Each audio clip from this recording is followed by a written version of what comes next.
Dreamscape presents My Antihero by Tijan, narrated by Andy Arndt and Teddy Hamilton.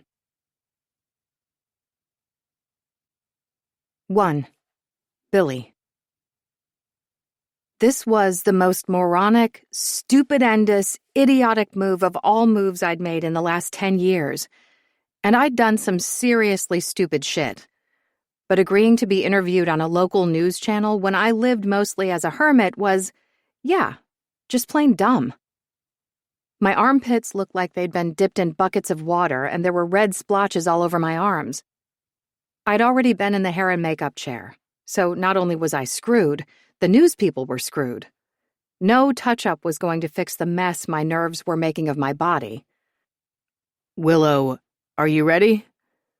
One of the show's staff came in, saw me, and promptly trailed off as horror flashed over his face. He clutched his clipboard to his thin frame and reached for his radio. A forced smile plastered over his face. If you'll excuse me, one moment. He was in the hallway in a flash, and I could hear his slightly panicked voice. We need a fixer in guest room 2 ASAP. Click. Also, we'll need to switch segments. Alert the prompter. He continued speaking, but his voice grew quieter, so he must have been walking away. This was my fault. All my fault. I worked alone, dealing with clients over the internet. Graphic design. Any contact was through email or private messages, or sometimes a phone call, which was fine. It's not like I was some social recluse. I could be around people. I was around people growing up, from the time I went into foster care at age 12 until I got lucky on my 10th home. The couple took a liking to me, and though they'd never adopted me legally, they'd raised me in every other way. I lived with them until I turned 18, then took over their guest house, and I'd been there ever since. They charged me almost nothing, just enough to cover their gas and electric, and I'd been able to finish high school, put myself through community college, and take a few extra classes in Photoshop. That had gotten me to where I was now. Well, not exactly here.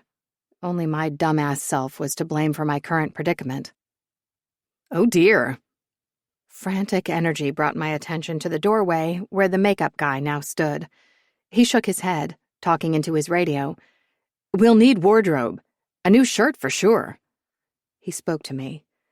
Honey, you'll need my chair again. Come on. You can tell me what's going on, too. You got nerves? Is that it? I followed him through the back of the studio. I guess with what you went through, you wouldn't want to talk about it. I wouldn't either, if I were you. He prattled on, but I mostly tuned him out. It was all things I'd heard before. Still, I was able to respond when he said something that required a response, a nod when needed, and a grunt or yeah of agreement when it was appropriate. I learned to do that a lot over the years, mentally checking out. Usually, if and when people recognized me or heard my story, they wanted to talk because everyone knew about my story. It used to be overwhelming. Because I was more focused on studying the wall as we walked along the hallway, I wasn't expecting what happened next that happened next. We passed a doorway, and it hit me. It wasn't love at first sight, but it was most definitely lust at first sight. It hit me hard, right in the sternum, and I stopped in my tracks. Actually and literally stopped. My mouth wasn't on the floor because I was too reserved for that, but it was definitely open. Some drool action might have happened. Coming out of another room was a giant, or he looked like a giant. He was massive. There was no softness about him. He was all muscle, and holy gods, I was reeling. Tan skin, rich black hair, a yummy-looking beard that made me want to rub myself all over it, a thick neck, square jaw, massive shoulders, massive pectorals. His entire chest was large and in charge, but ended in a tapered waist. The guy, whoever he was, had me seeing stars. And I wasn't like this, ever. My last relationship had been with a guy in community college. I'd had a brief relationship with a girl before then, but that was it. I didn't do casual sex, and I learned it was easier just staying away from most people in general for everything. But this guy made me ache for things I'd never experienced in my life. I wasn't sure how to handle it. I was usually locked down. Or actually, I didn't even need to lock down. I just learned not to expect a whole lot of good from people. So I was completely unprepared for the whiplash of need and want and yearning that now raged inside me. The guy looked me over, and when he caught my eyes, his narrowed. A different look came over his face. A wall came down, but his eyes held a gentle concern. He'd been talking to another man, both in some serious business suits. Each of them filled out those suits to where I was realizing how the right suit could be a weapon. Funny how I hadn't known before. The first guy stepped toward me. He ran his hand over his face, flicking through his dark beard, and he angled his head down. Jesus. He was probably a foot taller than me. I was 5'6", average height. Average weight, though I dropped to a size 4 during stressful times. And there wasn't anything remarkable about me, a fact I'd loved growing up. I could always blend in. Pale skin, shoulder-length strawberry blonde hair, and dark eyes. My face was normal, and a few people had said I was attractive growing up. I hadn't cared.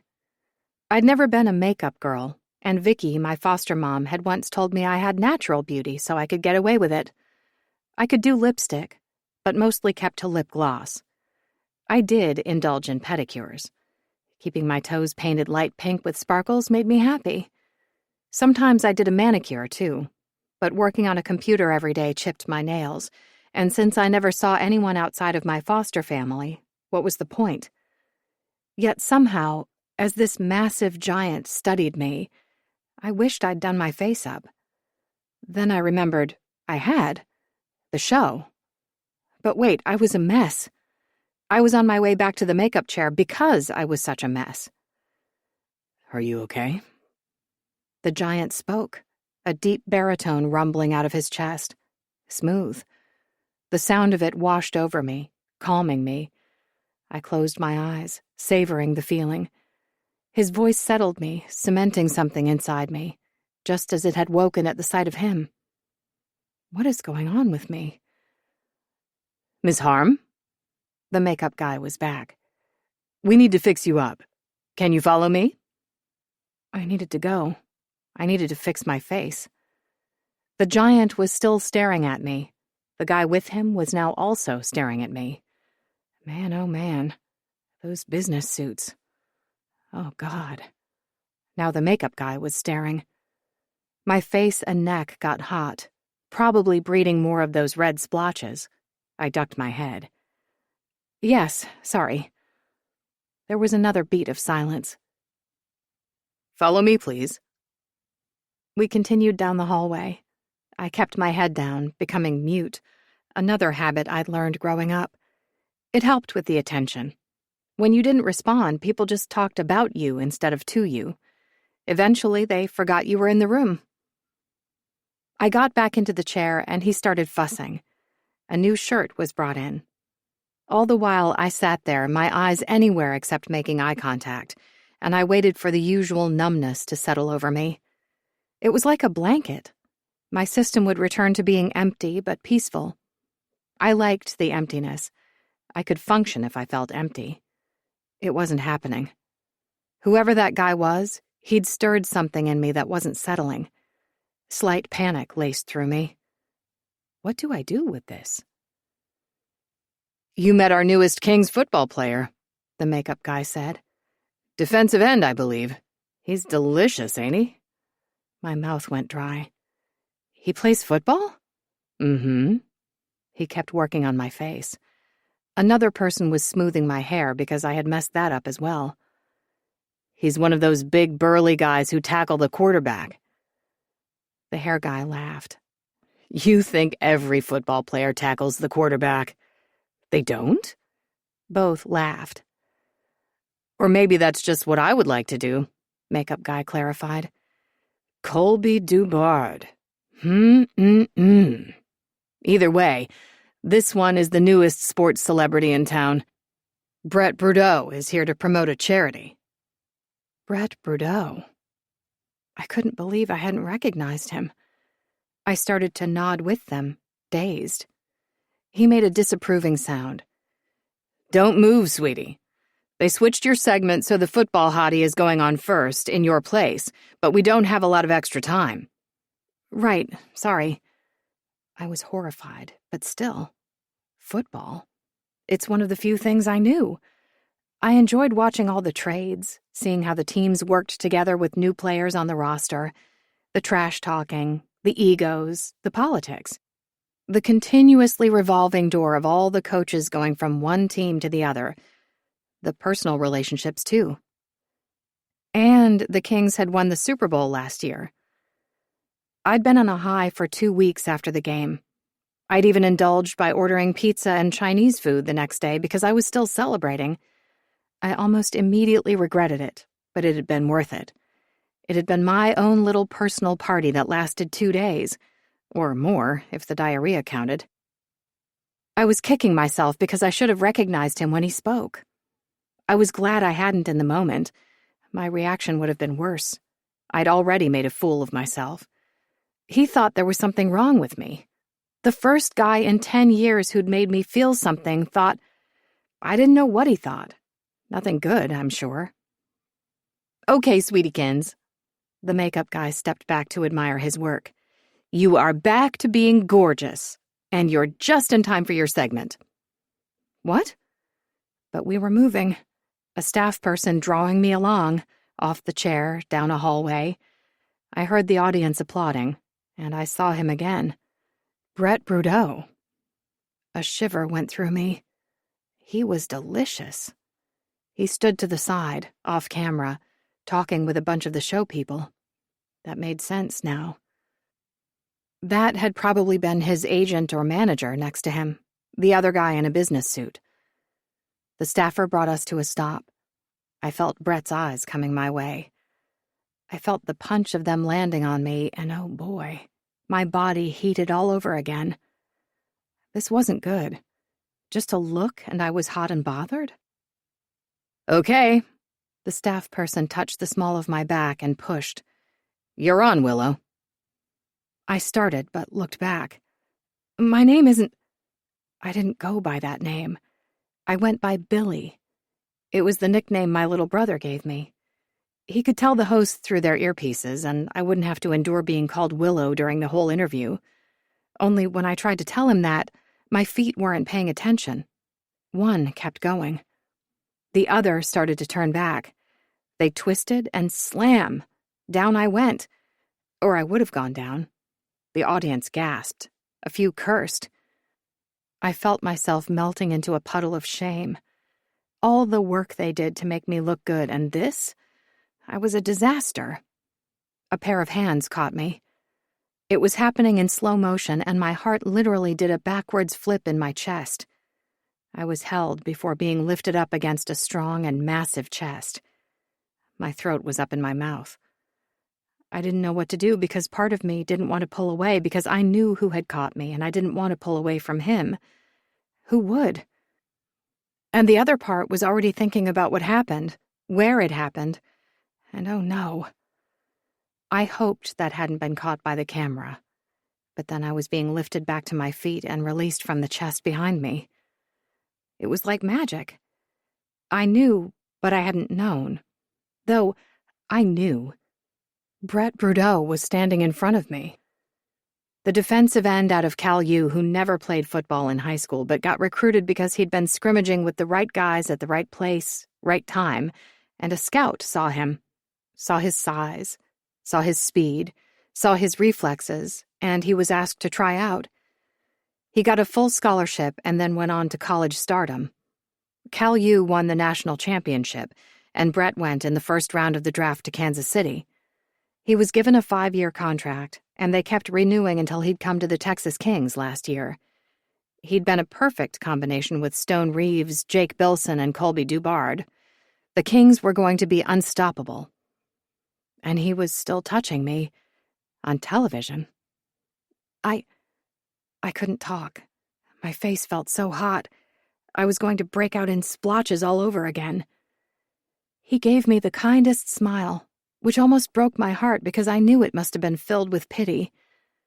They're waiting for you. Right. Interview. I jerked around, smoothed a hand over my hair, and strode out. The host had stood from her table, starting to come toward me. I waved her back. I'm good. I'm so sorry about that. She laughed, and the audience joined in. Everything was getting back to normal. Though, God, how humiliating.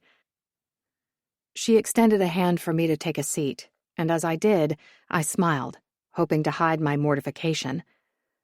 I can be clumsy sometimes. I'm sorry again. No, as long as you're okay. Her eyes held mine. I managed a nod. I'd blanked on her name. The back of my neck was so hot. She turned to the audience and started our interview. Ladies and gentlemen, Willow Harm is the only person to have come face to face with the infamous serial killer known as the Midwest Butcher. She is the survivor who helped bring him down. Welcome to the show, Willow. 2. Billy. Low. How'd the interview go? I recorded it so I can watch it when I get home. I'd escaped the stage in one piece, my interview complete. Now I was back in the green room, trying to remember how to breathe normally and staring at my phone. Low. Mom said the chickens are upset. They've not been producing the normal amount of eggs. She's worried about you, so I'm going to stop out at the place and bring some from the store. They'll be organic and free-range, don't worry. Or I can grab some from my neighbor's place. They love their chickens. They built a whole playground for them. She messaged they had extra. I'll try her first, and if she doesn't have any left, I'll go to the store. Anywho, let me know how the interview went. I'm sure it went great. You always think you do worse than you do. Love you lots. Want to have some wine tonight? I know Mom has some on hand, but I can grab some extra too. Bye! Elowen was like a sister. That's what I called her in my head. Like a sister.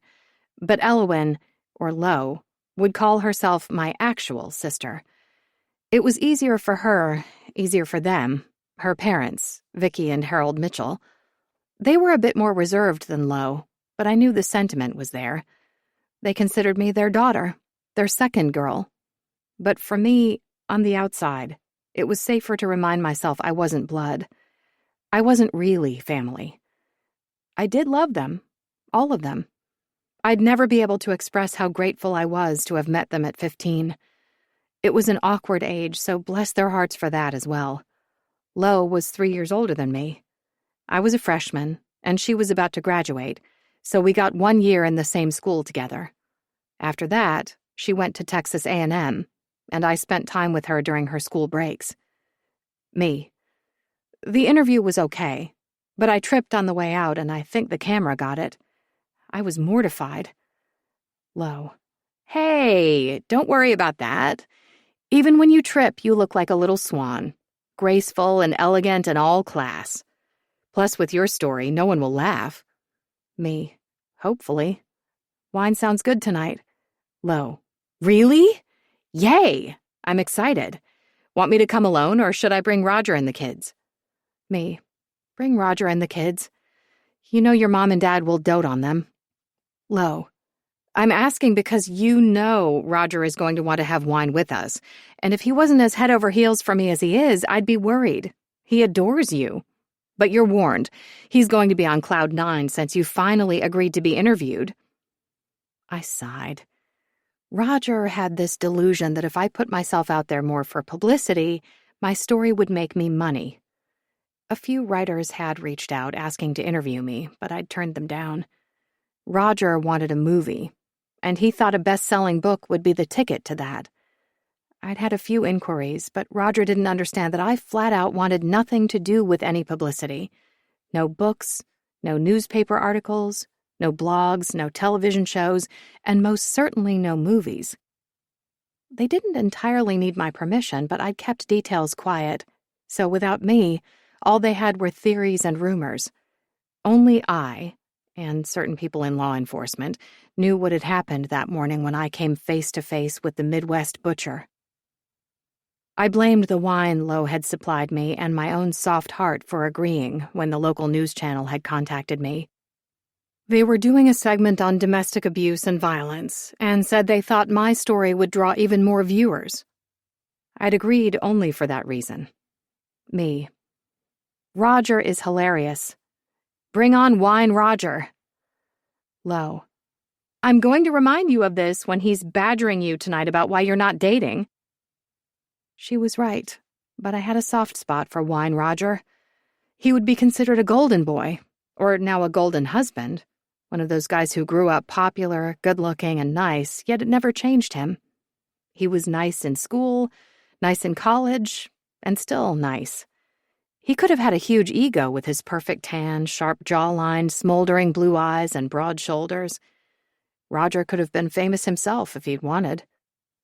He played baseball in college, but chose to marry Lowe and start a family instead of going pro.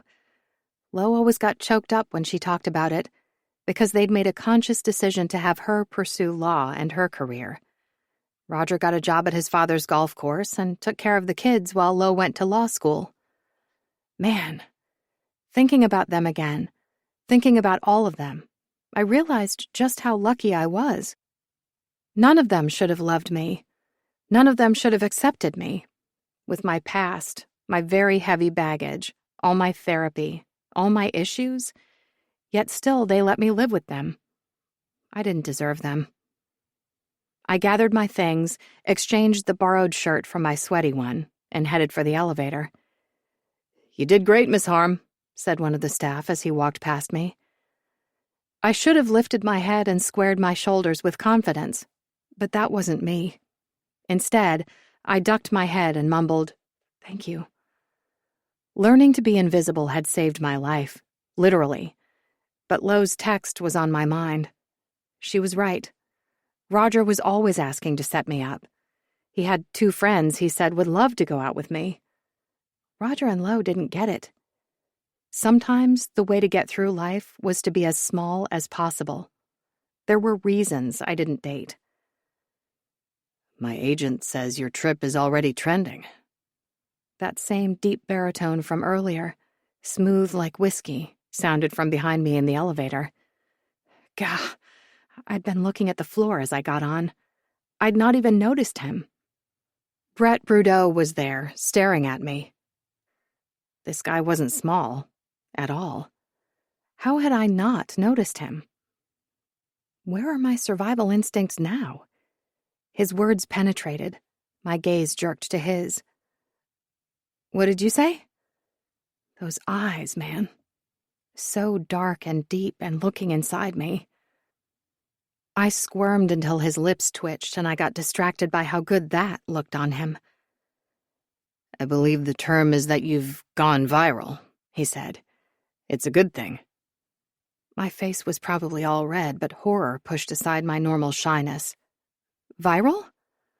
This was my worst nightmare. I didn't want attention. And why had I done the show today? I shouldn't have agreed. I should have kept to my usual policy of no publicity at all. This was horrible. "You look good in it," the giant, Brett, assured me. "You don't need to worry about any negativity. Trust me. And anyway, the assholes are assholes. Fuck 'em." I was now in a daze. He meant that. I could tell. I blinked. "Huh?" The side of his mouth lifted. He was almost smiling, and I swear I was pretty sure he leaned toward me. The top half of his body shifted forward, just a little. That meant something, right? "I said fuck 'em. That's always been my motto."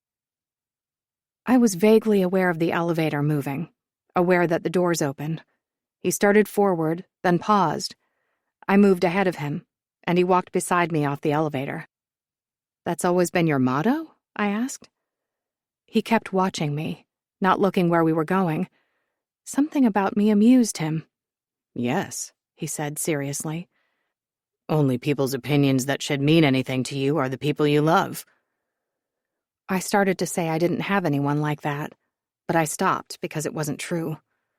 Vicky, Howard, Lo, Roger, and their 3 girls loved me. Vicky's chickens loved me.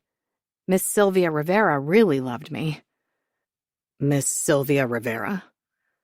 My face flooded with heat. I said that out loud? He nodded, no longer smiling. Who's Miss Sylvia Rivera?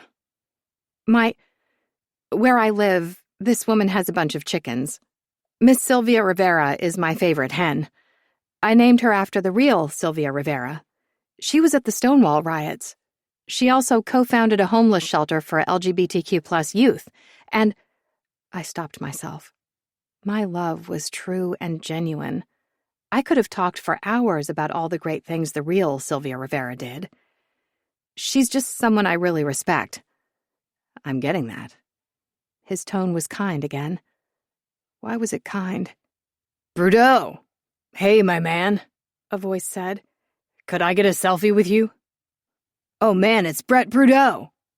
You kicked ass in the Super Bowl last year. The Orcas didn't know what hit them. His buddy laughed. Literally, man. I could tell Dubard was happy you're on his team. Hey, is it true you and Mason Cade are arch rivals from high school? Was it about his woman? The first guy piped up, handing over a pen and paper.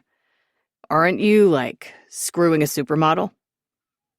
I'd gone tense at the first question, not paying attention to where we were going, and boom, here we were, out on the street.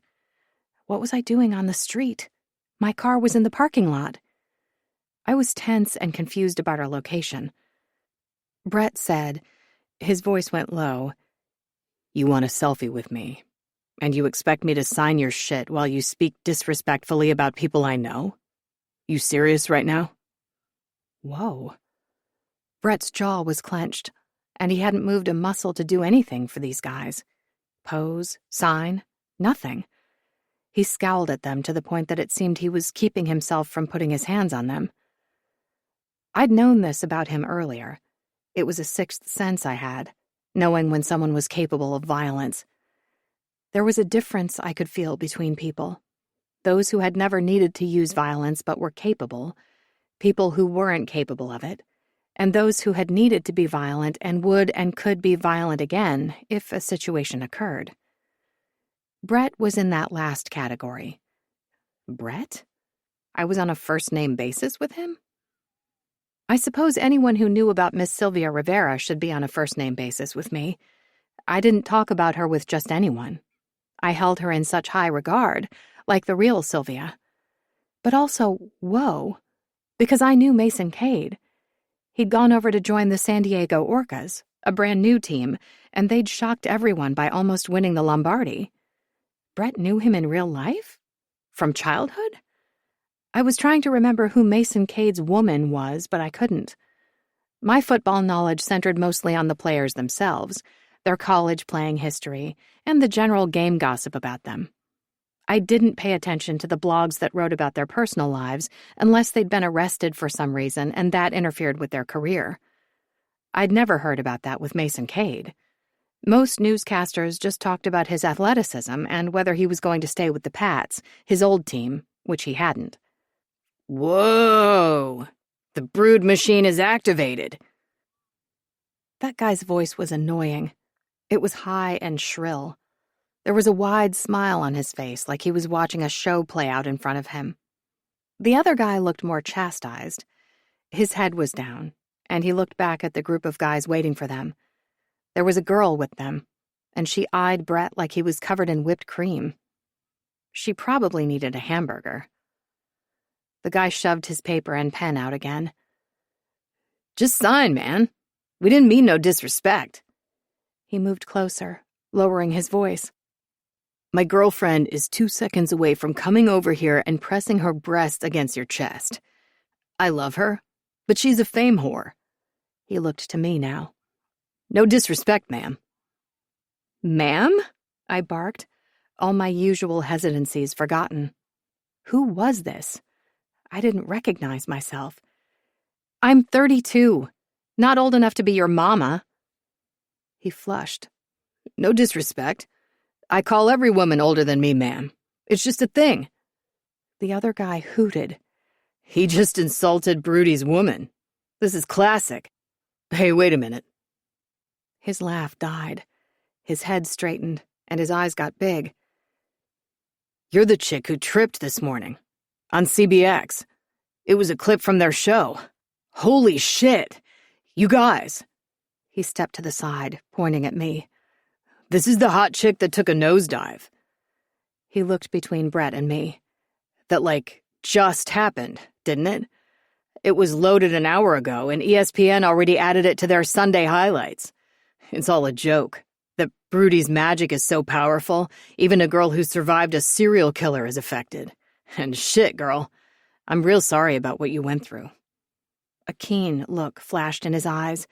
He tilted his skinny head to the side. Can I have your autograph? Fuck's sake. Brett's hand wrapped around my shoulder, tucking me against his side. Tingles shot through me.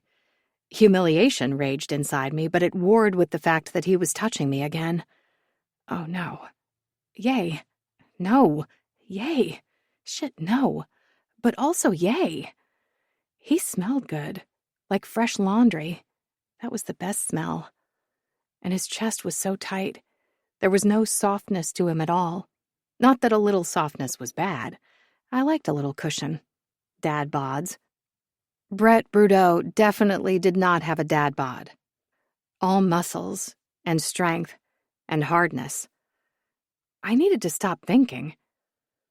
I mean this with the utmost respect, Brett clipped out. The guys quieted. I waited. But fuck off. He moved us back and returned to the lobby. An hour ago? I'd stayed after to talk with one of the producers because she knew Vicky, and then to calm down, but it had been over an hour? I'd lost track of time. Mr. Brudeau? One of the front lobby guards approached, likely concerned about how livid Brett seemed. It was radiating off him. Yet somehow I felt protected and safe. None of the violent tendencies emanating from him affected me, which was shocking, because with my past, with anyone else, I wouldn't be anywhere near him. I would have sensed them on the elevator immediately, and I would have gotten the hell out of there. Yeah, stupid dipshits outside, Brett explained. Can you have my car brought to the parking ramp? Is there a connecting door to it from this building? The guard nodded. Do you want the police called? He had a walkie-out and was walking quickly beside us, an arm stretched ahead, showing the way. No, they're just young shits. We were all young shits at some point. Of course, Mr. Brudeau. And yes, we got a hold of your driver. He needs to go around the block in order to pull into the ramp. It'll be a short wait, if you'd like me to stay with you. No, I'll be fine. Thank you.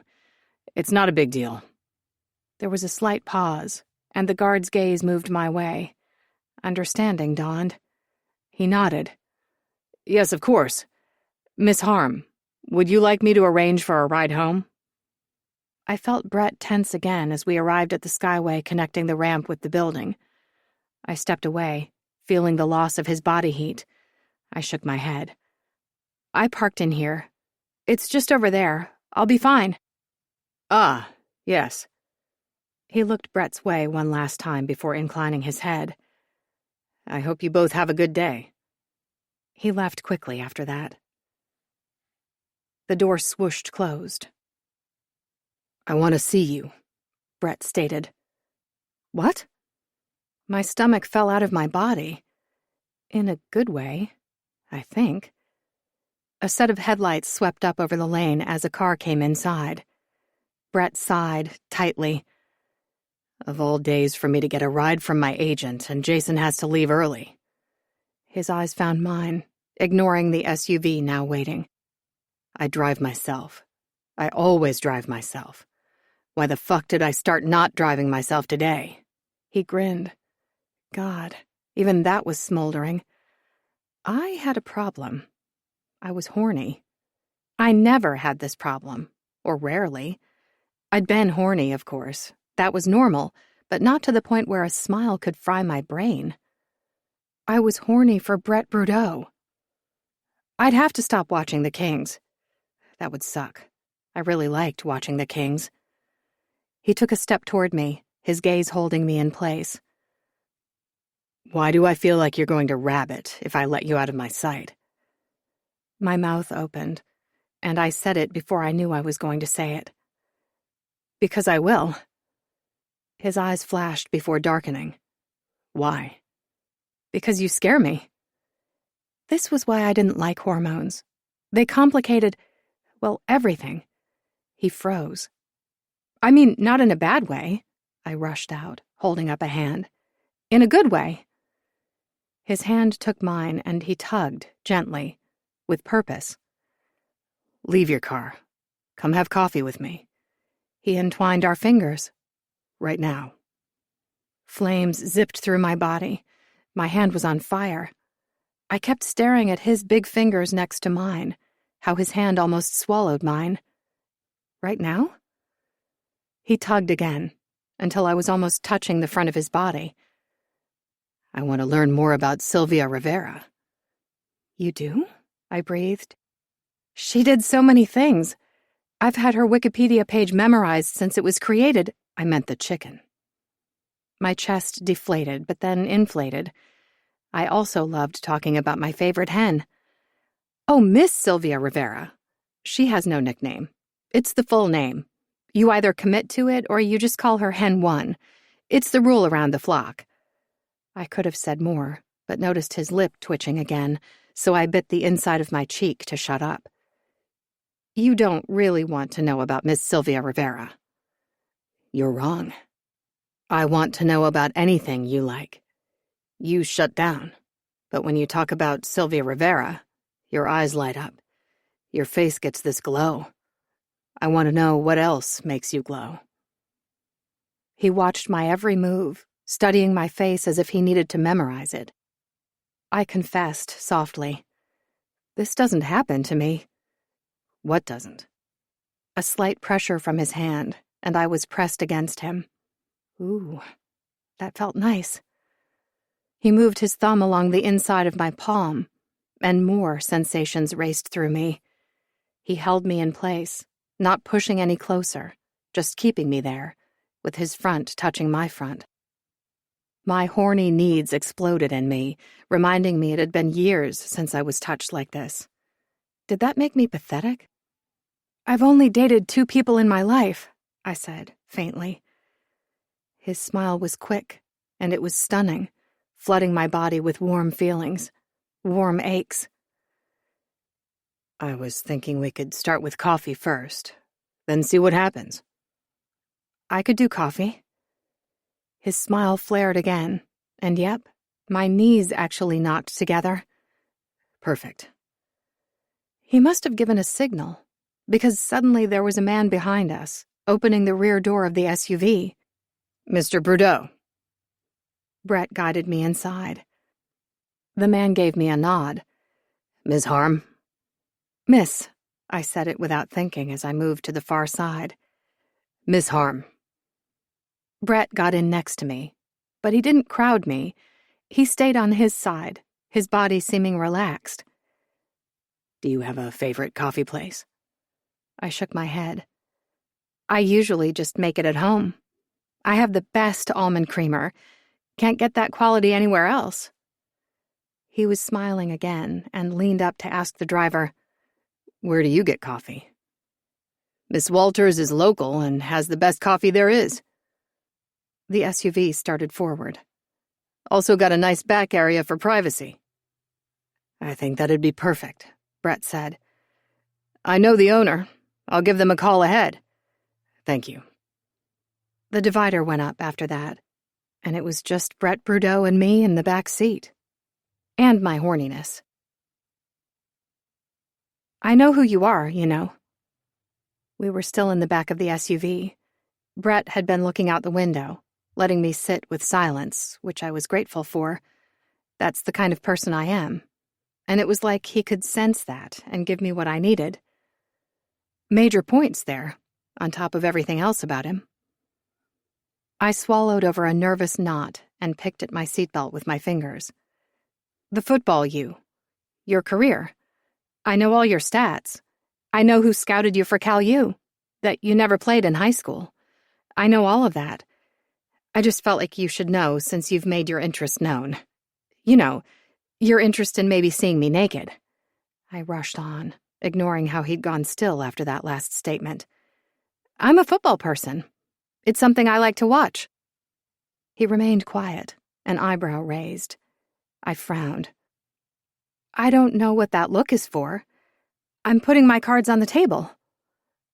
"I don't think it's fair." I frowned again. "What?" "You know all about my career, and I know less than nothing about you." He grinned. "Except that you love chickens and also Sylvia Rivera, who I will learn everything about now that you've gotten me intrigued." I perked up. "I can tell you all about her." He leaned toward me, across the seat. "I'd like to know about you." I slumped down. "Well, that's the problem." "What do you mean?" I shook my head, my tongue feeling heavy. What was there to say about me? Trust issues galore? Baggage to the excess? "The chickens are kind of my selling point," I admitted. His head leaned back, and he laughed. I never would have expected that response, and I was fascinated by the sound of it, wanting to hear it more, hear it often, and let it settle over me like a warm blanket. On a cold night, not a warm night. That's an important difference. "Do it again," I breathed. He stopped. "What?" "Laugh. It sounds amazing. Do it again." He didn't, but he did give me a rueful grin. "I'm not a laugh-on-command type of guy." "You should be. You could make millions on Cameo." His next laugh was abrupt, as if it was out before he knew it, surprising himself. I grinned. "I'm telling you, millions. Not that you need more millions. You're one of the best defensive ends in the business. You and Chase Hart, but you have longevity. He won't be where you are at your age." "Thanks." "Not that you're old. You're not, but for football and for your position, you've lasted a long time. The average is a little over 3 years. For linemen, it's just slightly longer. Unless you're a first-round pick, which you were. Then the average is 9 years, so you've exceeded that by 3 years and counting." I noticed a peculiar look on his face and stopped. "What?" His voice was soft, just as the vehicle came to a stop. "You love female icons. You love chickens. You just rattled off stats that a normal person would not know without looking them up. And you sit here and say what? Like you have no idea how you're wrapping this entire package up for me." His eyes went hard, cold. Shivers went down my spine. His tone was deep, a warning. "The tripping. It was a nice meet cute. The fanboys. I can't decide if they were a plant or not. They seemed real, but all of this, you stepped too far over the line. Here's something you missed in your research. I grew up with criminals, but I must be losing my touch. It took this long for me to spot the con." The door opened, and Brett got out. I was too stunned to move. He turned to the driver. "I'll find my own way home. Please take Miss Harm back to her vehicle." "What?"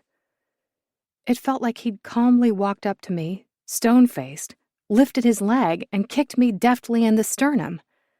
Again, what? 3. Billy. "Psst, Billy," Lo fake whispered, laughing as she climbed into my bed with me. The whole thing rocked from side to side, and she landed against my hip, still laughing. "You're famous! And not because of your past, but because you're gorgeous, and who knew the hotness Brett Brudeau had hiding under those pads and helmet? Wowza! The second clip is giving me steam factor." I rolled over. "What second clip?" The first one, where I tripped, was still trending. I was pretending it hadn't happened, which was easy because none of my clients knew my real name and I barely went out. My plan was to hide at my place, continue working, and take care of the chickens. In a week or two, the clip would blow over. No one would remember me until the next anniversary of when the Midwest butcher was apprehended. I'd go into hiding again. Lo queued up her phone and handed it to me.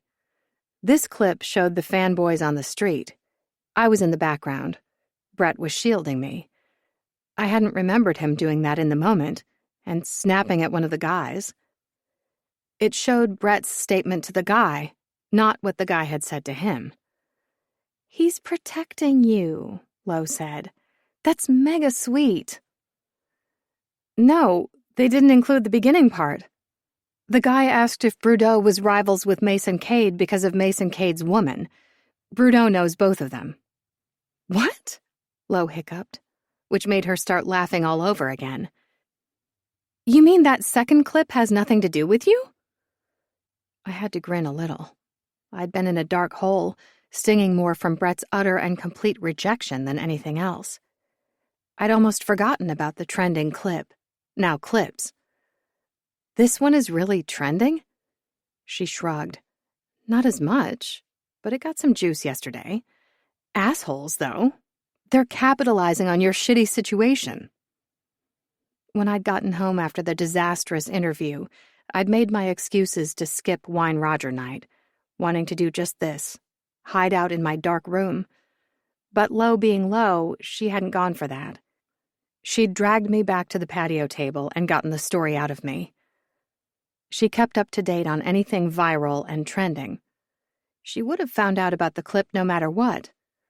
Roger had actually been the one who found it first, nearly spitting out his second glass of wine as he jerked forward in his chair. He'd been leaning it back so the front two legs were in the air, which Lo and I and his mother-in-law always told him not to do. But after the first glass of wine, he always forgot. "Why were you guys on the street together? Were you walking to your cars or something?" Lo knew me, knew I wouldn't have been walking with him for any other reason, because let's face it, Brett Brudeau was Brett Brudeau. Super famous, super hot, and super out of my league. Except he said he was interested, a tiny voice whispered in my head. I'd not told them about the coffee date that almost happened. Pain sliced through me. Gah, the way he'd looked at me at the end, as if he hated me. There was no con. I couldn't believe that's what he thought. That made me ache for him. What had happened to make him think like that, though he was a celebrity professional athlete? I'm sure all sorts of people tried to target him for money, attention, or whatever other reasons people target people. It was laughable how far I was on the opposite end of being a person like that. I ran away from attention. In my life, attention never brought anything good. I shrugged. Just wrong place, wrong time kind of thing. I was trying to get to the food truck. Lo snorted. Are you serious? That's even more hilarious. Also, I looked up this Mason Cade guy. Holy effing hotness, man. He looks like a way rougher Superman Henry Cavill kind of guy. I've been sleeping on football. You watch the sport. Who are the other supreme hotties? She poked my shoulder before settling beside me, lying on her back. Man, and those uniforms. They knew what they were doing, accentuating their shoulders. Then how tight it gets on the bottom? Those asses. She sighed. Next Halloween, Roger's going as an NFL player. We'll have some good sex that night. A corner of my lip curved up. I prefer a guy with a beard, such as Brett Brudeau. Lo shared a smile with me. Roger's been hinting that he wants to grow a beard. He's been trying with his mustache, but it just makes him look like a supervillain in some cartoon movie. I barked out a laugh. Not a cartoon movie. I mean, he can't even look like a villain from a cool movie. He's got cartoon vibes. Tell him about the football costume tonight when you tell him he can't grow a beard. She smiled. He'll go out and buy it tomorrow. And he'll wear it around the house. God, he'll so totally do that. He'll pose, asking how he looks in this position or that. He might even carry a football around the house with him, trying to make it look all casual, as if he's just getting home from practice. We were laughing all over again. Then we fell into a comfortable pocket of silence. All jokes aside, you got the darkroom effect going here, Lo noted. Should Vicky start making a meal plan for you? Scheduling who brings you your tray for breakfast, lunch, afternoon snack, and dinner? Afternoon snack? Everyone needs an afternoon snack. No shame in that. Her concern was disguised as a joke, but she was gauging how upset I was about the trending videos. Any attention tended to bring more fanatics out to find me. Reporters, bloggers, writers convinced their book about the Midwest butcher would land them a deal. Hiding in a dark space kept me alive, so it was my go-to when I needed to feel safe. Vicky and Howard had found me many times in a dark room, but they'd always coaxed me out. My current darkroom situation wasn't about the videos going viral, but I couldn't bring myself to tell Lo. The rejection stung, more than it should have. That made it sting even more. What was my issue? So what? He asked me for coffee. So what if I'd wanted to go? I could go to coffee with another guy. That was the thing. I didn't want to go with someone else. I'd not been interested in anyone for so long. It felt nice just to have that feeling, and he crushed it so quickly. So cutthroat, too. That side of him was evident in football. He was one of the best defensive linemen for a reason, and I'd always been intrigued by him. I was elated when he came to the Kings.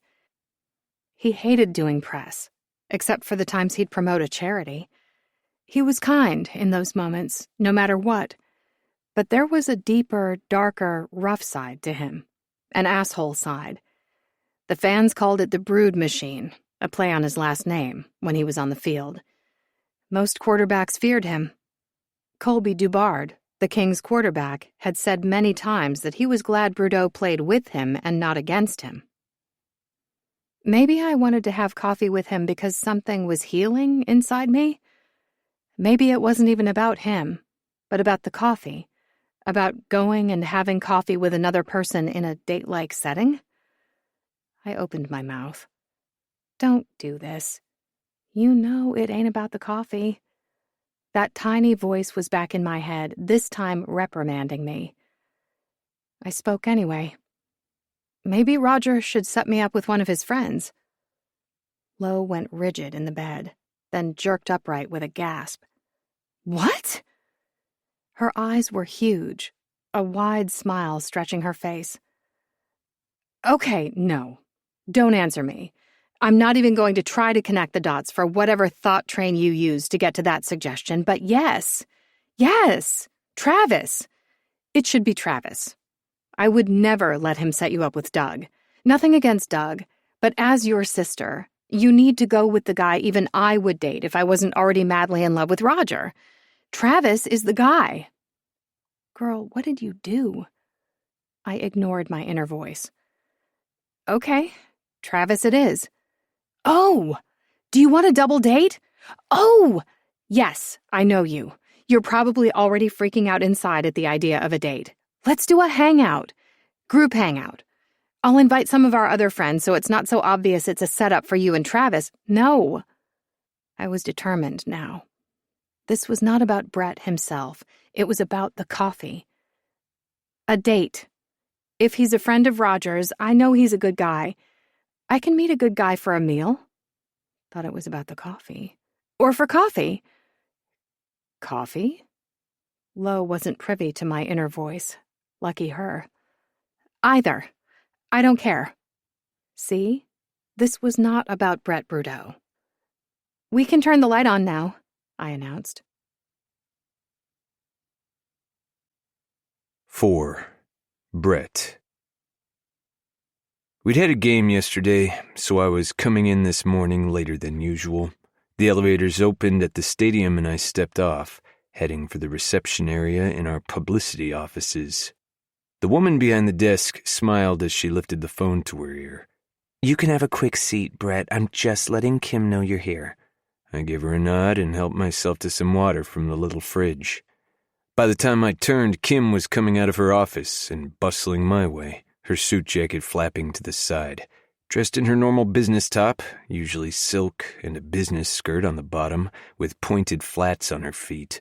She was fierce, like a bull. Caucasian, maybe 5 feet and an inch. Red hair that was cut at her jawline, and a bunch of her strands lifted in the air from how fast she was walking.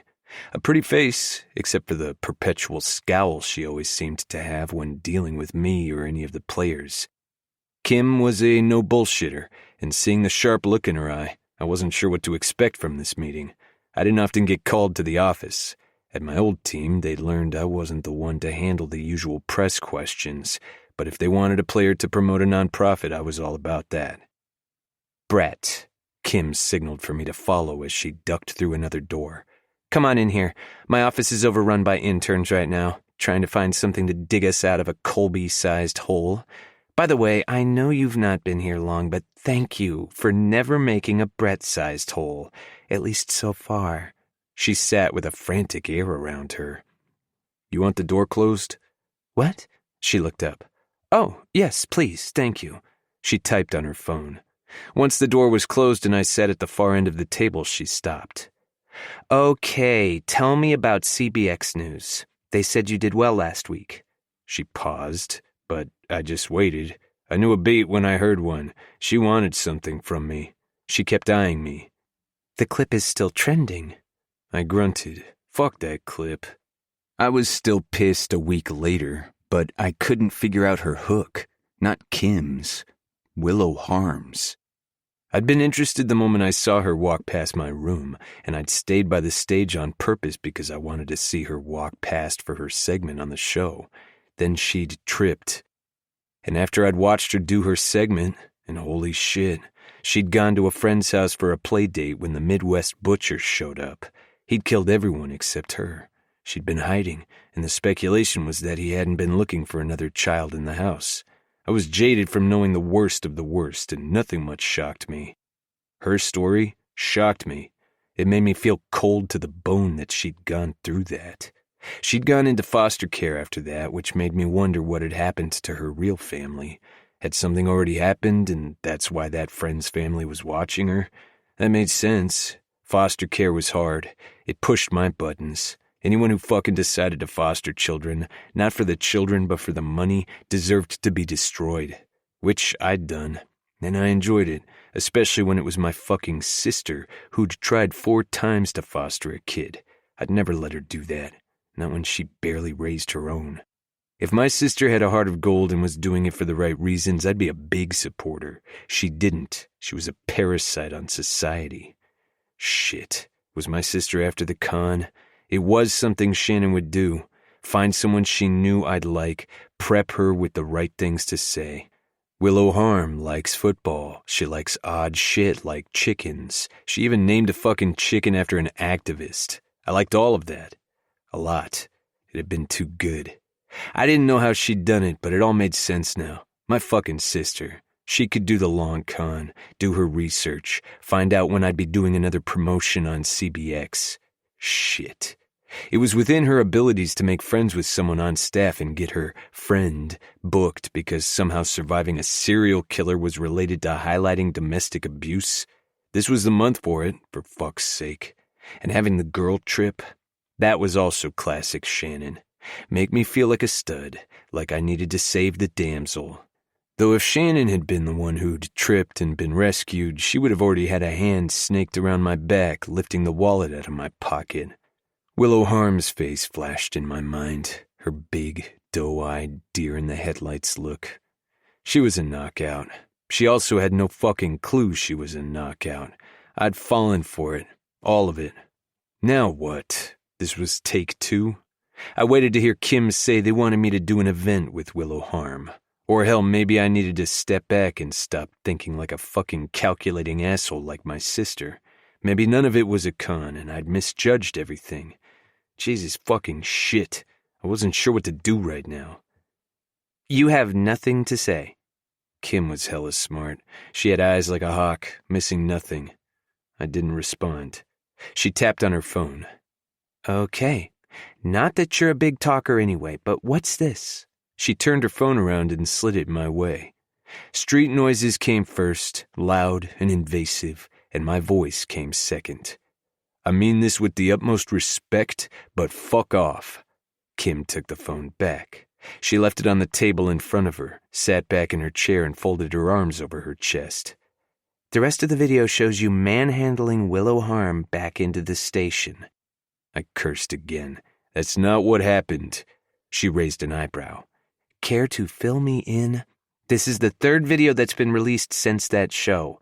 I'm sure they're doctored for a negative slant, but this month is Domestic Abuse Awareness.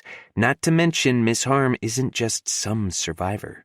She survived a monster who killed 62 people up and down the entire middle section of this nation. She's the only one who survived, and his story is still selling headlines. People love sports, but they also love the shit out of serial killers. Willow Harm is this shiny toy everyone wants to talk to, love, protect, shield, and by the way, she's notorious for wanting nothing to do with any press. Nada, zilch. No one even knows where she lives. People used to try to follow her. After a while, she caught on and drove to a farm outside of town. The guy, no joke, met their cars with a rifle. After that, it was widely known that if you wanted to find out where Willow Harm lived, you needed 2 extra tires because that rifle wasn't a toy. He shot out the tires. I'm sure this fit the script as if Shannon had written it herself. But fuck, it wasn't like that. This woman, all her life? She's never done press? Hardly ever, Kim clipped out. You were the cherry on top for the show last week, but the real headline was her. She only came out because of the cause. Obviously, violence in any form hits close to home for her. She leaned forward, her sharp eyes never leaving my face, and she tapped again on her phone screen. This is a problem for the team. This is a problem for you. That opinion might have explained why I had 2 missed calls from my agent and 3 from my manager. It really wasn't the way it seems, she nodded. I talked to someone at the station. They said you seemed friendly with Willow Harm. I narrowed my eyes. You knew the video was bullshit and you dragged me in anyway? Fuck yeah, I did. You've got a reputation in the NFL world. You will support any and all charities. You do your job, almost like you hate quarterbacks and it's your mission to rid the world of them. Though, thank you for always doing clean hits when you take them down. And the other reputation you have? Don't push you on anything that's not explicitly in the contract. I'm telling you, as a woman, you're hot, you're quiet, and you're dangerous. I frowned. Speaking professionally here? Yes. She leaned forward in her seat, her arms crossed over her chest. My opinion as a woman matters. I got a call from the higher-ups and they want this shit squashed immediately. I have no clue how to get in touch with Willow Harm. I've been told there was an email address the show used to contact her. That was it. No phone, nothing else, and that email is gone. Gone? Like it never existed. Her eyes were hard. So riddle me this, Brett Brudeau. You were friendly with her when you went back into the station after running into those dipshits. What happened between them and now? I need to stress this for you. Very little is known about Willow Harm.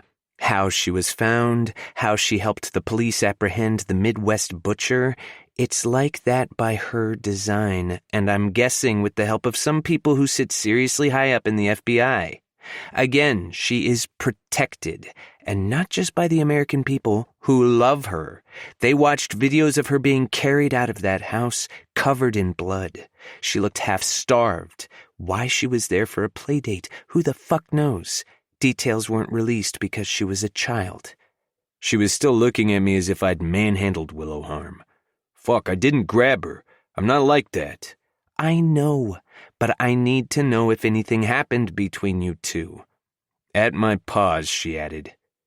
The station said Miss Harm had a vehicle in their parking ramp but chose to get into the car with you. Did you fuck her? This bitch. My fury was building, but I clamped it down. Because she's like that? I said through gritted teeth. That's what you're saying? She relented, a little. Again, you're hot, you're quiet, and you're dangerous. You're also a goddamn professional athlete, and you're rich. Yes, even girls like Willow Harm might, on occasion, decide to throw caution to the wind and hike up their skirt for a guy like you. Shit, Kim, I'm blushing. I was boiling under the surface, and she knew it. Her smile turned cold. Did you fuck her? In this world we live in, it's a very reasonable question to ask. No. I asked her for coffee and changed my mind on the drive. She went quiet, scrutinizing me. Why? What did you do? I did nothing. I highly doubt Willow Harms suddenly turned stark raving crazy on a car ride. What happened? I'm not giving you shit for details. You just need to know what I said. I asked her to coffee. We were going for coffee. She was talking, nothing stark raving crazy, though she has a thing for chickens, and I changed my mind. Kim's head lowered. Chickens? She's got a thing for Sylvia Rivera. The drag queen? I frowned. A female activist. Kim flicked her eyes up. Yes, I know who Sylvia Rivera is. Willow Harm is a fan? She named her favorite chicken after her. Miss Sylvia Rivera. She has no nickname. It's the full name. You either commit to it or you just call her Hen One. It's the rule around the flock. She'd been protective of the name, of the chicken, of the activist. She cared. Shit. It hadn't been an act. None of it. No con. She was probably someone people tried to con. My fucking sister. No, I couldn't blame Shannon for this. This was on me. My fuck-up. My serious and very real fuck-up. I really did need to step back and get my sister's scheming out of my head. It wasn't right to live this way. What's going on now? Kim indicated my face with her fingers circling in the air. Something just happened in that head of yours. Clue me in. No, I grunted. They didn't get my personal life. I'd made that a boundary early on. They'd found out about my brother, knew about my sister. It was Shannon herself who'd reached out for interviews. She'd liked getting paid until I started suing the tabloids and websites because they were printing lies. It took a while, but eventually the media learned not to take my sister's calls. They also learned that I was relentless. I had to be, because my sister was a shark, always looking for someone's blood. Do you have suggestions on how to fix this clusterfuck? Kim asked. The video was only a hot item now because of the other 2 clips.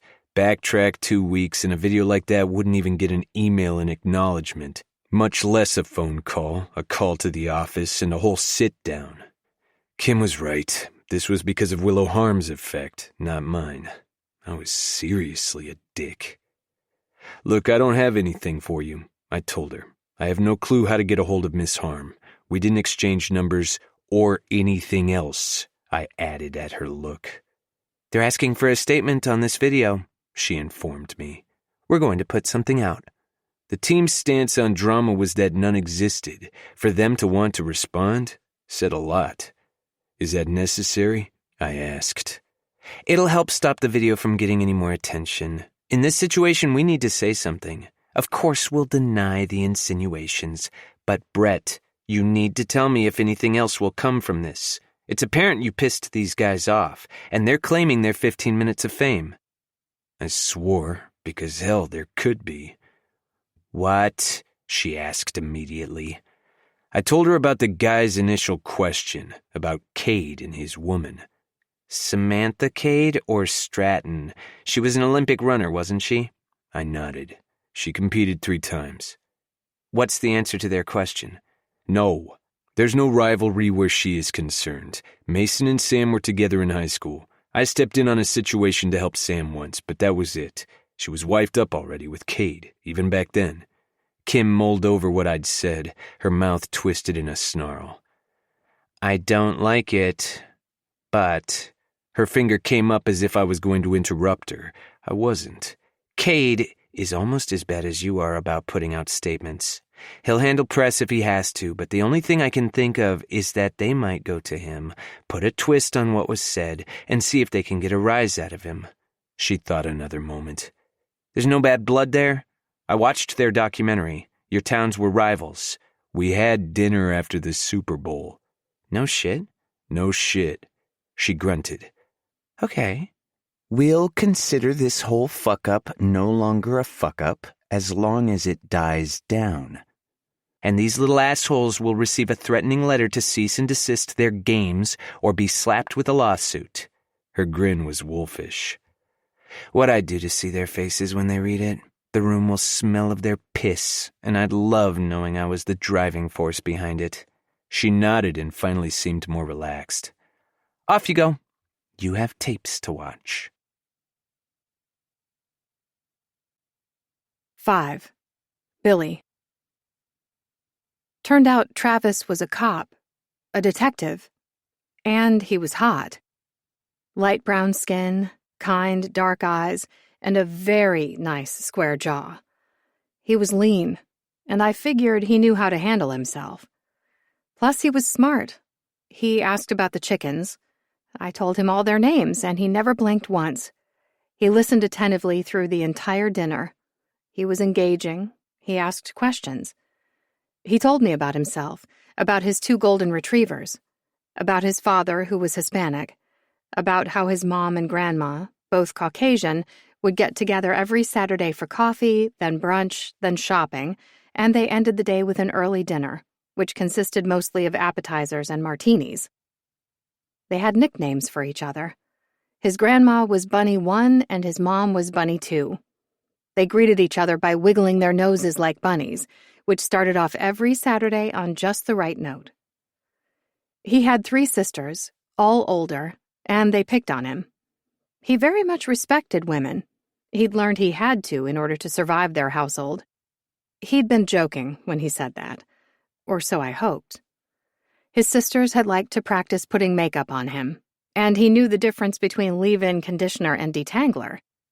He knew the protocol for women and getting ready, and his own personal protocol was steering clear of the bathroom for 2 hours before going anywhere. He got an odd look on his face when he said that and laughed to himself.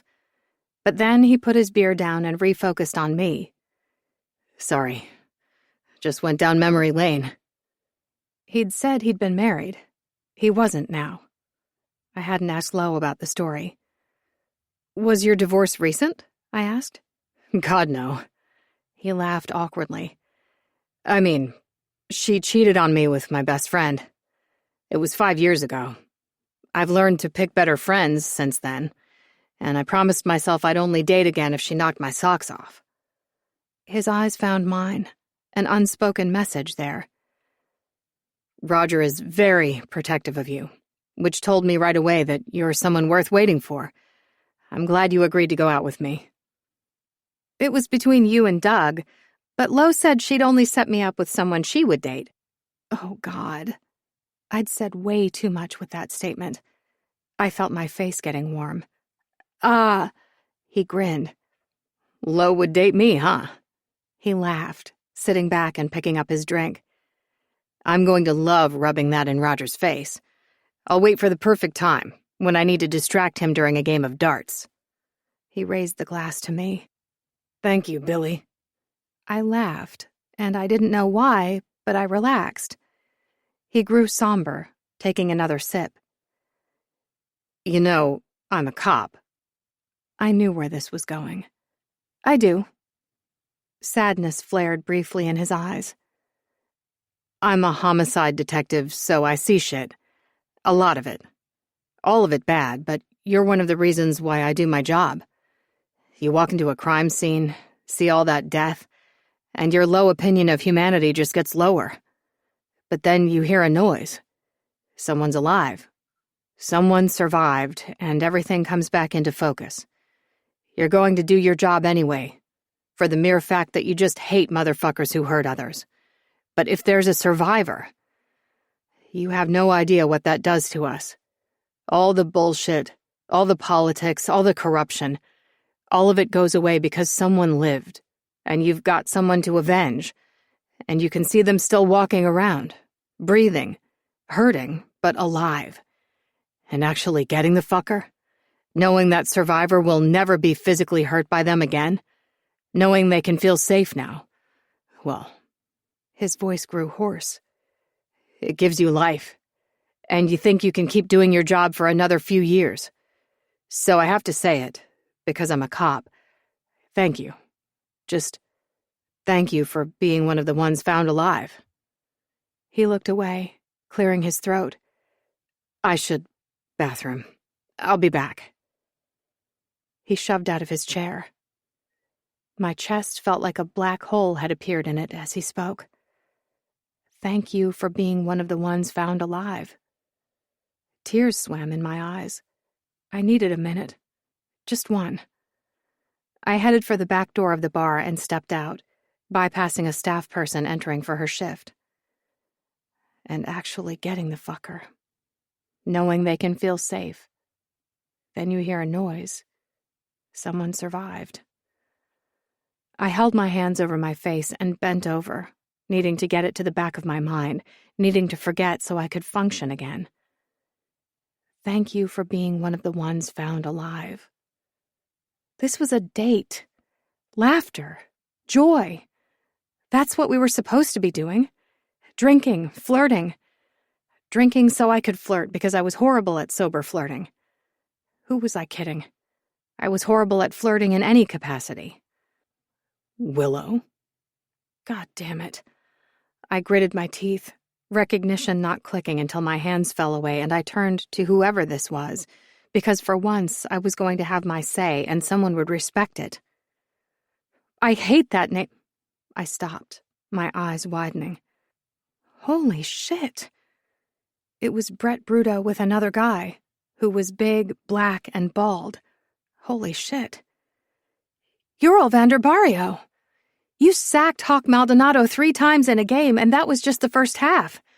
Of course, you were the only reason the Kings were still in it, but you held that record until... My gaze swung to Brett, and I remembered how I felt about him. I scowled. You're a dick. Damn, Olvander barked out. You're so off the mark with me, I continued. A part of me felt bad for you, because for you to think I was some sort of con set for you, that's horrible. What must have happened in your life for you to think that way? And then I remembered you thought that about me. Me. I was going to have coffee with you. I've not gone on a date for 7 years. 7. I don't do casual sex, so think on that. Brett glanced to the door, which was being held open by a staff person trying to pretend they couldn't hear us. Brett nodded to his friend. Can I meet you inside? Olvander choked back laughter, his giant shoulders shaking. Sure, yeah, buddy. Have fun groveling. If she dusts you, I won't bring a broom. I'll show up with a whole vacuum cleaner because you done blew it with this one. He went inside, and the door closed. Brett swung his head back my way, and whoa. He'd been holding back with his buddy here. Now he was all intense, and the air felt sweltering around us. He moved toward me, slowly, and I only had 2 steps until I was against the wall. He was in my space, leaning down. I gulped.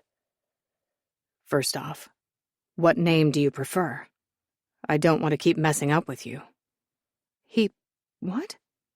I blinked. You don't? He growled, moving in another step. What name? Billy. Oh boy, he was super close. Like I could feel his body heat kind of close. My little brother called me Billy. Most everyone in my life knows not to use that other name. You have a little brother? His voice was still intense, but softer. What is going on here? I nodded, faintly. Had. He's dead. He and my mom got in a car accident. I'm sorry about that. I started to shrug, an old habit to deflect because I never liked talking about him. But then I was. His name was Ben. He kept calling me Willie, and that got changed to Billy because he decided one Christmas that we should both have B names.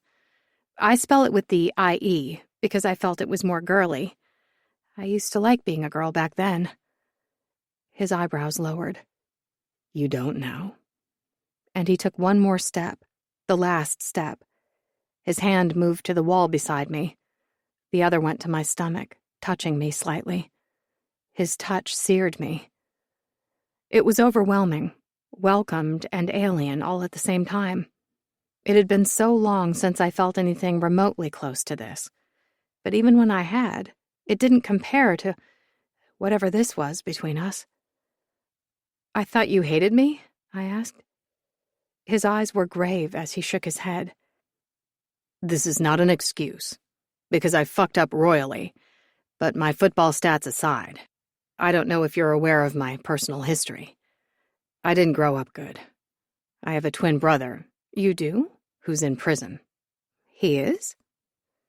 "He went in for attempted rape, and never left because of all the bad shit he's done in there." "Oh," I frowned. "That's not all." "It's not?" I whispered, feeling his hand sliding around to my back, aligning his front against my front. "My dad's been a drunk all my life, so I have nothing to do with him. My mom never left the trailer park. We had a house at one point, but for the most part we were in the trailer park. We can get into that later. But there are good trailer parks and some that aren't. She came from the stereotyped kind. If that doesn't make sense to you, that's a good thing. But if you meet her one day, you'll understand. I gave up on her a while ago." "Oh." I reached up to comfort him, but when my hand found his arm, a different zing went through me. "Oh." "I got 2 more siblings. One is the reason I thought you were trying to con me. The only contact I have with her is when I block her from hurting more people. She's not good news, and I'm trying to turn over a new leaf, keeping communication with her to the bare minimum and as nice as I possibly can, while not letting her fuck with the way I view people. I almost missed out on you, because darling..." "Darling?" I liked that. No, I loved that. His head inclined toward me. "You know how you sometimes have milestones that change your life?" I nodded. "If I'd missed out on a chance with you, that would have been a milestone in regret." "Oh, whoa. A milestone in regret?" "I got a half-brother who grew up in the next town over with his mom, which probably saved him, and I've got no intention of fucking that up in some way, so I steer clear." He stopped, holding my gaze for a beat. "So now you know something about me. I don't talk about my family. Football saved me, plain and simple. Also, you were crying before. Why were you crying?" I frowned, remembering that too. "Where did you come from?" "We like eating here. We get escorted in from the back and slip into a booth. Most people have no clue we're here. Olvander needed to talk about his woman, and honestly, I could use some drinks trying to figure out what to do about you." "About me?" Also, holy crap, he needed to be escorted in the back? He was that kind of athlete, which I knew, but seeing it firsthand, wow. "Because I messed up. Bad. I'm sorry." His hand slid from my back to my front, and he toyed with the bottom of my shirt. His knuckle grazed against my skin, teasing me. Little wisps of lust grew, dancing inside me. "That's okay." I wanted his whole hand against my skin, under my shirt. "We all mess up now and then." He chuckled. The sound washed over me. I loved the sound of that. "I can more easily count the times I've not screwed up. That's also the kind of guy I am, so you know." "Why are you telling me all of this?" I was also touching him. My hand smoothed down his arm to his wrist. "Because I don't want to fuck up with you. I just dumped out most of my skeletons, and now that you know all that, you can decide." "Decide what?" I tilted my head up and was caught again by his eyes. They were so close. His whole face was so close. His lips. If I stood on my tiptoes, mine would brush against his. It'd be so easy. "I want to know you. Do you want to know me?" "Want you?" My mind was all muddied. Desire blanketed me, making everything fuzzy at the corners, except his mouth. What would it feel like to touch those lips, press against them, taste them, taste him. How would he feel? He groaned. Billy. What? I breathed. I gotta ask, what the fuck is going on out here? An angry voice sounded, intruding. Brett lifted his head, and I felt cold seep in, but he kept his hand pressed against my stomach, under my shirt. He hadn't altogether pulled away. Thank God. Give us some fucking privacy. He wasn't asking. I would, except that's my date you got backed against the wall. What? Date? Brett went tense. I was disoriented. You're here on a date? He asked. Am I? My brain was having a hard time catching up. It kept wanting to pull Brett back toward me, to feel all those wonderful feelings I'd never felt before, not the way he was making me feel them. Then, shit, I blinked again. Reality set in. Travis had come looking for me, and both men were not happy. I bit on my lip. Wait a minute. Wait a god-darn minute. I jerked from the wall and had a finger up. I stepped toward Brett. This is your fault. And you. I swung to Travis. You said some seriously heavy stuff in there. Really heavy. It's a first date, Travis. I went back to Brett. And I'm only here because of you. Me? Yes, you. You met me. You made me feel things. You made me feel. And that was just in the back of an SUV. Then you turned asshole. So yeah, I'm here on a date because I thought maybe, just maybe, it wasn't you. Maybe it was me. Maybe I actually did want to date someone again. Maybe I do want to let someone in, though after round 2 I'm realizing no one could make me feel what you do. But I needed to find that out. So excuse me, both of you, because I've not done anything wrong here. And both of you stop. I wavered on Travis, who looked admonished, but also like something else I couldn't place. Dropping emotional bombs on me and being all up in my face. The next was for Brett. And making me forget who I even am in the process. I'm going inside, and I'll have a drink with Olvander because now I need one. I huffed, stalked inside, and slammed the door behind me. 6. Brett. Billy left the dude and me staring at each other. I'm a cop, so you know. Homicide. You brought her on a date? He grunted, shaking his head. Lo, who's like her sister, set us up. Said Willow gave the go-ahead. She prefers Billy. How long have you been waiting for a date? He laughed abruptly. Clocked her 2 years ago, but I was in a relationship. Once it ended, I made it known 6 months ago that I was interested. She's a ballbuster, and she doesn't even know it. I nodded. Got no clue. She told me tonight she hadn't even asked for me. It was between me and another guy. Lo picked me.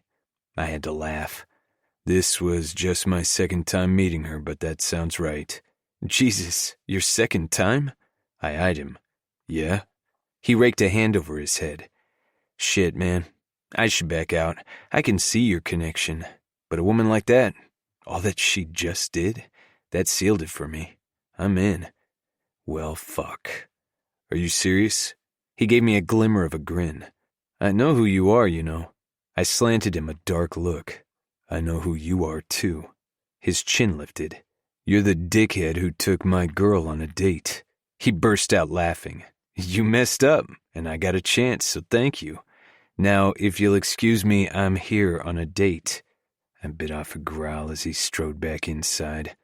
I went right after him, having never imagined myself in this position, or that this was how the night would go. He went to a table, and I cut through to the area where Olvander and I always sat. He and Billy were in the back booth, her head barely visible as she was scrunched all the way against the wall. When I got there, Olvander was laughing his ass off, bent over, his beer spilling because his body was shaking, and he pounded the table with his hand. I can't even. My man, my boy, and you. I should have stayed. He let out a long laugh, resting his hand on his chest. I'm going to regret that for so long. He saw me and his head tipped back in another round of laughter, loud and not caring about the attention he was attracting. I ignored him. "I'd like to give you a ride home," I told Billy. She had stopped laughing, her eyes getting big just like all the other times I'd been forward with her. She was so unlike the other women I came in contact with. So many of them were the aggressors. I hardly had to say anything, but here Billy was, always having a different reaction to me. I never knew what I was going to get. I caught movement behind me and saw the date coming in. "Billy, I'd like to give you a ride home," he said. Her eyes trailed behind me as he rounded my side and stood next to me. He stopped short at the sight of Olvander. "Whoa, hi." He smirked, motioning between Ol and me. "Do all footballers hang out like this? I heard some do and some don't." I growled. "So glad you found us. Now you can go. I'll give Billy a ride home." Billy started. "I brought her. She's my date," the guy countered. "I'll make sure she gets home safely." I faced him. "She will, because I'll take her." "I don't think so. Lo entrusted her to me. Lo has no idea who you are. She will when I introduce myself, when I get her home. She doesn't live with Lo. We'll make a stop on the way. Then you'd be interrupting either bath time, teeth brushing time, or if the kids went to bed early or something else." His grin was tight. "I don't think that'd be a great first impression." I narrowed my eyes. "You have an answer for everything?" "Pretty much, yeah." His grin became more relaxed and he settled back on his feet. His shoulders loosened. "Look, get her number. Let me take her home. I brought her here. It goes against the man I am to not make sure she gets home safe. And for you to take your shot." He shrugged. "You've had 2 shots. You've had 6 months where you could have gotten that done. A woman like that you'd wait years for, and you know it." He had me there. And seeing that, he scanned the rest of the table. His head whipped around. "Wait, where'd she go?" "Oh, yeah." Olvander lounged, one of his arms along the back of the booth. "She called an Uber 30 seconds ago. But keep going. I am thoroughly enjoying this. I don't need to talk about my wife anymore. I got that hashed out with her before you two even joined us. Also, Kayla will love meeting her." Travis cursed, reaching for his wallet as he took off. I wasn't going to race him out of the place. Billy'd be gone by now. I was starting to know her, and I knew that much. I slid into her vacated seat. "You called Fred?" Fred was Olvander's cousin, and on the nights when Ol wanted to drink, Fred was his driver. Ol beamed. "I called Fred.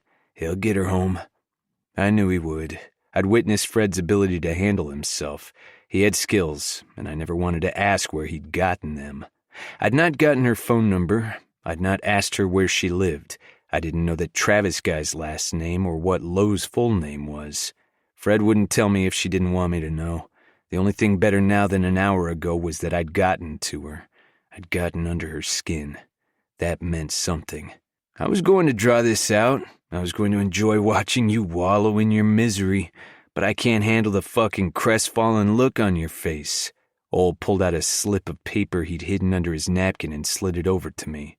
"She left her digits for you." I snatched it up. "I got her number?" "You got her number." He studied me thoughtfully. "First time I've seen you like this." I didn't respond to that, but it was the first time for myself as well. I wasn't sure I liked it, but I was sure I liked her. 7. Billy. My phone buzzed as I crawled into bed. Unknown. "This is Brett. Thank you for leaving your phone number." My tummy fluttered, and my heart lifted. I smiled as I rolled to my back and texted a response. Me. "I'm glad we ran into each other tonight." Brett. "Me too. You got home safely." Me. "Yes, just going to bed now." Brett. "Can I see you tomorrow?" The flutters tripled. Me. "Yes." Brett. "Great. I'll call you tomorrow." Me. "Night." Brett. "Night." Smile emoji. I stared at that smile emoji for 5 full minutes before I put my phone away. I went to sleep smiling. 8. Billy. I need to be smaller. I need to be quiet. Thump. My heart is so loud. Thump. Mom, where are you? Ben? I want to cry, but Mom would tell me not to cry. I can't cry. If I do, I'll die. Another blood-curdling scream rose from the living room. I can't make a sound. Not a sound. I jerked awake, a scream already building in my throat.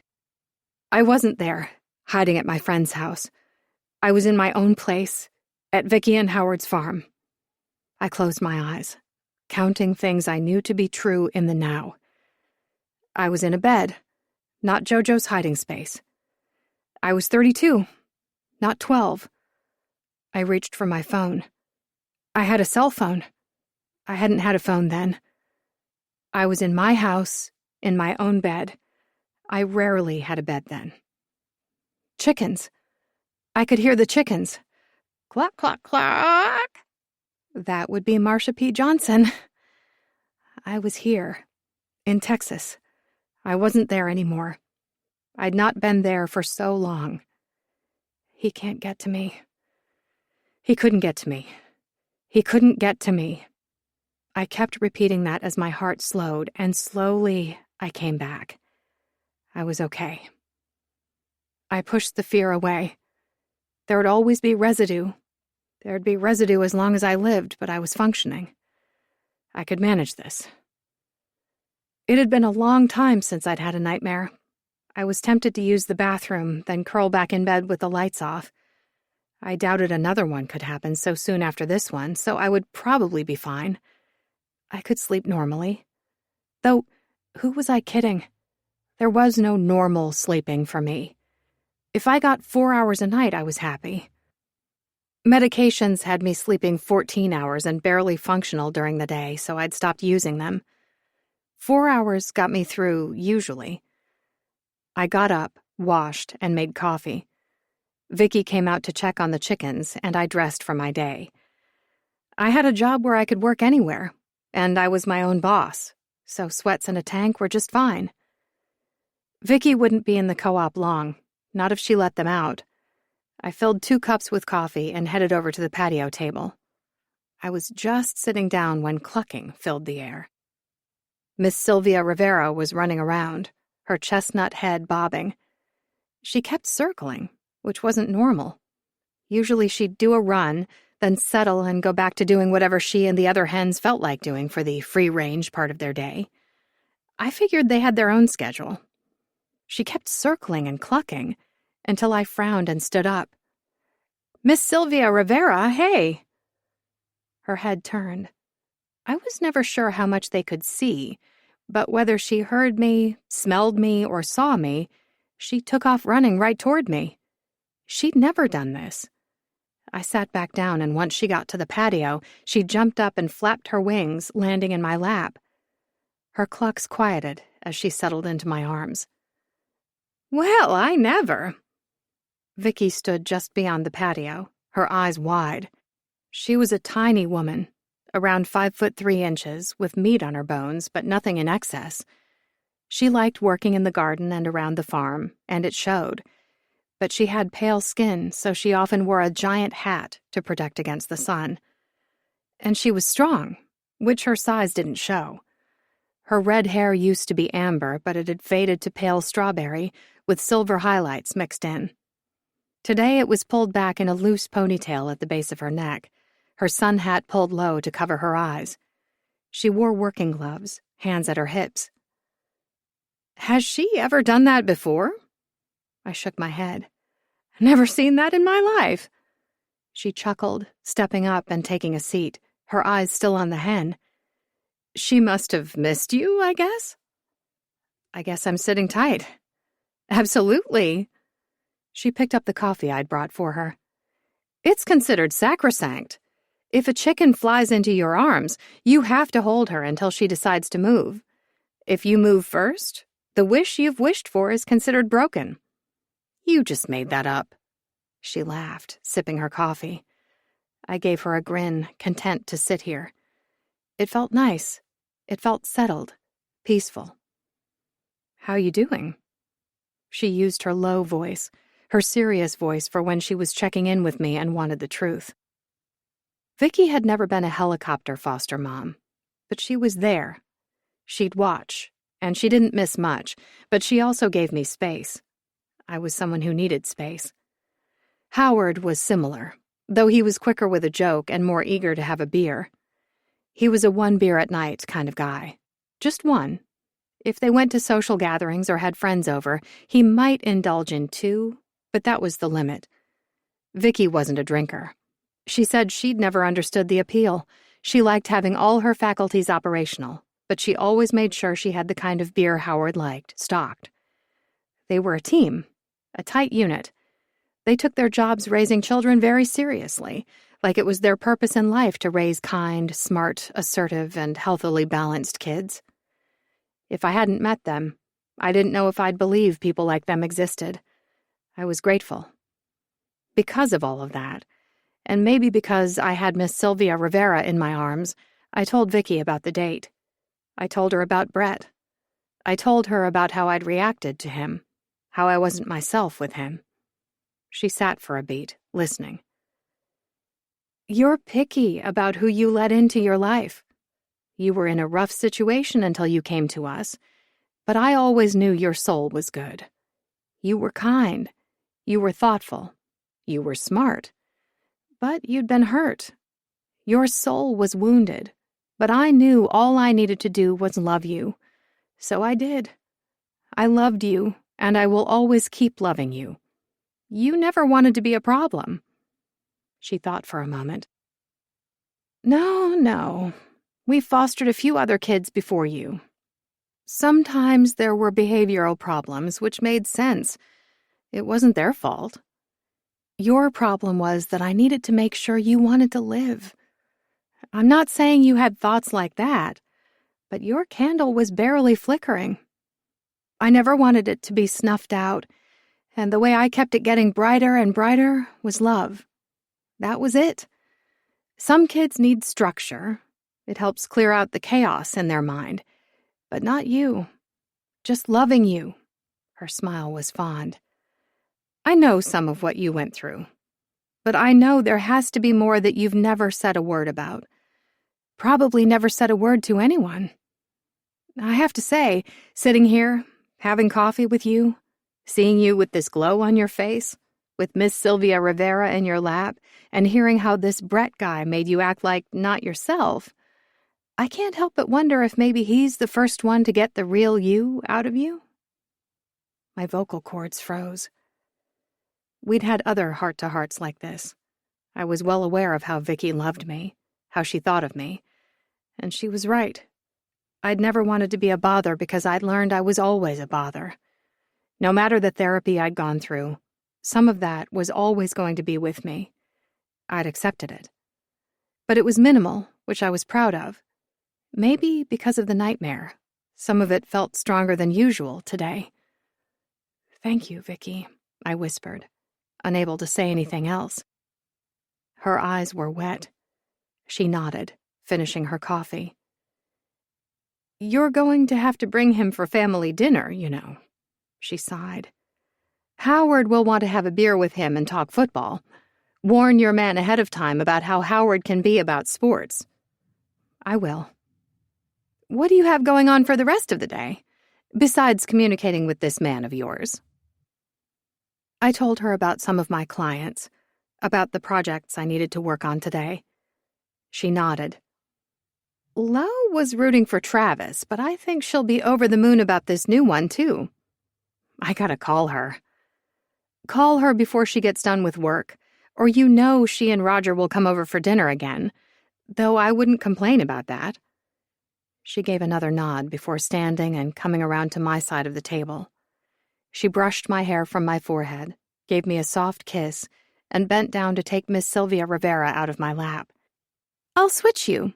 Miss Sylvia Rivera for the coffee cup."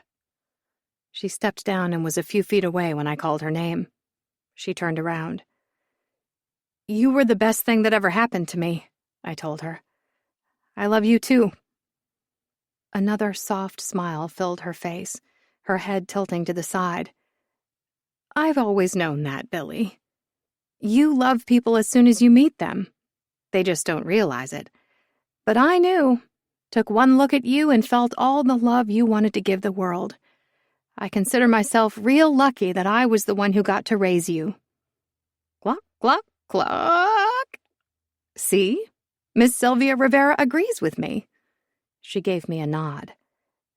"Go on. Take the cups in and get to work. Thank you for starting the day with me." 9. Billy. I'd not gotten to Lo before she finished work. I made the mistake of checking my email first. An emergency project had come up for an ad campaign that was scheduled to come out in a week. There'd been enough problems with the previous designer that they'd scrapped everything at the last minute and prayed for a Hail Mary. Those were their actual words. I'd spent the day doing mock-ups for them, and now, with the afternoon almost gone, the third option had just been approved by their team. "Thank you so much for this help, Melanie.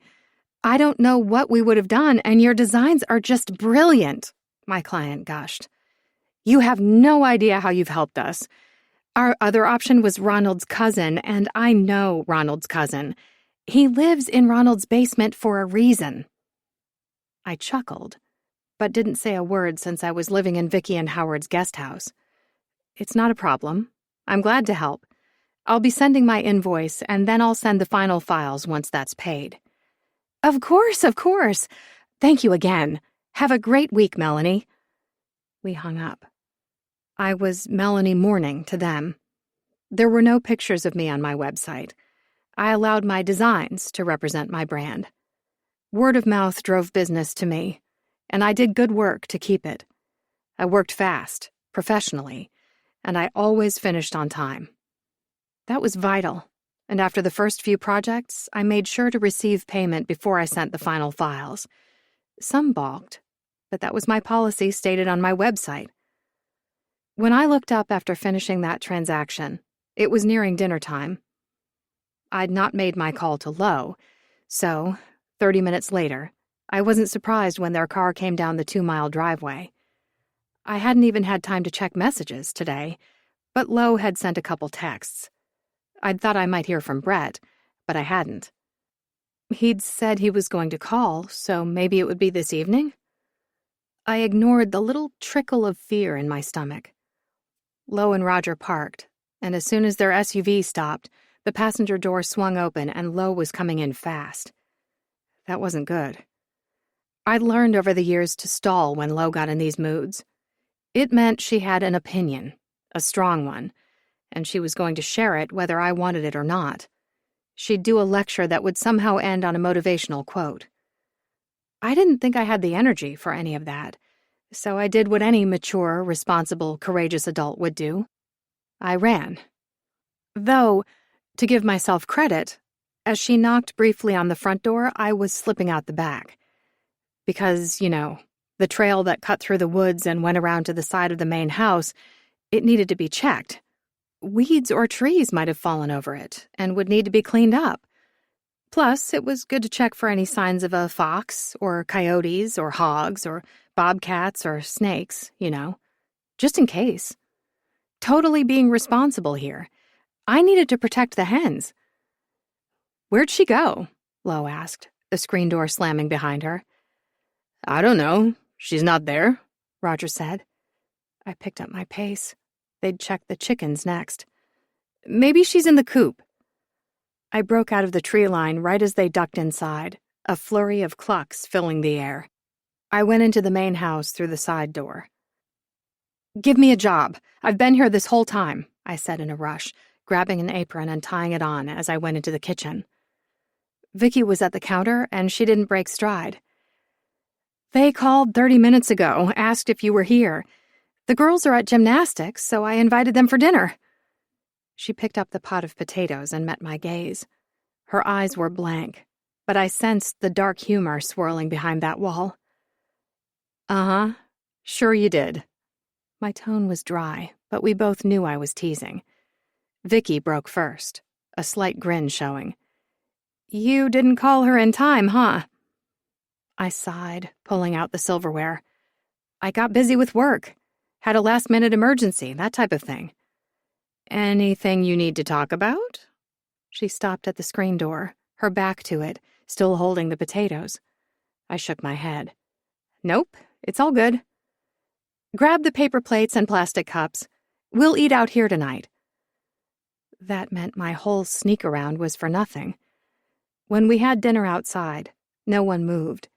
It was too comfortable, and sitting around the patio table meant drinks and loose tongues. The lecture I thought I'd escaped would still happen. I'd just have an audience. I didn't know why I was hiding from Lo. She would have talked to Travis, gotten his side of the night. By now she'd heard all about Brett. The same Brett who'd come on strong, texted me, made me feel all sweet and warm, and who I'd not heard a word from today. That Brett. He should be doing the courting. That was the word Vicky and Howard used, and it stuck because it was the truth. The getting-to-know-you stage in the beginning was supposed to be the guy's job. If he was willing to do that work, it showed how important you were to him. Therefore, I felt it was important to wait for him to text. I wanted to see if he followed through on what he promised. Another thing that said a lot about a guy. But who knew if I was right to wait or not? The 2 relationships I'd been in had been good, safe. I'd felt pleasant enough around them, but the spark hadn't stayed, and both had ended because we were better friends than lovers. So maybe it was me? Maybe I was doing something wrong? But that wasn't really true. I didn't date because I hadn't wanted to. My life's purpose wasn't to get married, have kids, get a certain type of house. I'd seen too much already, and knew that vision could be bullshit. My life's purpose was to feel safe, and I did at Vicky and Howard's, with the hens close by. That was good enough for me. "Mom!" Lo shouted, from the coop by the sound of it. Vicky cut her off, shouting back, "She's in the kitchen!" A beat later, she spoke normally. "You would have known that if you'd checked the house first. She's been here all afternoon helping me out." Vicky totally had my back. Go Vicky. I loved Vicky. "Uh-huh, I'm sure." Lo's tone was dry, like mine had been earlier. I chuckled. The screen door opened and shut. "She's in a tizzy." Roger came up next to me and bent over to wash his hands in the sink. He swung his hips to bump mine gently. "Hey, how you doing?" He always said it as one word. "She's in a tizzy? Like mad?" I'd not been expecting that. Maybe a stern reminder about the goodness of Travis, or what are you doing with a celebrity? Something like that. But she'd let it go and tell me she would support me no matter who I picked. She had to. "I think she's hurt you didn't say anything about seeing Brett Brudeau again." Oh no. A hurt Lo was another beast, and she'd been heading to me, to share, and I ran from her. That probably hurt her feelings because we all knew I'd not been helping Vicky this whole time. If Vicky needed help, she'd wrangle Howard to peel some potatoes. She liked to cook by herself otherwise, but the cleanup was always for the rest of us. I sighed. I need to fix this. It wasn't like that. He rejected me. The door slammed shut, loud and abrupt enough that I jumped, and then came a low and barely controlled, "He did what?" Lo stood in the doorway, her eyes locked on mine and her jaw tight. I was really messing this up. 10. Billy. It wasn't like I was trying not to tell you about him. It's just that our first meeting was a lot, and he was a lot. And then he thought something about me that made him not want to do the coffee. But he explained later that he'd messed up and he was sorry about it and he wanted... I'd been rambling for the last 20 minutes about why I hadn't told Lo about the coffee date with Brett initially. In this family, getting rejected was something we shared. I should have told Lo about it. Or not that I got rejected, but that it hurt me. That's what she cared about. And now I was trying to explain myself without giving her a bad first impression of Brett. Because let's face it, Rejecting me because he thought I was sent to con him wasn't a stellar beginning. Even as I scrambled to unhurt Lo's feelings, it was in the back of my mind that Brett still hadn't reached out. I snuck a peek at my phone before we sat down to dinner to make sure I hadn't missed anything before I turned it to silent while we ate. I hadn't. It went back in my pocket.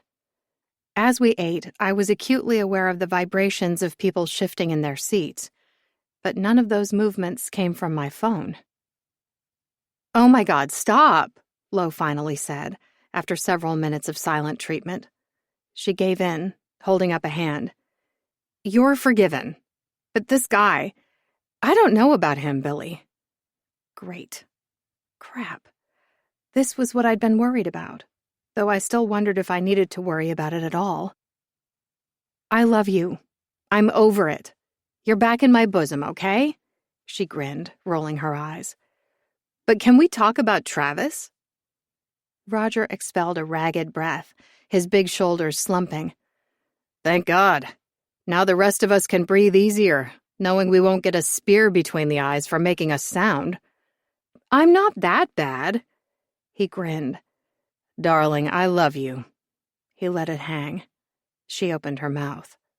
Vicky held up a hand. "He's trying to rile you up to help give Billy a breather. You've been hammering at her since you got here."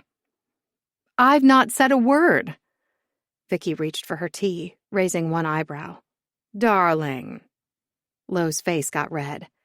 "She didn't tell me about him," she hissed. "She met someone she was excited about, and I didn't know. I'm supposed to know. I'm borderline obsessed with my sister. I get to know these things. You probably heard about him before I did." She studied her mom a moment. "You did. You heard about him before me. What the hell?" "Loie." Howard had been quiet until now. "We're sans the little ears tonight. Please." He leaned in, a grin spreading. "It should be what the fuck tonight, not what the hell." Roger burst out laughing. Vicky sent her husband an admonishing look, but the corner of her mouth curved up. Lo laughed. "Sorry, Dad." She turned to me. "What the fuck, Billy?" "So much better, daughter. Don't forget, you're a sailor's little girl. Cursing is one of life's joys for me." Vicky reached over to pat her husband's hand. "True. What was I thinking?" She zeroed in on me again. "What did you think about Travis?" "Travis?" I thought about it, about him. "I liked him too." "Shut up!" She slapped the table. "You did?" Roger and Vicky shared a look behind Lo's head, which I didn't understand. I nodded. "I did." I shared my thoughts about him. It was true, he'd surprised me. "Travis wants to ask you out again. What about we do a couple thing like I first suggested? Jack's Barbecue has live music playing on Friday. We should go. Do you want to go?" She grasped Roger's hand, squeezing tight.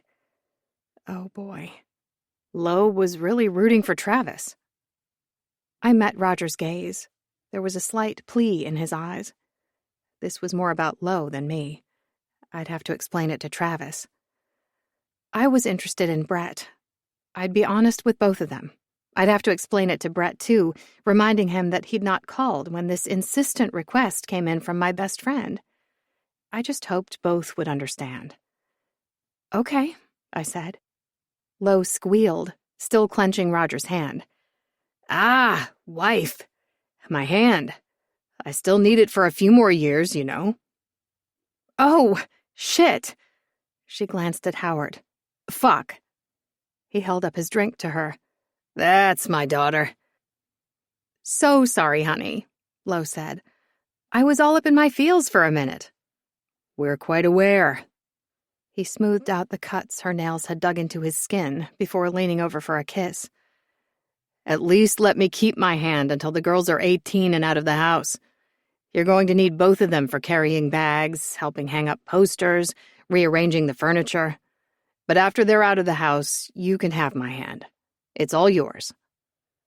"Don't forget when they move after college. For their first job?" Their second? When they get their first mortgage, Howard offered. Right. Roger gave Lo a stern look. I need to keep my hand until our girls get married. Their spouses can take over then. Lo snorted. Always such a television sitcom around here. Everyone shared a laugh at that one, and Vicky changed the subject, giving me a break, which I noted as she looked over the rim of her glass at me. She asked how the girls were doing in gymnastics, and I remembered how I would have killed for a family when I was younger. How this, right here, this meal, the teasing, the laughs, and the real conversation, it wouldn't have been a sitcom for me. It was the family I always wished for, and I'd gotten my wish. If Brett didn't call, it'd be okay. It wasn't supposed to work for us. And again, I'd already gotten my wish. I'd be just fine. He hasn't called? Lo asked. It was 10 at night, and she and I were sitting on the patio by my place. Roger had left to take care of the girls, but everyone knew Lo was staying. She wanted to know more about Brett and the date. Once we were over here, alone, and I'd indulged in a second glass of wine, I admitted the rest to Lo. She was now fully up to date about Brett. I swallowed a pang of disappointment. No. Maybe I knew he wasn't going to call, and that's why I kept thinking about it today. Lo narrowed her eyes, trying to see me better. She'd had more than 2 glasses of wine, so things were a little blurry for her. Like you intuited it? I shrugged. I don't know. The pang was still in my chest. I hadn't been able to swallow it away. I was into him, Lo. I really was. Oh, Billy. She reached for my hand, holding it tightly. I turned it subtly, moving so her nails couldn't squeeze in without her noticing. This is strike 2. What do you mean? I asked. She let go of my hand, sitting back in her chair. Strike 1. He asked you for coffee and changed his mind. He got you so wrong with that assumption, and I'm not going into why he would think that about you because you are not that kind of person. Strike 2, he said he wanted to see you today. That changed to call you, and it's 10:30 and he's not reached out. Her eyes turned shrewd, or as shrewd as they could be because she was blitzed. He's going to call, you know. You're a catch, and he knows it. Are you going to tell him about Travis this Friday night? He's going to call, you know. That shouldn't have made me feel better, hopeful, but it did. I tried not to show it, giving her a shrug and looked down at my lap. I don't know, she gasped, jerking forward. It was one of Lo's favorite reactions. She did it a lot. No way! You're going to tell him? Screw him. Give Travis a try. I'm telling you, Travis... She lifted her glass, shaking her head. Travis is a good one. He can protect you. He's got a 4-year degree. He's been through the ringer with his ex. Give him a chance, Billy. I think sometimes the strong lust at first sight fizzles out. It's the slow, smoldering embers that can build into a bonfire. You mark my words on that one. I think Travis is an ember for you. He can tear down a forest. Just give him enough oxygen. Lo? I was a little horrified. A different metaphor, please. She winced. Right, I'm sorry. All the animals. You're not thinking about all the animals that could die in a forest fire. I shivered. I know, I'm sorry. She glanced over her shoulder to the coop. All the Miss Sylvia Riveras running around, scared, their little tails smoking. Lo? She laughed. Sorry. I'll stop. She paused. The Marsha P. Johnson's little heads bobbing, running around so scared they'd probably run smack into a tree and keel over. She was going to keep going. My growl stopped her. Her grin turned lopsided. No fire will harm our little hens. Dad made sure, reinforcing the coop with metal. If a fire breaks out here, we'll have to take cover with them. Dad should add another extension, maybe put a couch in there for us. The serious talking was done, finally. We chatted more about the hens, then moved on to how Roger wanted to get a dog, and whether Lo was going to use getting a dog as collateral for maybe getting the pool she'd always wanted. After that was sorted, after she'd decided she'd let him get 2 dogs for the pool, after Harold gave his swearing daughter a ride home and I crawled into bed, I looked at my phone. Nothing from Brett. My phone beeped 30 minutes later, flashing in the room. I rolled over, grabbing it, ignoring the searing hope that filled my body. Unknown. Hi, this is Travis. I just got off the phone with Lo. I'm supposed to call you tonight and cement my chances. It's late, so I hope a text is sufficient. If it's not, do me a favor. Don't tell Lo. Just let me know and I will up my efforts. I promise. Also, she explained about Friday, and I'd love to catch some live music. We can go as friends, if that's what you want. Give me a call sometime. I'd like to hear more about these hens Lo kept mentioning. Something about a chicken on fire? I grinned, some of my disappointment easing, but I didn't respond. I'd text him tomorrow. Lying back down, my phone in my hand, I felt it buzz again. I lifted it slowly, expecting another text from Travis, or even Lo, letting me know she'd talked to Travis, and he might reach out. Brett. Fuck. I'm sorry it's so late. Are you still awake? Nope, it wasn't either of them. I stared at the message, wondering why I cared so much, why I'd obsessed about whether he was going to call all day. He could hurt me. He already had. Maybe it wasn't a big deal to others if the guy texted the next day or when he texted, but he had time. People could text when they were on the toilet. I knew because that's when I did most of my texting. It was one of my favorite places to text, but he hadn't. He'd texted now, like I was an afterthought. I don't know. I was probably overthinking it, but for some reason it meant something that his text had come so late. Maybe Lo was right. He'd said he wanted to see me, then he'd said he'd call, and he'd dwindled that down to a text coming in at booty call time of night. That meant something. I needed to go with my gut. I didn't reply to him either. 11. Brett. Yesterday was our day off, and though I rarely took it because no one took it off, I was forced to this time. I'd gotten a call at 3 a.m, just a few hours after I'd come home from going to drinks with Ole, and found Billy there, of all places. I'd been planning my Tuesday differently than the way it happened. I'd wanted to head in, do more weightlifting and training, and go over the tapes for the next team. Then I'd wanted to call Billy on the drive home, maybe talk her into dinner at her place or mine, just easier for privacy reasons, or take her out somewhere to eat if that made her feel more comfortable. I had also planned on stocking up on everything I needed for the house. Some of my buddies didn't think about that since their wives or girlfriends did that for them. Some of the single guys had assistants who did that sort of thing. One of the guys' husbands handled that too. Not me.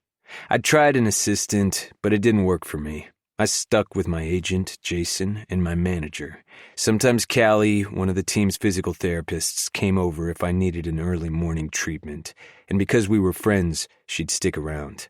At first, my house had been a quiet place for her to study since her place was next to a bar, and she was going for a graduate degree, but she started spending more time here. By now, I knew she'd be studying at my house every Wednesday, Thursday, and Saturday night. I barely noticed Saturday because I was always gone for our game the next night. The team stayed at a hotel the night before, no matter where it was. Callie had started taking care of the house, and I'd cleaned out a back section on the other side of my garage for her. It had been used as a gardening area by the previous owner, but I extended it and renovated it into a guest area. That was now where Callie studied. But with all she did to help out, I never let her get my groceries. That was my job. I'd been looking forward to picking up a steak, maybe a decent red wine if Billy liked that kind of thing, and some potatoes and vegetables for the grill. If Billy hadn't felt comfortable coming to my place, I'd fire up the grill another night. But none of that happened. Instead, I'd gotten a frantic call from my 14-year-old niece. "Uncle Brett, Mom went to the casino and she's not been back in days. I'm getting worried." She'd been crying. "Can you find her?" My niece rarely cried, or rarely let someone know she was crying. An hour later, after making a call to someone I knew in the bounty hunting business, I'd been in the car on the way to the airport because my sister was in jail. It took me all day to get there and get things settled for my sister's kids, but I'd gotten back late last night. I'd sent Billy a text when I landed in Texas and was on the way home. I'd called Wednesday and left a voice message, but still nothing. It was now Thursday, and I was just getting home after being at practice all day. I'd messed up our first meeting and she was ghosting me. Had I done something wrong? I had no idea how else to get a hold of her. That Travis guy. Fuck. I bit back a growl, but I could track him down. As I pulled into my garage, I could see Callie's little white Camry was in the last slot, so I didn't go inside. More than likely she'd be out in her area, but just in case she was using the kitchen, I wanted to do this in private. I let loose a growl. I hated owing this guy 2 favors in a row. I dialed the phone. "New King's bounties." He was already laughing as he greeted me with that. I cursed. "This is your personal cell." He barked out a laugh. "No shit, Sherlock. Gotta razz you. This is the second call in 3 days. To what do I owe the stupendous honor of getting another call from the superstar Brett Brudeau?" Channing Monroe. I knew this kid from school. He'd been a leader of his own group, which made him usually my enemy back then. I'd been about family loyalty and backed up my twin, who wasn't a good guy. Not that I'd consider Monroe a good guy, but he wasn't in prison, so there was that. And he'd helped find my sister. "Your nieces and nephews okay?" His tone got serious. "Yeah. I got in touch with Will. He agreed to take them in." He was quiet for a second. "I'm sorry. I thought you were steering clear of your half-brother. It was him or bring them all to Texas." My hands fisted around the steering wheel because I hated having to make that call. Will had grown up mostly away from our family, and because of that he had a decent job, a good wife, and 2 beautiful little boys. Taking Shannon's kids to his house was going to put him in her crosshairs, but Will was local, or more local than where I was. Having Shannon's kids come here would be a last resort, but it was something I'd do if necessary. Channing knew I'd been staying away from Will because he's the one I'd asked to give me updates on Will and his family. Channing had done all of that, and more, letting me know my half-brother was on his way to building up a solid nest for his family. He didn't drink, he didn't cheat, he didn't even smoke. The guy was almost a saint, involved in their local church. He'd gotten the white picket fence dream, and I was ridiculously proud of him. He'd gotten out. He had his life together. "That's a hard one," Channing added after a moment. "We could have taken them in." That suggestion got to me. He meant it. My voice was a little rough as I rasped out. "It's family, you know. I get it. But just saying, if your brother can't handle when Shannon gets out, we're a last resort before totally relocating them. If it comes to that, it'll be a legal fight, which we'll help with. You know that. You know I can handle your sister." He could. Him, all the bounty hunters who worked for him, his sister, his wife, and all their friends, too.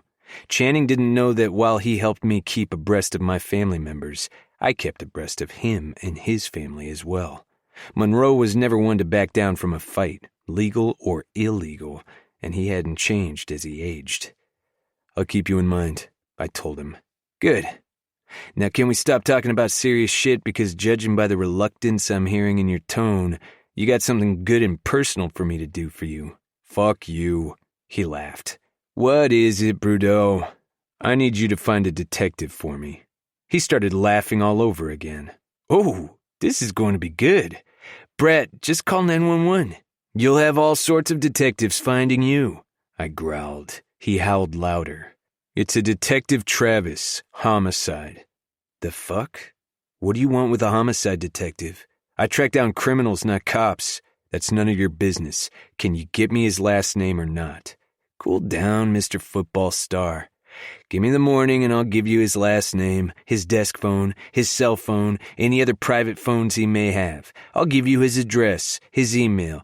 Anything you want to know, I can do it." "I thought you just tracked down criminals." He swore, but he was amused. "I can find anyone. You know that." Billy.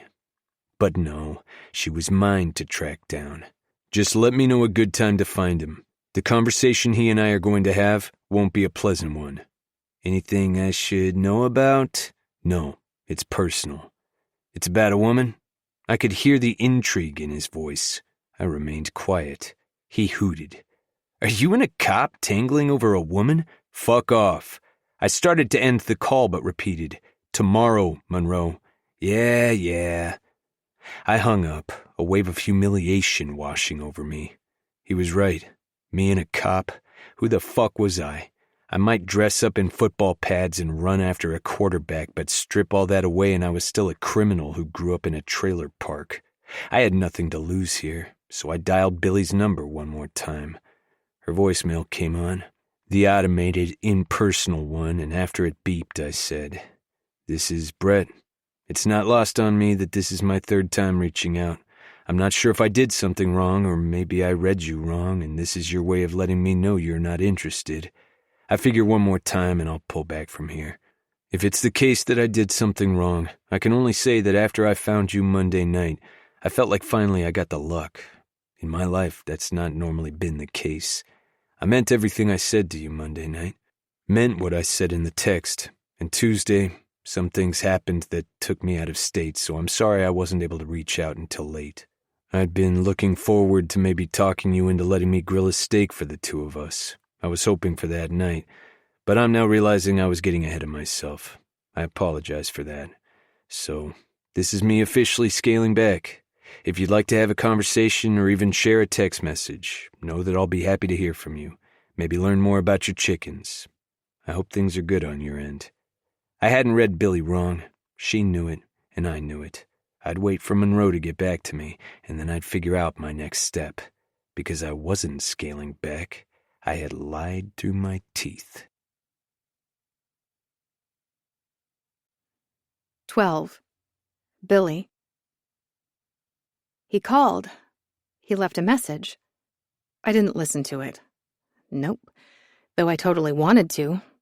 I really, really wanted to, but I stuck to my guns, as Lo liked to say. It was Friday night, and Lo, Roger, and I were on our way to Jack's barbecue. Travis was meeting us there. Lo was dressed to the nines in a little black dress and gorgeous thigh-high boots. Her hair was high on her head in a ponytail with long tendrils curled down to tease her back. She had hoop earrings, too. I couldn't compare, which I knew, so I didn't even try. I wore a black tank top and jean shorts, the kind that stopped just over my thigh, so they weren't mini shorts. They were respectful.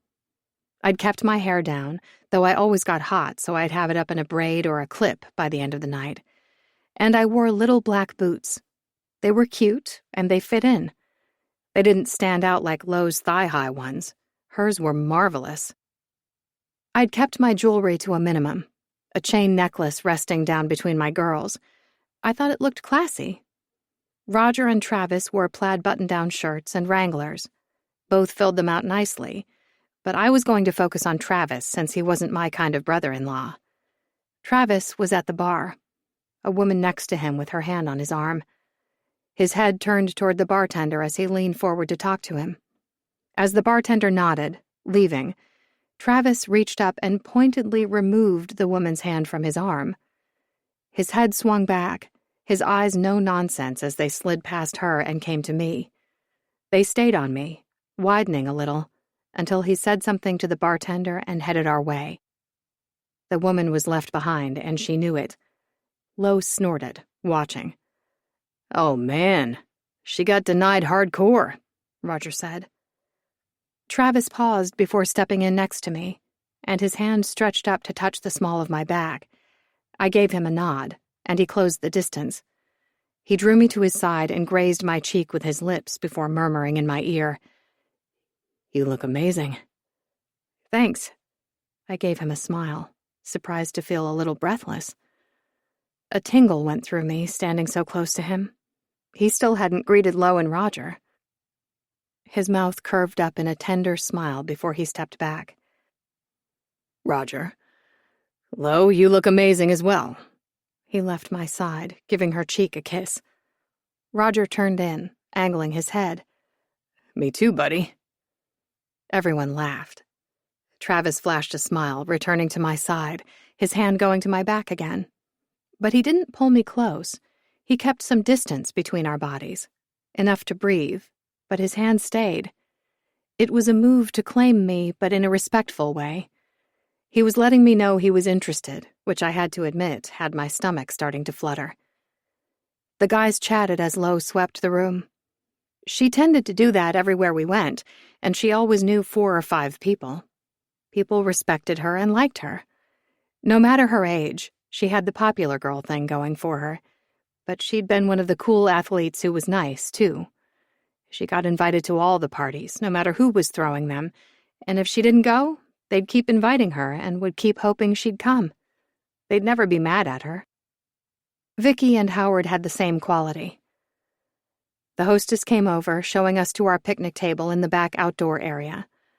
On the way, we passed a dance floor and a huge, old-school barbecue grill. There were tables inside, with booths lining the walls.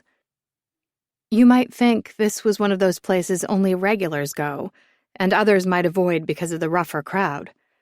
There were quite a few bikers congregating, but it was a Friday night. A lot of other customers were here, too.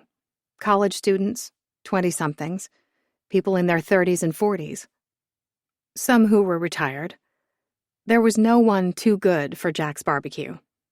As we wound to our table outside, 3 people stood up to greet Roger and Lo. Travis and I kept on to the table. He waited until I sat before settling in next to me. Being a cop, no one greets me like that. I smiled, his joke easing my tension. Even other cops? He laughed. Touché. We go to a cop bar and they'll be all over us. Everyone would want to know you and try their hand at stealing you away. My cheeks got warm. He got quiet before leaning over to speak under his breath. I know this is a friends-only thing, but I hope it's okay if I admit that I'm still hopeful it might turn into something more. No pressure, though, and I mean that. I can back off if you'd like. Treat you like a genuine friend. Because I want that as well. I looked at him and saw he was watching Lo with knowing eyes. I held what I'd been about to say. Lo told me you don't socialize much, he added. The way he said that, my back straightened. Is this a pity date? His eyes widened. No, God no, unless it's the other way. His mouth tugged up in a crooked grin. I flushed because it worked for him. The crooked grin, the self-mocking comment and tone, but his eyes were intense. I sighed, feeling my tummy flutter.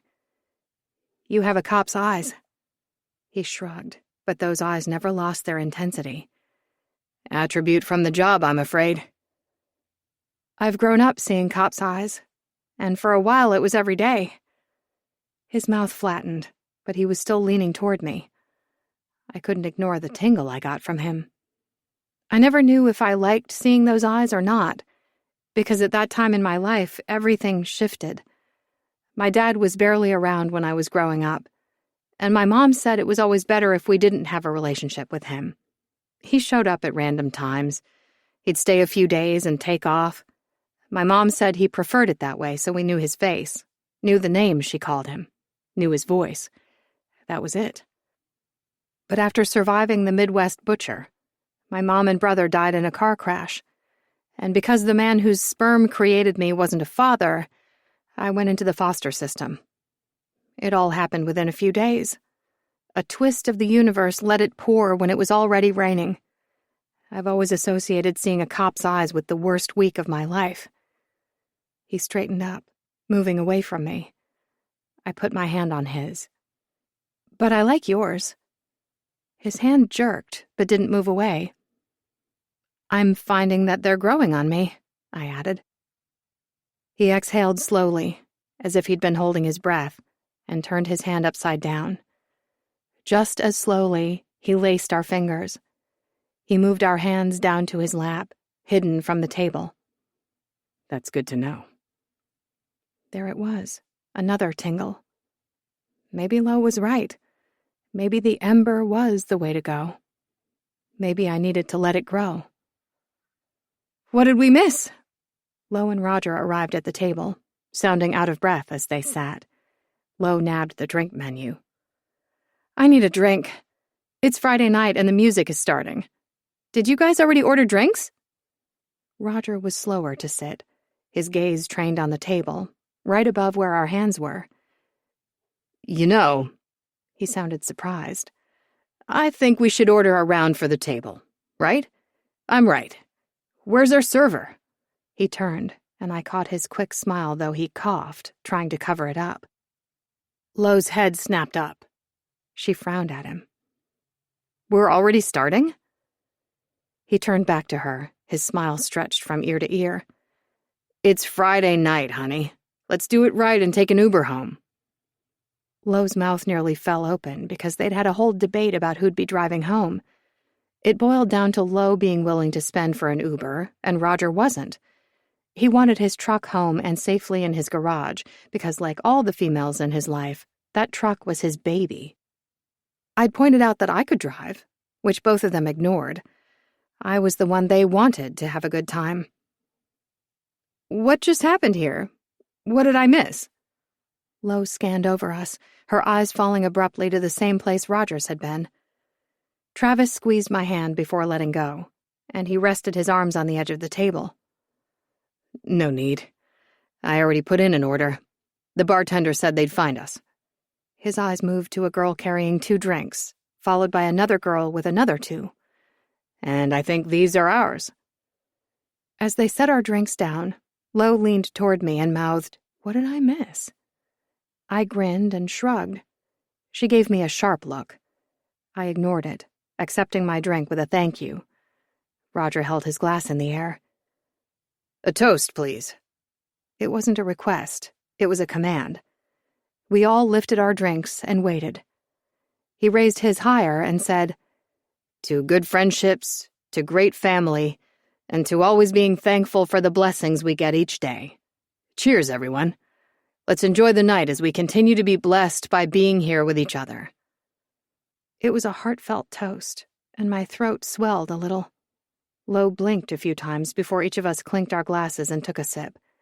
Travis watched me over the brim of his glass the whole time. I liked it. I also couldn't stop thinking about Brett's latest voice message on my phone. 13. Brett. My phone buzzed just as I was walking inside. Callie had asked the night before if she could use my place tonight instead of Saturday night for studying. I hadn't cared. I never did. She was quiet, but tonight as I opened the garage door and headed for the kitchen, there was music playing, soft piano music, along with the smell of food, which had my stomach growling. It had been a decent day of practice, but I'd stayed after for another hour in the gym. "Hey!" Callie was at the stove, in leggings and a yoga sweater that looked more like a blanket wrapped around her, yet still showing a small stripe of her stomach. Her hair was up in a bun and her cheeks were rosy, I guessed because of whatever she was cooking. I lifted my chin in a silent greeting, going to the table and putting my bag down. I pulled my phone out, reading the text from Channing. Channing. Talked to a buddy who knew a buddy that's friends with a buddy that's tight with Detective Travis Dove. According to the last buddy, Detective Dove had a date tonight. Jack's BBQ. Hope it's not with your girl. Another text came through. Channing. You owe me. What? I lifted my head. What? Callie had her hands folded in front of her, her eyebrows up in concern. You just made a sound I've never heard you make before. Like you're disappointed or something. Is everything okay? Yeah. Callie and I didn't talk about personal stuff. She didn't have family here, and I didn't know her situation with friends, if she had a lot or none. All I knew was that she helped clean my place in exchange for using it to study. It worked because I was barely here, and if I was at my end of the place. It was big enough for an entire family to be here, and I'd barely hear them. What did the text say? Huh? She drifted closer, standing on her tiptoes with her head angled as if she could read my phone from where she stood. She couldn't. She was too far away. I slid it into my pocket anyway. It's nothing. Just heard someone I need to talk to is at Jack's barbecue tonight. Jack's barbecue? There was surprise and something else in her tone. I raised an eyebrow. You know the place? She closed her mouth and nodded.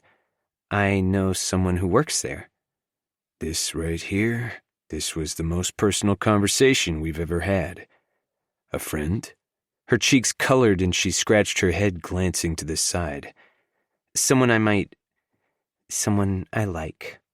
I didn't know if I liked where this was going. Her eyes darted back to me. We could go. You could find your friend. Not a friend. And I could see if my friend is there? Fuck. If he was on a date with Billy, then what the hell would I do? Should I do? Then again, if he was there with her, I could try to suss out the situation. I wouldn't have to deal with him because I'd not been looking forward to that conversation. I doubted he'd give me the means to reach Billy the easy way, and he was a cop. I hadn't figured out what hard way I was willing to go with him. Brett? I'd been staring at her while I thought. It was the glint in her eyes, hopeful, excited. I'd never seen Callie like that. She worked. She was quiet. She was one of the team's best physical therapists, and she was motivated for more. If she had problems, I never heard about them. I didn't know if I was doing this for her or for me, but I nodded. I can't stay long. Her eyes lit up, and her head bobbed up and down quickly. Sure. Not a problem. We took my truck, and we parked at the back end of the place.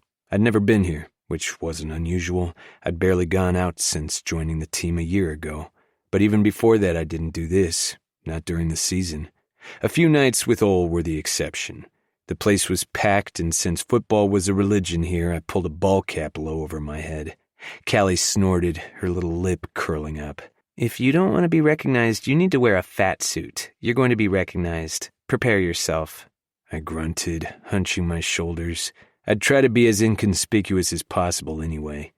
We stepped in the front door, and that idea went up in smoke. The hostess looked up, and up, and up, and gasped. She dropped the pen in her hand. Hi. Oh my God, hi. Welcome to Jack's Barbecue. Table for two? She nudged the girl next to her, who wasn't paying attention until she gave her a sharp jab. Ouch. What? The first girl gave her a pointed look before turning to us. The second girl clued in, and her eyes got big too. Oh, hi. Welcome to Jack's Barbecue. The first one skirted the desk, ignoring the people who'd been waiting, and waved us through. Come in. Jessica, she hissed to the second girl. Go tell Brent. What? Why? Oh yeah. She scurried off. Callie ignored all this, back to standing on her tiptoes with her head craned to see the bar. Her head suddenly straightened and she dropped to her feet, turning to me. Be right back. I frowned, but she was off, weaving through the crowd until she got to the end of the bar where she waved at one of the female bartenders. The first hostess was asking me something, but I watched as the bartender gave Callie a small wave. Callie stood back, her hands folded in front of her, tugging at the end of her shirt.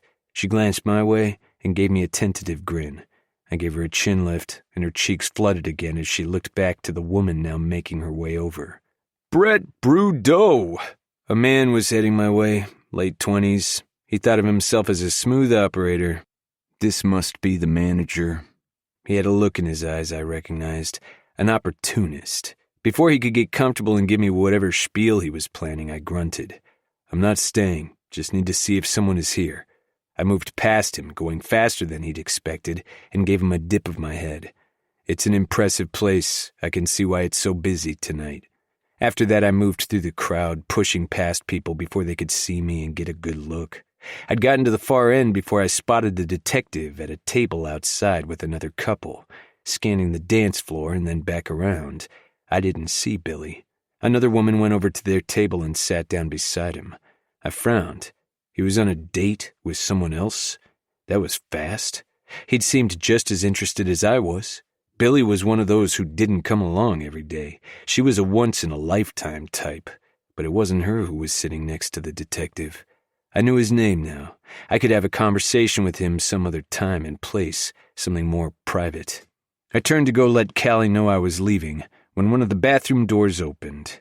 I stepped out of the person's way and she said, "Brett?" I looked down. It was Billy, looking cute as fuck, adorable, and stunning all rolled into one. How she did that, I had no idea, but she pulled it off, and every fucking man in the place knew it, too. 6 guys were clocking her as she stood in front of me, her head tipped up with wonder, and something else in her gaze. Guilt? Then it was gone and replaced with hurt. She bit her lip, taking a step back. I started to go with her, but held myself back. Fuck's sake, what was I doing? I looked over my shoulder and saw the woman leaving their table. Detective Travis was now scanning the room, looking for his real date, who was blocked behind me. "You're here with the detective." Guilt flared in her eyes again before she looked away. Yes. I saw it then. She was interested in him. She wasn't interested in me. I needed to stop this and get a clue. Any more chasing and I'd be a different category of man, one I never wanted to be. Still, my tone was gruffer than I intended when I spoke. "Fine. You have my number. You can call me any time. I mean that." I stepped to the side, looking back at their table. The detective was watching, probably 2 seconds from standing up and heading this way. I dipped my head in his direction and he frowned, clearly not expecting that. I took another step away from Billy. "I hope you have a good night." Her hand touched my arm. "Wait." I looked back, but I didn't move toward her. I couldn't, not anymore. She was on a date with another man after I'd called her for 2 days in a row and texted 2 more before that. She frowned up at me. "What are you doing here?" I glanced in Callie's direction. She was now watching me. Her eyebrows were furrowed. Her bartender friend, or whoever she was also looking my way with rapt curiosity. A lesser man might have lied to cover his humiliation. "I came to see if you were, and I'm hoping you don't ask me how I knew you might be here, because it's making me look a certain way I don't like." Her little eyebrows pinched together. I haven't listened to your last message. What did you say in it?" I shook my head. "Just that I was going to back off, because it's apparent you're not interested." With that said, I really did need to go. 3 guys at the bar were headed my way, and I didn't want to get stuck talking football for the next hour. I touched a hand to her side, and Billy sucked in her breath. I gently squeezed her there. "It was good seeing you again, Billy. I hope you watched the game on Sunday." I stepped past her. She whirled with me. "Brett!" I paused, looking back, waiting. We were close. Her head was at my chest level, and she dropped her eyes, staring at my shirt. "Why are you wearing a sweatshirt?" I fought back a grin. "That's what you wanted to say to me?" She looked back up and embarrassment flooded her face, which made her all the more adorable and made my dick stand up straight like a lapdog hoping to be petted. "No, Why didn't you call me the next day?" I frowned.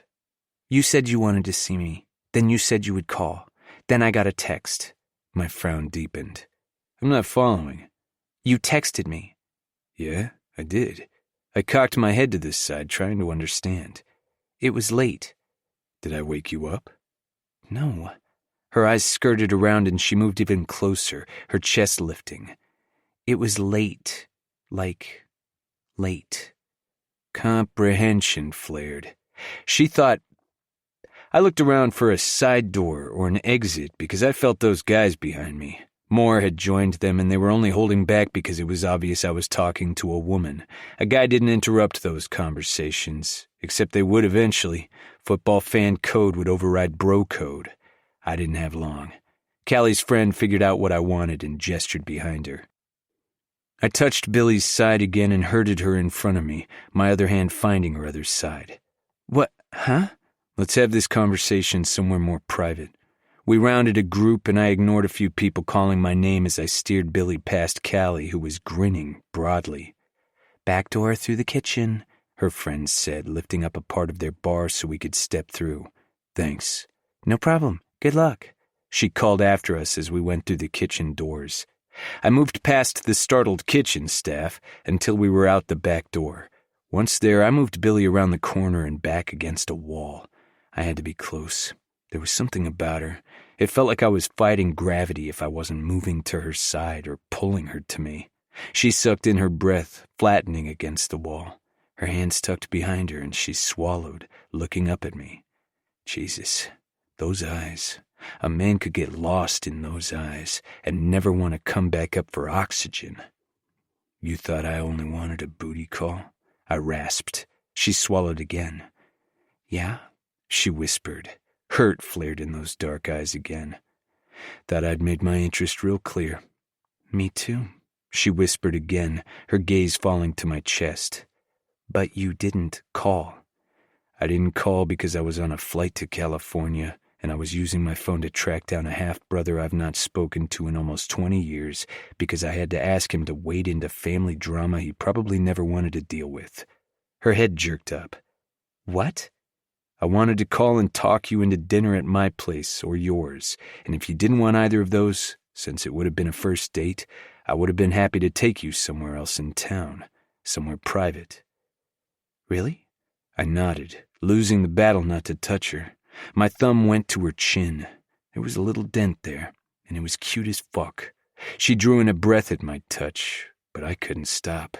My hand smoothed down her throat, feeling her pulse, loving how it sped up, how her chest was rising. I knew she felt what I was feeling. My hand slid around to cup the back of her neck, and I struggled to keep from moving even closer. My head bent, needing to be in her space, in her air. My forehead went to hers, resting there. We were both trembling. Her hand went to my stomach, and I sucked in my breath, holding still, not wanting to scare her away. I wanted all of her against me. It was a family crisis sort of thing. My voice was still rough. Her fingers curled around my waistband, taking a firm hold. She was hanging on to me. I'm sorry. I raised my head, needing to see her better, but I didn't move, loving the feel of her fingers against my stomach. It was a day. Guilt flared over her face, tightening around her mouth. Didn't say I was rational. My feelings were involved. She mumbled that, her gaze falling back to my chest, and she leaned in. I wasn't sure if she was even aware of what she was doing as she rubbed her cheek against my chest, a contented purr leaving her body. She stepped away from the wall, her arms moving to slide around my waist, and then she was plastered against me, hugging me. I moved in an instant, hoisting her up and moving her against the wall again so her back was supported. Her legs opened, so I moved in even farther. She gasped as we came in contact. I stilled. My God, she felt good. I closed my eyes, bending down, my cheek resting against hers, just needing to feel her. She had been holding her breath, but let it go, relaxing into my hold, and her legs lifted, winding around my back. Jesus. I was one move away from dry humping her. A growl left me, and she stiffened. I felt drugged. That was the effect this woman had on me. We need to go somewhere else. She felt my dick twitch against her, and a haze fell over her eyes. I watched as if in slow motion as her eyes half closed, and she tugged her lip between her teeth. She moved against me, her center rubbing over my dick, which I loved, which I was already craving. For fuck's sake, I was a minute away from reaching down with my hand, and after that I couldn't promise what we would or wouldn't do. Her hold over me was uncharted territory. That's 'cause she's a once-in-a-lifetime type of woman, a voice told me, laughing. Right. I was aware, more than aware. Billy. My tone was hoarse, strained. My hands clamped on her thighs, holding her more securely, and that only made her grind over me with more fervor. Billy. Jesus Christ. Déjà vu, because once again his voice broke through our reverie, and he was pissed. I would have understood if our roles were reversed, though as I stepped back, still holding Billy against me, I glared at the detective. He'd been on another date with my girl. I growled. You're interrupting. Billy went rigid before pushing at my chest until I lowered her back down. Her face went pale, and she scrambled away from me a few steps. Not far. I caught the edge of her shirt, keeping her within touching distance. His eyes went to that touch, and he growled as well. We're on a date, Brudeau. Oh, God, Billy groaned, her head dropping forward. I smirked. Doesn't look like it's going well. She groaned again. You're a dick. I inclined my head. Well, yeah, it comes in handy with my job. Another rumble came from him before he drew in a controlling breath. Billy, Her gaze lifted as she gulped, smoothing some of her hair back. Travis, I could see her mind working. Both of us were aware of her situation, but she needed to choose. I'd crashed 2 of his dates, only one on purpose, but there couldn't be a third time, for him or me. She let out a soft, defeated sigh, her hand finding mine. I got it, he said immediately. Since I need to pay, I'll let your sister know you're finding your own way home. He skewered me with a glare. I'm trusting you won't fuck that up. He shifted just slightly, but I caught the edge of his holster clipped to his pants. I smirked again because fuck, but I couldn't help it. I was still a Brudeau. Got it, detective. Good. He was still glaring. My phone buzzed. I pulled it out. Callie. I'll make my own way home. I tugged Billy along with me as I turned. Have a good evening, detective. We went around him. He didn't turn to watch us go, but he called after me. Fuck off, Brudeau. I couldn't blame him. 14. Billy. I had never done that. Ever. Gone on a date and left with a different guy?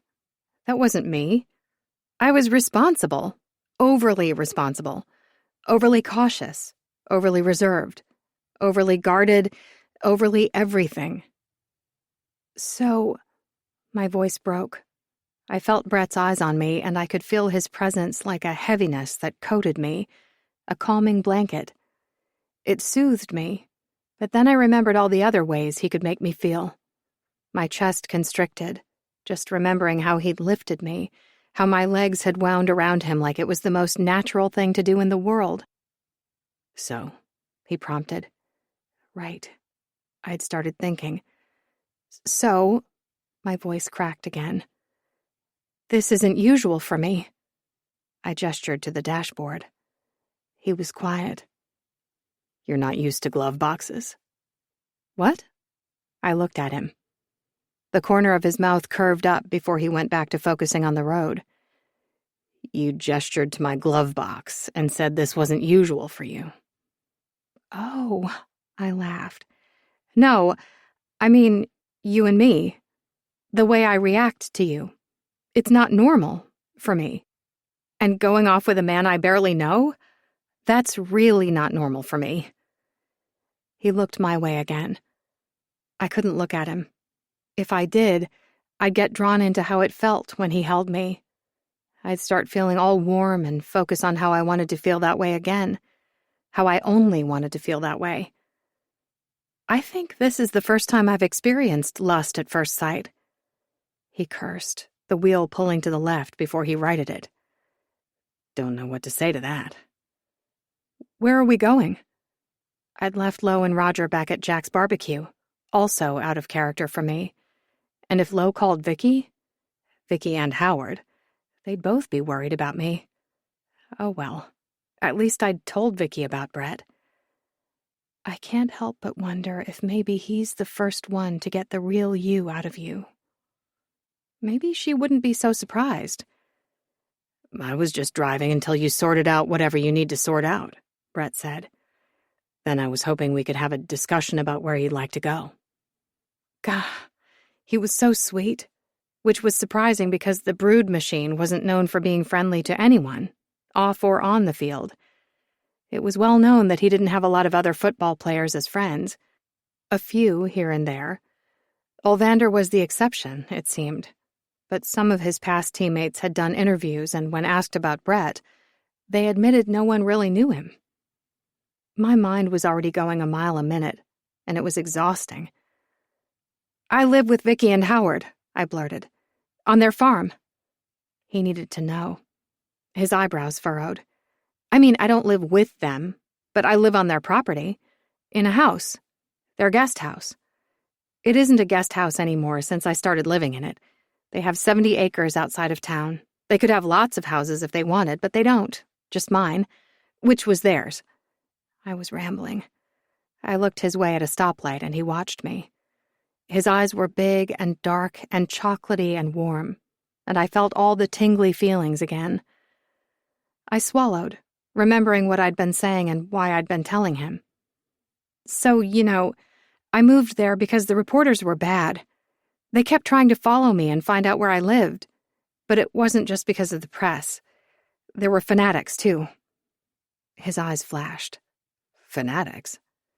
The serial killer lunatics. All sorts of them. Serial killer groupies. The ones who want to get close to a serial killer. The ones who are inspired by serial killers. The ones who want to finish his job. Those were the worst. A cold chill went down my spine. Wait. Brett pulled to the side of the road, shifted into park. That happened? His eyes were blazing, his jaw clenched.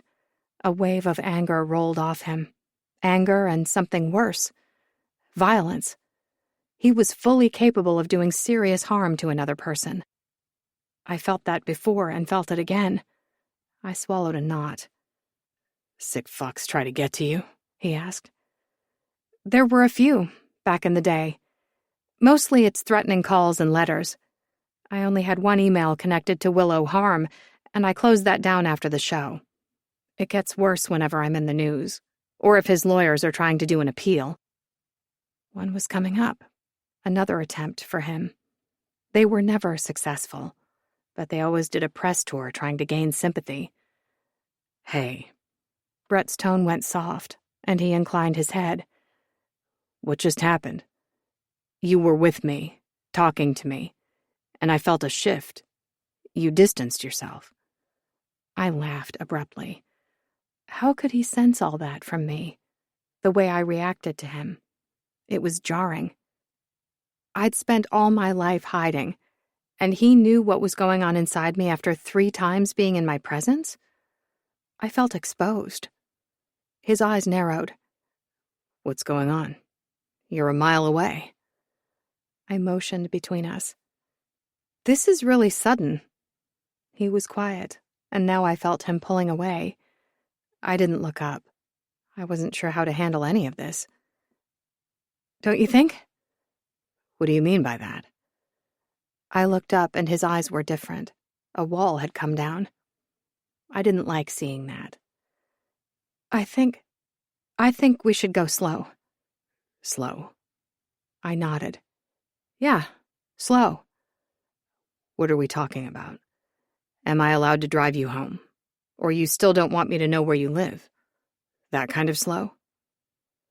The wall had come down completely over him, including his tone. No, yes, I want you to drive me home. I'm talking about how you seem to know me already. For someone like me, with my background, that's a lot. That's all I'm saying.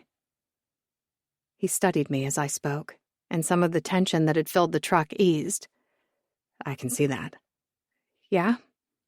His eyes warmed again. Yeah. How about I give you a ride home, and we do a call tomorrow? I felt warm all over again. I'd really like that.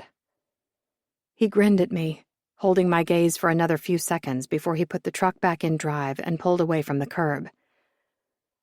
I'm quite content to keep driving around this neighborhood, but eventually you'll need to let me know how to drive you home. A slight laugh escaped me, and I relaxed into my seat. I liked riding around with him. How about when I'm ready to go home, I'll give you my address? He flashed me another grin, which sent my pulse speeding. One might argue that's not environmentally friendly. One might argue that we make an exception for tonight. I'm okay with that. I'm okay with that, too. We were in agreement, and I relaxed even more knowing the boundaries, knowing he would respect them. I felt safe. I didn't know this man, but some part of me said I already did, and that maybe I was the safest I'd ever been when I was with him. That meant everything. He took me into a gated community, one where he said a buddy lived, so he had the code to get in. It was October, so the lawns were decorated for the upcoming holiday. Almost every house was decked out. Ghouls, ghosts, goblins, grim reapers. One house had a fake guillotine. I hoped it was fake. Orange lights, black lights. Vampires, werewolves. There were light shows against the side of some of the houses, with bats flying and witches. It was amazing. I had fun looking around, and after we were done, Brett drove along the river. I shook my head. I've lived here a good portion of my life and had no idea about these places. Maybe a benefit of being new. I asked around for local sites to see. These were some of their recommendations. Who did you ask? He lifted a shoulder. The other players. Some of the coaches. Mostly people from the team. Right. The team. The Texas Kings. Because he was a professional football player. Wait, don't you have an early morning walkthrough tomorrow? You know my schedule. My cheeks warmed. I watch a lot of football. Right. The stats. You know my stats better than I do. I like it. I'm weird like that. You've been invited to play in the Pro Bowl 3 times, and you've had 3 of your own interceptions. In your whole career, not counting this year, you've had 432 tackles. My cheeks were now hot. I could go on. You do know my stats. He squeezed my hand gently. And that's not weird. There are television shows about people talking about our stats. But you probably need to get back, right? You need your sleep. We were on the outskirts of the city, which wasn't far from where I lived, though I'd not told him that yet. He pulled over again.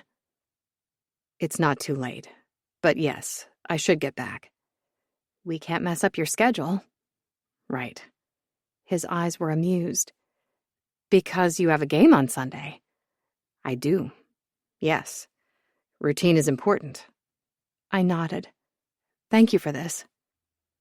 His head tilted to the side. This? I shrugged. This. The car ride. Listening to me freaking out and being okay with, well, everything. My idiosyncrasies. Your idiosyncrasies are adorable. They give me a window to you. My idiosyncrasies are adorable? I liked hearing that. We're not far from where I live, I told him, making it sound like a confession as I leaned closer. You said a 70-acre farm, so I guessed. His head inclined toward me. I figured if I was going the wrong way, you'd correct me. He was right. No reason to further waste gas. I scooted over another inch. Right. This is as much of an environmentally unfriendly date as we can get. Yes, right. If I moved another inch, and his head bent to stare straight down at me, if I rolled back my shoulder, tipped my head, his lips would be right there. I could brush them with mine. But he didn't respond. His eyes were so dark, glittering. A need rose up through me, intertwined with an ache. I wanted to touch him, kiss him. I wanted to see how he tasted, get swept up in all the dizziness and wonderful sensations. I hardly dared to breathe. I needed to feel him so badly. I lifted my hand, his name falling softly from my lips, and he began to inch down to me. Bang! Bang! I screamed. Someone was outside Brett's window, a flashlight shining in. Someone was outside my window, another flashlight shining over our faces. Brett cursed. Then my phone rang and I screamed all over again. Jesus Christ, what was happening? It's the cops.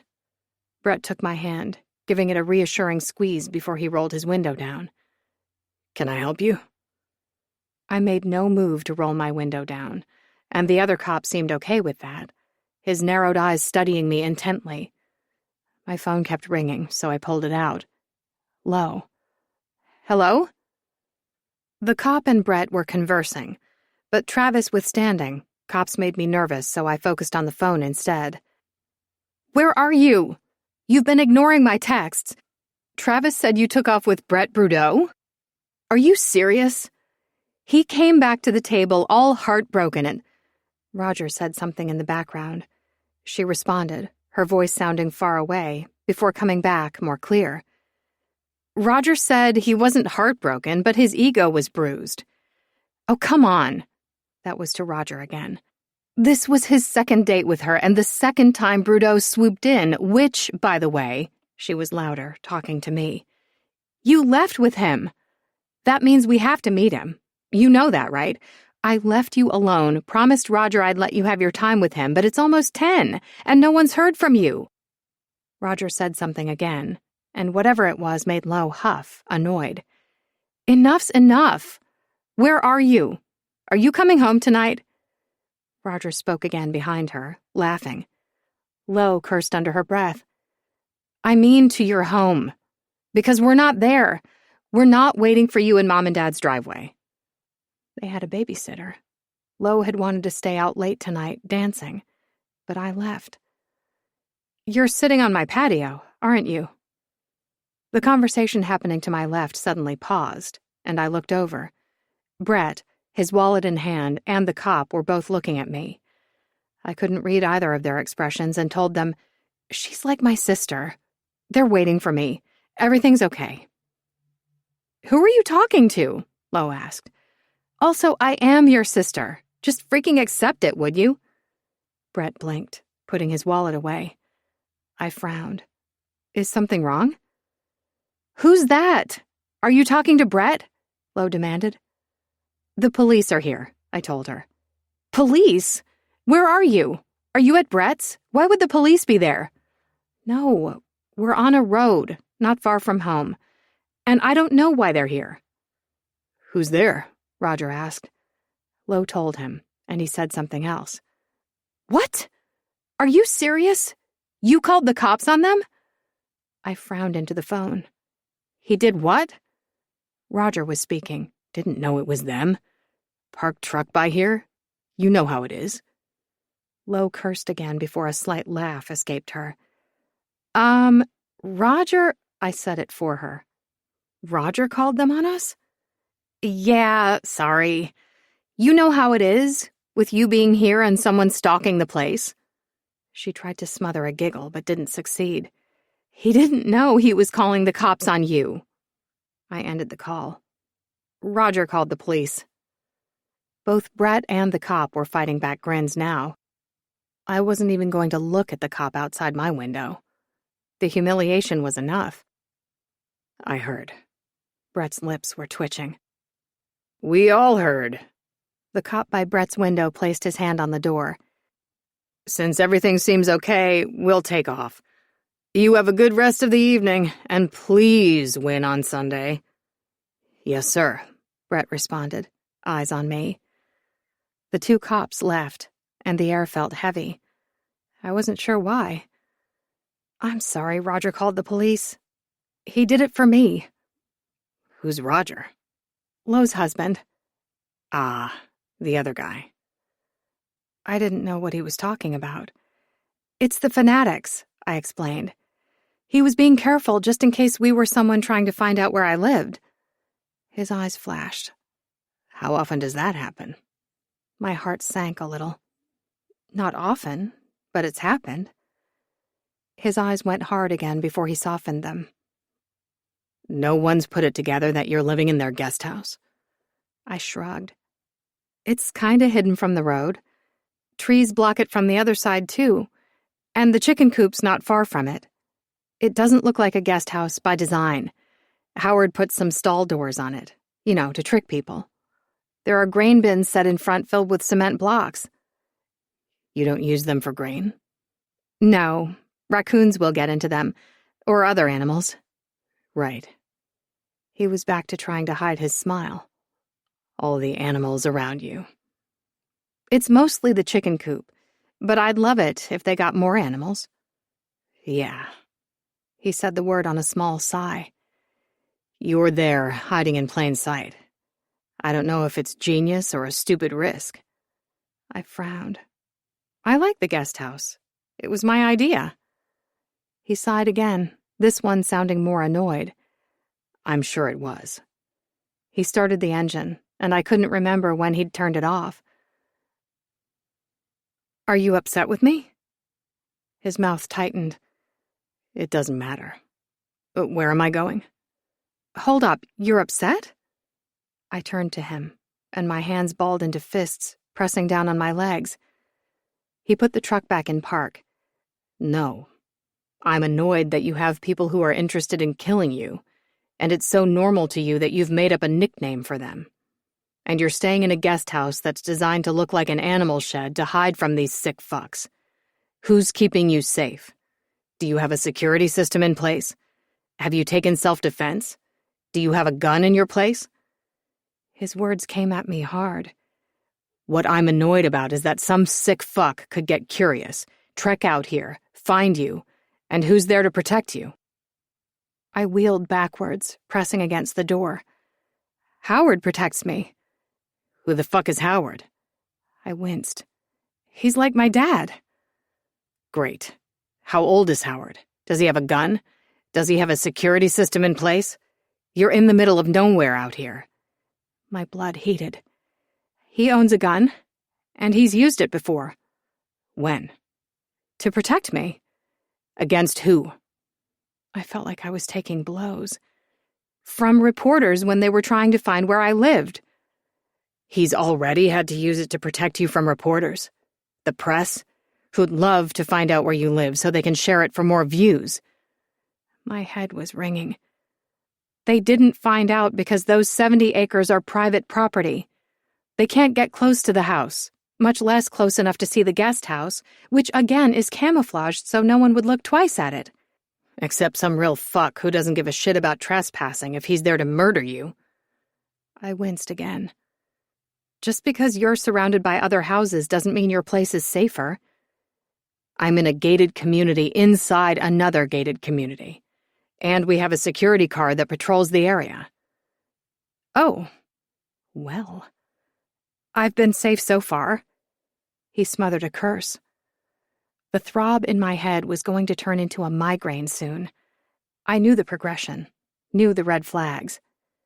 Just take me home. He growled. I still need to know where to drive you.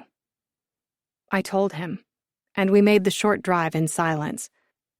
Lo and Roger bypassed us on the road just before we got to the driveway. The main house was dark, which was a relief right now.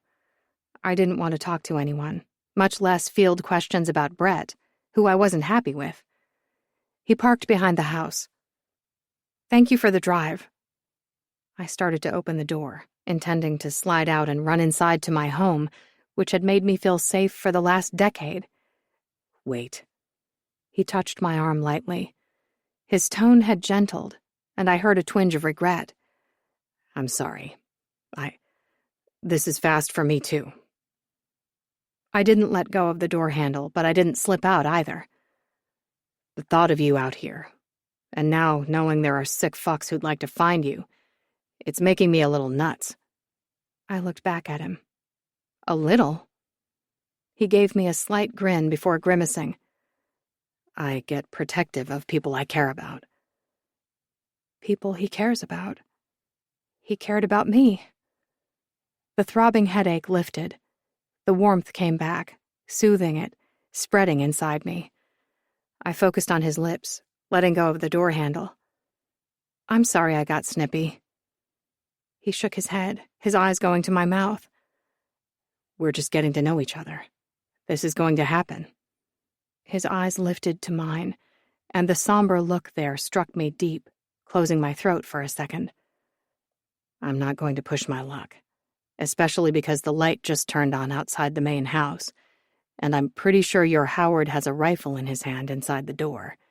But I'll call you tomorrow. Or I'll call you. He flashed me a smile, making me feel all sorts of wonderful things. Even better. Night. He nodded. Night. And fair warning, I'm not leaving until you're inside your place. Okay, I whispered. I slid out, shutting the door and holding my hand up to Howard before heading to my place. Once there, I peeked back and saw that Howard had turned their outdoor light off, but Brett was still watching. I gave him a small wave before going inside and locking the door. He drove off after that. I got ready for bed, my insides all twisted up with different emotions, good and bad. When I laid in bed, my headache was gone, and I held onto my phone, just knowing. 20 minutes later, it buzzed. Brett. You're still safe? I knew he was going to text. Me.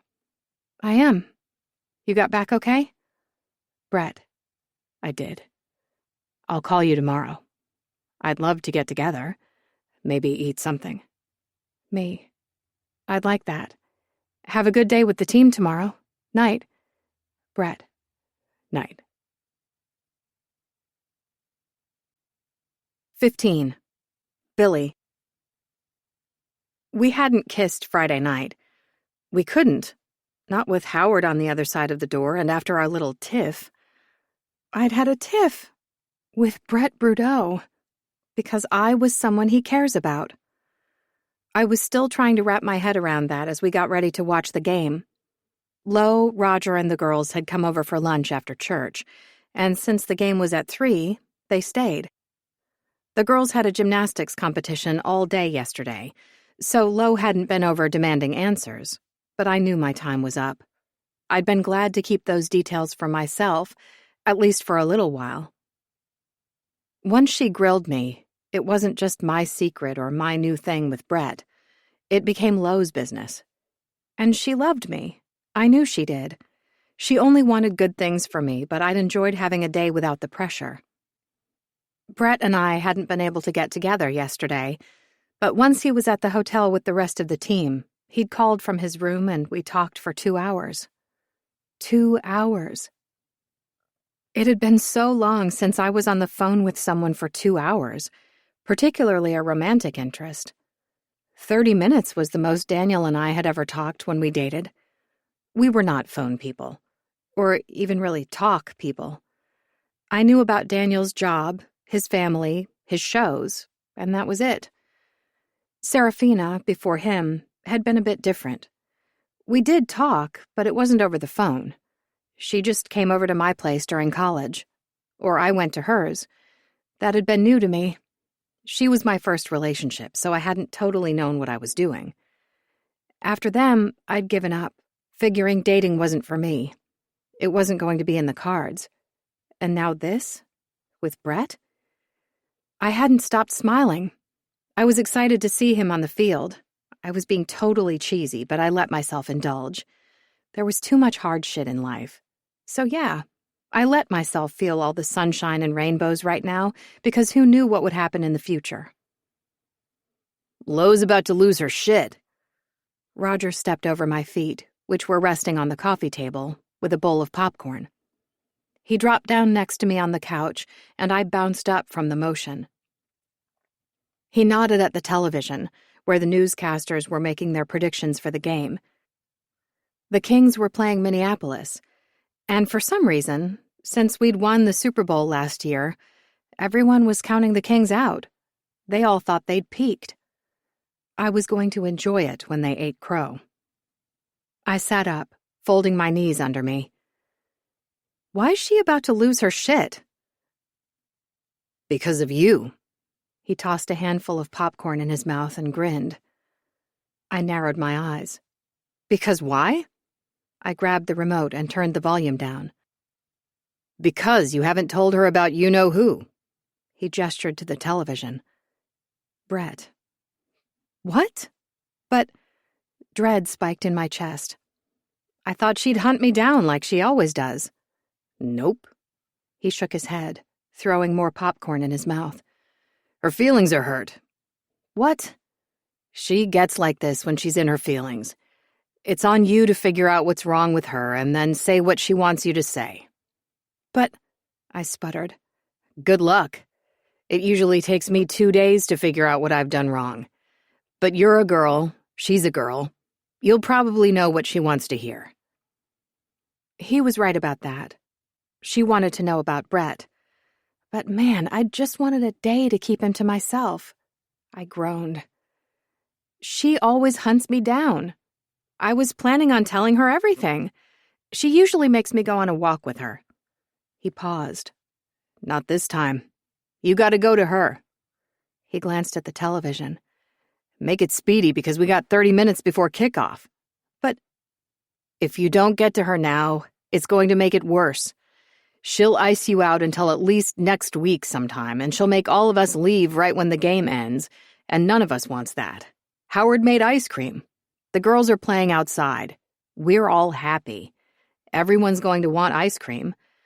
For the sake of my family and our love for ice cream, go talk to Lo now." He reached over and plucked the television remote from my hands. I stood and passed Vicky in the kitchen. I paused on the way out. "You need help?" She shook her head, rolling out some paper at the kitchen table. "Not one bit. You go have a chat with Lo." "You heard?"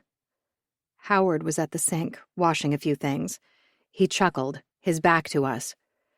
"Hard not to hear that, boy." "Hey," Roger called from the other room. "I'm not loud. It's called charisma. People just pay attention to everything I do and say." "Yep, that's what we call it. Charisma." Vicky's tone was dry.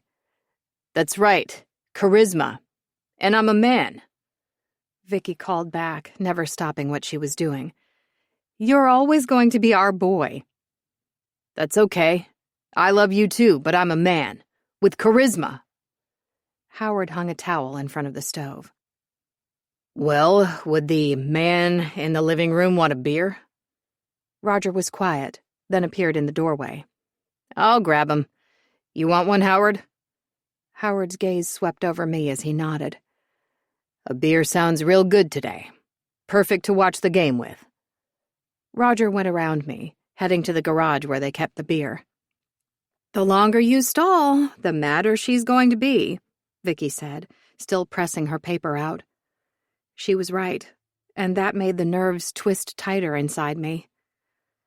2 of the girls were practicing somersaults and handsprings in the backyard, under the giant willow tree, while Luna, their third, biked up and down the driveway, leaning forward and going as fast as she could.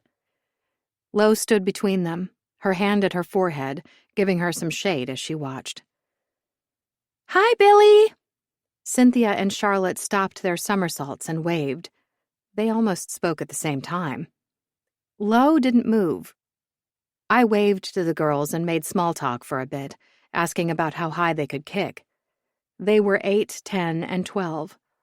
Luna was the youngest, and how hard she was trying to crash her bike was a testament to her place as the wild one in the family. "Luna!" Lo yelled, cursing under her breath. "If you don't stop using the fence to stop your bike, I'm coming over there and taking it away from you. Unless you're going to pay your own hospital bills." Luna's bike had veered dramatically to the right, going into the fence, but at her mom's words, she hopped off and turned it around, glaring at Lo as she did. "I saw that, my child who I love so much but can't protect against your own recklessness. You hear me? I'll love you more if you're all in one piece." Luna moved the bike to the gravel and hopped on it.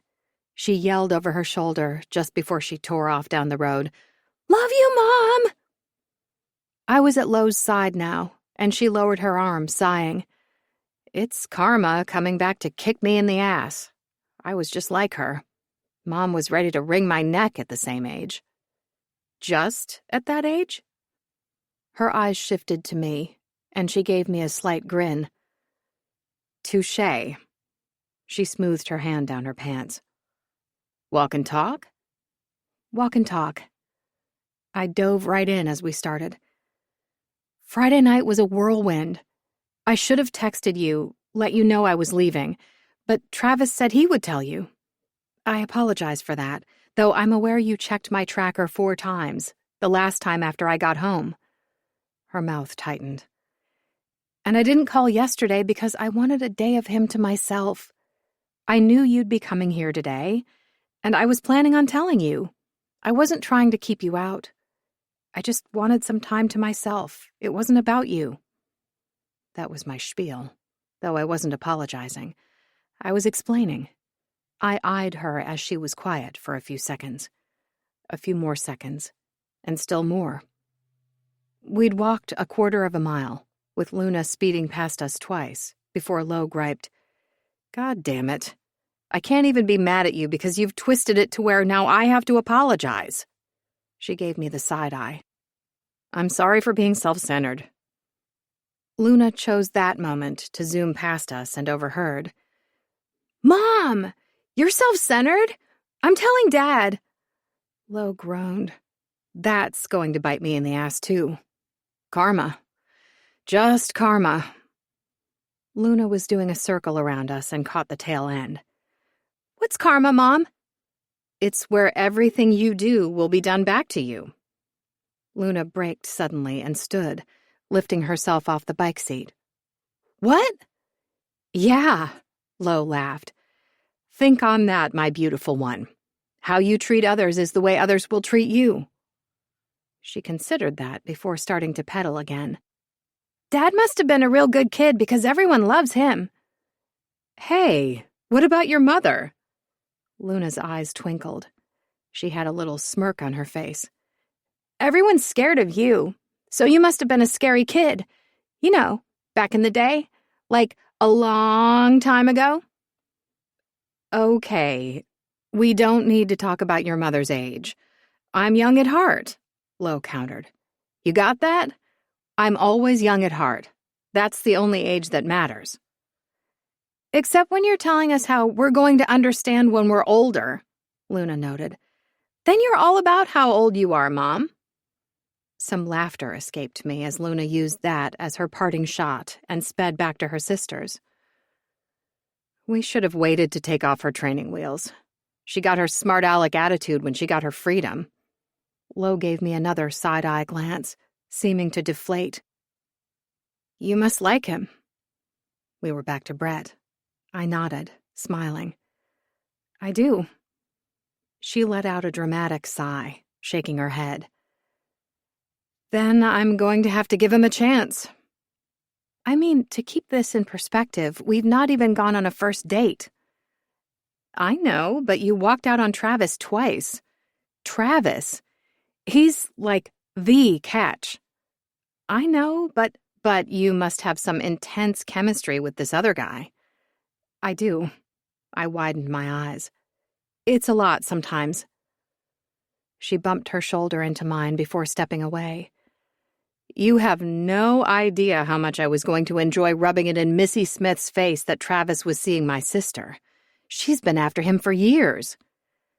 I knew all about Missy Smith, Lo's arch-nemesis from the parents' circle at the church, and also the planner for most of their fundraisers and events. She'd been single for 2 years since her husband cheated on her with a waitress at their country club. He was now married to that waitress, and according to the church gossip chain, she'd gotten a boob job. When Lo told me things like that, I was glad I chose not to attend their church. I shrugged. "You can tell her we went on a couple dates. She doesn't need to know anything else." Lo considered that, her head lifting. "I can stretch it out. Technically, you went on 2 dates. I'll drop 1 date at a time on her. Let her stew on that." "You're a bit sadistic." "Yep." She threw an arm around my shoulders, pulling me into her side. "That's why if anyone comes for you, they'll turn tail and run because they won't be ready for me." An evil laugh came out of her before it subsided into a genuine chuckle. She squeezed me one more time, then let me go. "I know Travis. He's steady. He can protect you, and he's a good guy. I don't know this Brett Brudeau, except that he's a professional footballer, and he got on Travis's nerves like I've never seen." That explained things a bit more. "I'm sure Trav gets mad, but I've only seen him mad once," she continued. "A guy got drunk and was trying to drive home from a charity function at the country club until Travis stopped him. He got real pissed." She flashed me a grin. "And it was hot. I got permission from Roger to say that. He thought Travis was hot in that moment, too." I snorted. We were cresting the hill where we could see the end of the driveway. "Do me a favor. Give me some space so I can get to know Brett. I want to try." We both paused because this was as far as we usually went. If we went farther, we wouldn't be able to see the girls. The game was starting soon as well. "Define space?" I growled. She laughed, giving me a hug. "I'm kidding. I'll back off. I promise." She stepped away. I'll try to back off. I will attempt to try to back off. I growled again. I'll back off. She held her hands up in surrender before gazing back at the girls. She groaned. Right there. I don't understand why she just doesn't squeeze the brake. It's like she forgets and decides to use the fence post instead. We're going to end up in the emergency room today, I'm telling you. She started back, grumbling. I began to go after her, but paused. A truck was parked on the road, not too far away. It was tucked off to the side. Parked trucks weren't uncommon. Hunters liked to scope out the land, and sometimes they'd track down Howard to ask if they could hunt around here. His response was always no. Howard liked to say he was keeping the land for himself and his son-in-law, but the truth was that neither Howard nor Roger hunted, though I'd never asked why not. I liked that they weren't hunters. Seeing a truck there shouldn't have given me a pause, but Brett's words were still in my head from Friday night. Some sick fuck could get curious, trek out here, and find you. That's why a cold tingle formed at the bottom of my spine. Brett put the thought in my head. It was only because of that. 16. Billy. Minneapolis was up, 27-24. There was a minute left on the clock, and they had the ball, hoping to score to make that lead even bigger. It was 3rd and goal. I held my breath because Brett was giving it everything he had. He kept fighting against the guy guarding him, grappling to see if he could get an inch of an opening to rush the quarterback. Brudeau's been going hard at Leroy the whole game, one commentator said. You're right, the other agreed.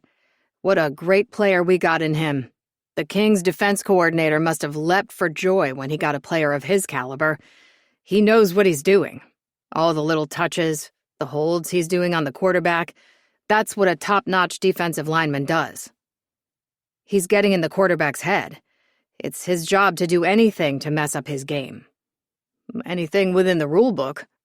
Of course within the rule book, but Brudeau is a treat to watch.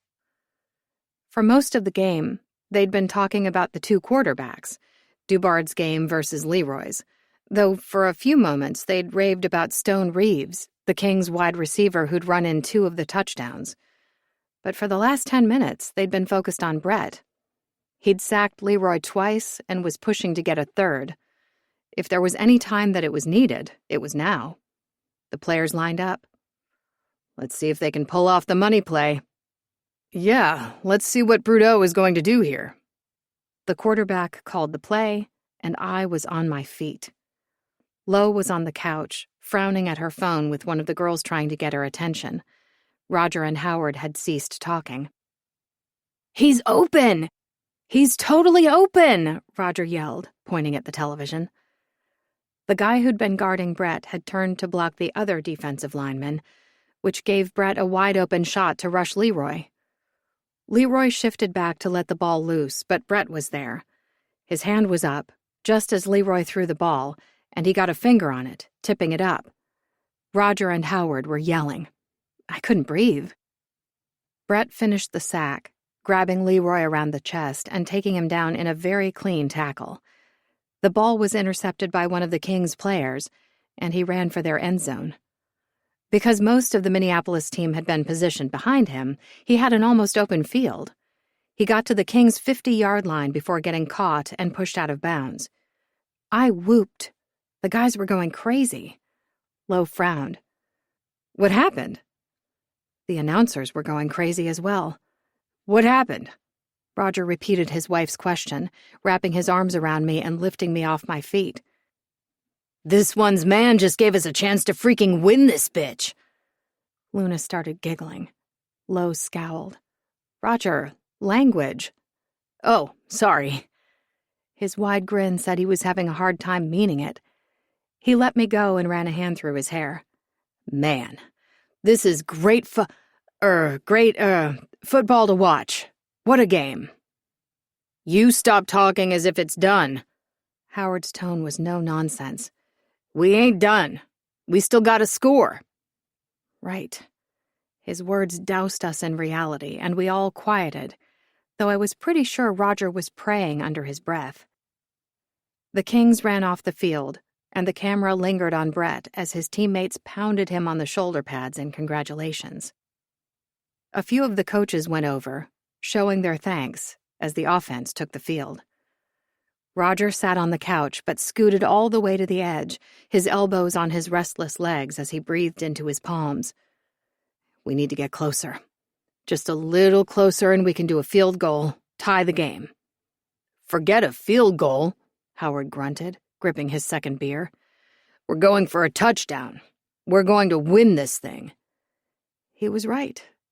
They got up to the 32nd yard line and it was 3rd and 6. First down. Roger was on repeat. The announcers were back to talking about Brett's play, showing it several times before going back to the game. The camera panned over to him on the sidelines as he stood with his helmet off, all his fierceness directed to the game. I got a little lost watching him, because I knew he was going to call after the game. He'd mentioned maybe trying to get some food together. This big guy, who wasn't as big as the big guys in the middle of their line, but was still big to me, wanted to see me, talk to me, spend time with me. I remembered the feeling of him holding me Friday night, like I weighed nothing. A shiver went through me, a delicious sensation filling me right up. The camera kept panning over to Brett in between the plays, and Colby Dubard kept throwing for a first down until the Kings were at the 10. Then, while Reeves was covered by 3 guys, Dubard tossed the ball to another of their wide receivers. They scored. The kicker came out, and they still kept showing the play that had changed the game. Then the kick was good. Kings were ahead. Minnesota got 3 plays in before the clock ran out, and Leroy reared back, throwing as hard as he could to their end. But no one was there. Ah! Hell yes! Hell yes! Roger nearly exploded. Dad, you're loud, Cynthia grumbled. Yeah, Dad, stop being so loud, Charlotte echoed. You're right, kiddo. He ruffled the top of Cynthia's hair as she tried ducking out of the way, giggling. But your pops is happy. His beaming eyes found me. We're going after that Lombardi again. I can feel it. I can just feel it. He and Howard launched into a conversation about the team's real chances of getting back to the Super Bowl as Lo caught my attention. She motioned her head to the side. As I nodded, she stood and announced, "You're up, honey." She followed me out of the room. What? Why? What's going on? Roger asked. I need some sister time. What? But nothing. I love you, but I've been watching the girls all afternoon. You're up. Howard was going to show me some new beer he bought. He can show the girls as well and make it an educational talk. Just make sure Luna doesn't kill anyone. That's really your only responsibility. We moved through the kitchen, and Vicky called my name. I paused. She turned around, her arms deep in the ice cream machine. If you'd like, invite your man out for some dessert. But only if you want, she smiled. Tell him he did a great job. I smiled back as I nodded and pushed out the door, going with Lo to my place. I texted Brett as Lo pushed open the door and went to sit on the couch in the living room. Go on, she motioned to me. Finish texting your man. Some privacy, please? She studied me before crossing her arms over her chest and leaning back. No. I lowered my phone. No? I don't think so. I raised an eyebrow. You don't think so? You heard me. She nodded. Text him. I want to see this special magical effect he has over you. We just had a conversation about how you were going to give me space. I did. All afternoon until I saw how you were looking at the TV when your man was running around in those tight pants. She shook her head. Straight up eye candy. Come on. I'll give you space, but I want to be here. That's it. She let out a frustrated sigh. It's texting. It's not like I'm going to overhear you. I scowled. Still want my privacy. Billy, it's too new. She rolled her eyes and gave in. I felt it as she pushed herself back up from the couch. Okay. Text him. I'll be out on your side patio thing. I will be right out. My tone was stern, which earned me another eye roll and a twitch of her lips as she passed behind me, making a show of shutting the door. I'd just started to text again when the phone came alive, ringing in my hand. Brett calling. I answered. Hi, I was just going to text you. The noise on his end was deafening. You were? What were you going to say? Where are you? I'm still on the field. I need to do some interviews, but listen, I'll be able to get out of here in like an hour or so, maybe shorter. What are you doing for dinner? Brett, I started. Hold on. He must have done something because the background noise faded dramatically. His voice was clearer. This is better. Did you say something? Congratulations on the win. Hey. I swore I could hear his smile. You watched? He laughed. Of course you did. I forgot for a second how much you like football. I can safely say that I'm speaking on behalf of most of Texas in saying thank you. You were phenomenal. He laughed again, the warm sound washing over me. Thank you. I mean that. But it wasn't just me. The whole team got the W. You helped a lot. Brett! Someone called on his end. A static sound took over, the drone of his voice sounding next, but I couldn't make out what he was saying or who he was talking to. The static left, and he said clearly to someone else, Okay, give me a second. I'll be right there. Then he spoke to me. I have to go. But do you want to do dinner? I'll do whatever you want. Can you let me know what you want? I want to see you. My place, your place, or somewhere else. Just text me. I can pick you up, too. I'm easy. You pick. Is that okay? Yeah, I'll text you. Awesome. And it's fucking phenomenal to hear your voice. Thank you, baby. He ended the call. I was left speechless. Baby. He'd called me baby. He'd said it so quickly, easily, as if he'd been calling me baby for years. Had he called other women that? Was that his term of endearment for the women he dated? Oh, for the love of Jesus Christ from church this morning. Lo's voice came through the door. I'm dying here. Please tell me what's going on. I laughed and let out a sigh, releasing any negativity that lingered in me. There's homemade ice cream here, and Howard is showing Roger some new beer he bought. I was asked to relay an invitation to you. By the time you get here, I'm sure we'll be sitting down for dinner. One more plate is easily added to the table. Brett. Awesome. I'll let you know when I'm headed your way. Lo had a peculiar look in her eye when I took a seat beside her. She'd pulled her chair over so she could still see the front yard since the girls were back to playing. They were riding around on their bikes. Luna kept trying to pedal away, but Roger was there, talking with Howard, and he had a hand on the back of Luna's bike. She was pedaling, but not moving forward. She kept glaring, but Roger was ignoring her, listening to Howard. Lo's eyes shifted to me as I put my phone on the table. You're quiet. Why are you quiet? I gave her a look. I'm always quiet. True, but this quiet is different. Why is it different? Did you sext with Brudeau? What? She laughed. Never mind. You didn't sext. I'd be able to tell. I frowned. He's coming for ice cream and dinner. She froze. Her eyes latched on me. My frown deepened. Was that the right move? I could cancel. Tell him we should go somewhere else. She jerked forward in her seat. No. I mean, that's great. She coughed, her voice more normal. He'll be here? I can finally meet this guy. Crap. I'd messed up. It was too soon. And after I told him I wanted to go slow, too. I'd totally messed up. As if reading my mind, Lo's hand shot out. No. Whatever you're thinking, stop. This is good. Great. Fabulous. Roger can have his fangirl moment. Luna was shouting now, so Lo's attention was divided. Especially if this fizzles out fast. Roger will always have his memory of having dinner with Brett Brudeau. Fizzles out fast? I groaned, reaching for my phone. This was a mistake. We should go somewhere else. No! She plucked my phone from my hands. Sorry.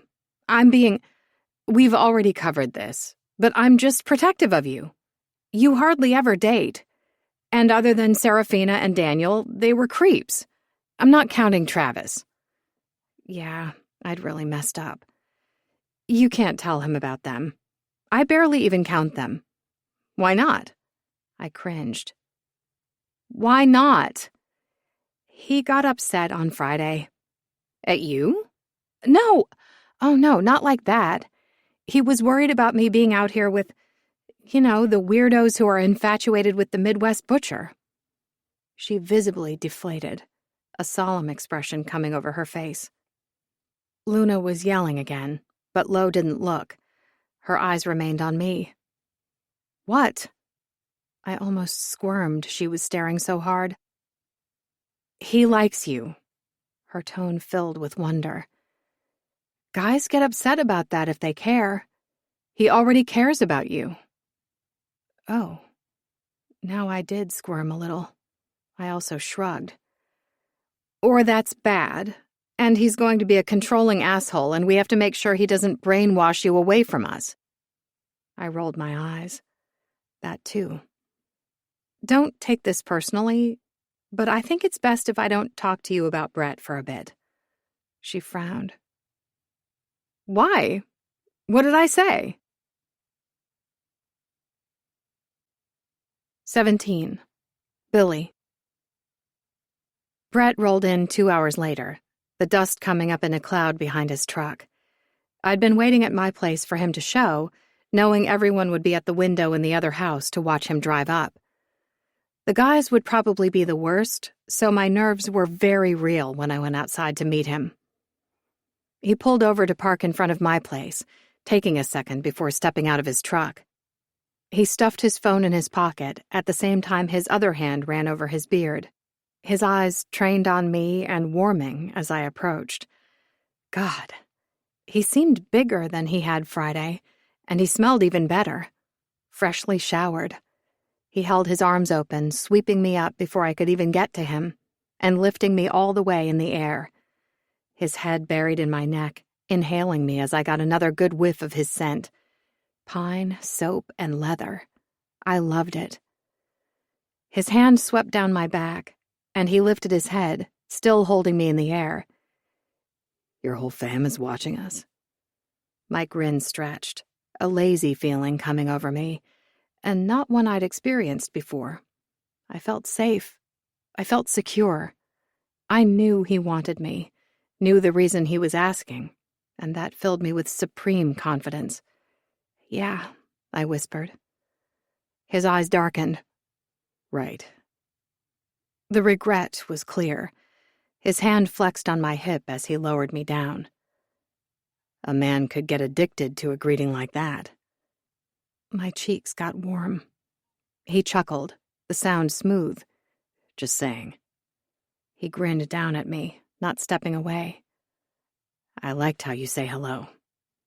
Man, oh man. I reached forward and fisted my hands in his shirt, tugging him closer until I could rest my forehead to his chest.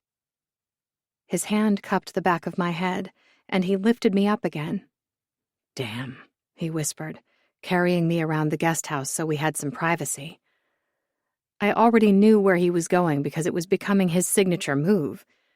My arms went around his neck, and my legs went around his hips as my back went to the wall. He held me in place. Is this your tradition with the women before me? I traced my fingers through his hair. Fuck no. I only act like this with you. He closed his eyes, as if savoring my touch. You have magic in your fingers, little Billy. He looked a bit drugged as he gazed at me. I went still, seeing how I affected him, hearing that name come from him. An addictive power swept through me, making me want to move my lips over his, which were turned up to me. No one could see us. They'd wait and let us come inside. But why was I waiting? I'd just started to lower my head, sighing his name, when... Is she really showing him the chickens? Oh my God! I'm so sorry!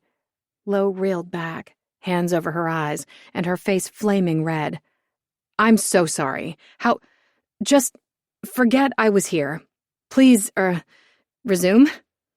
She stumbled back around the corner, her elbow hitting the wall before she was out of sight, cursing.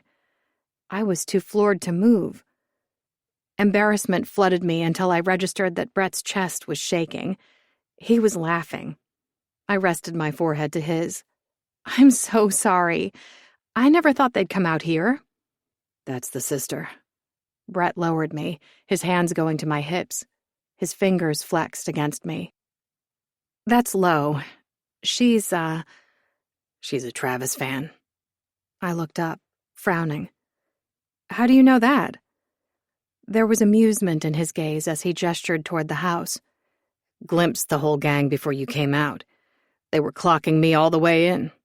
She was the only one not liking this. The rest looked okay with it. The little girls were confused. They were on the other side of the house, so I hope they didn't see our greeting. Oh. It made sense why Lo would come out then. She thought you were introducing me to Miss Sylvia Rivera.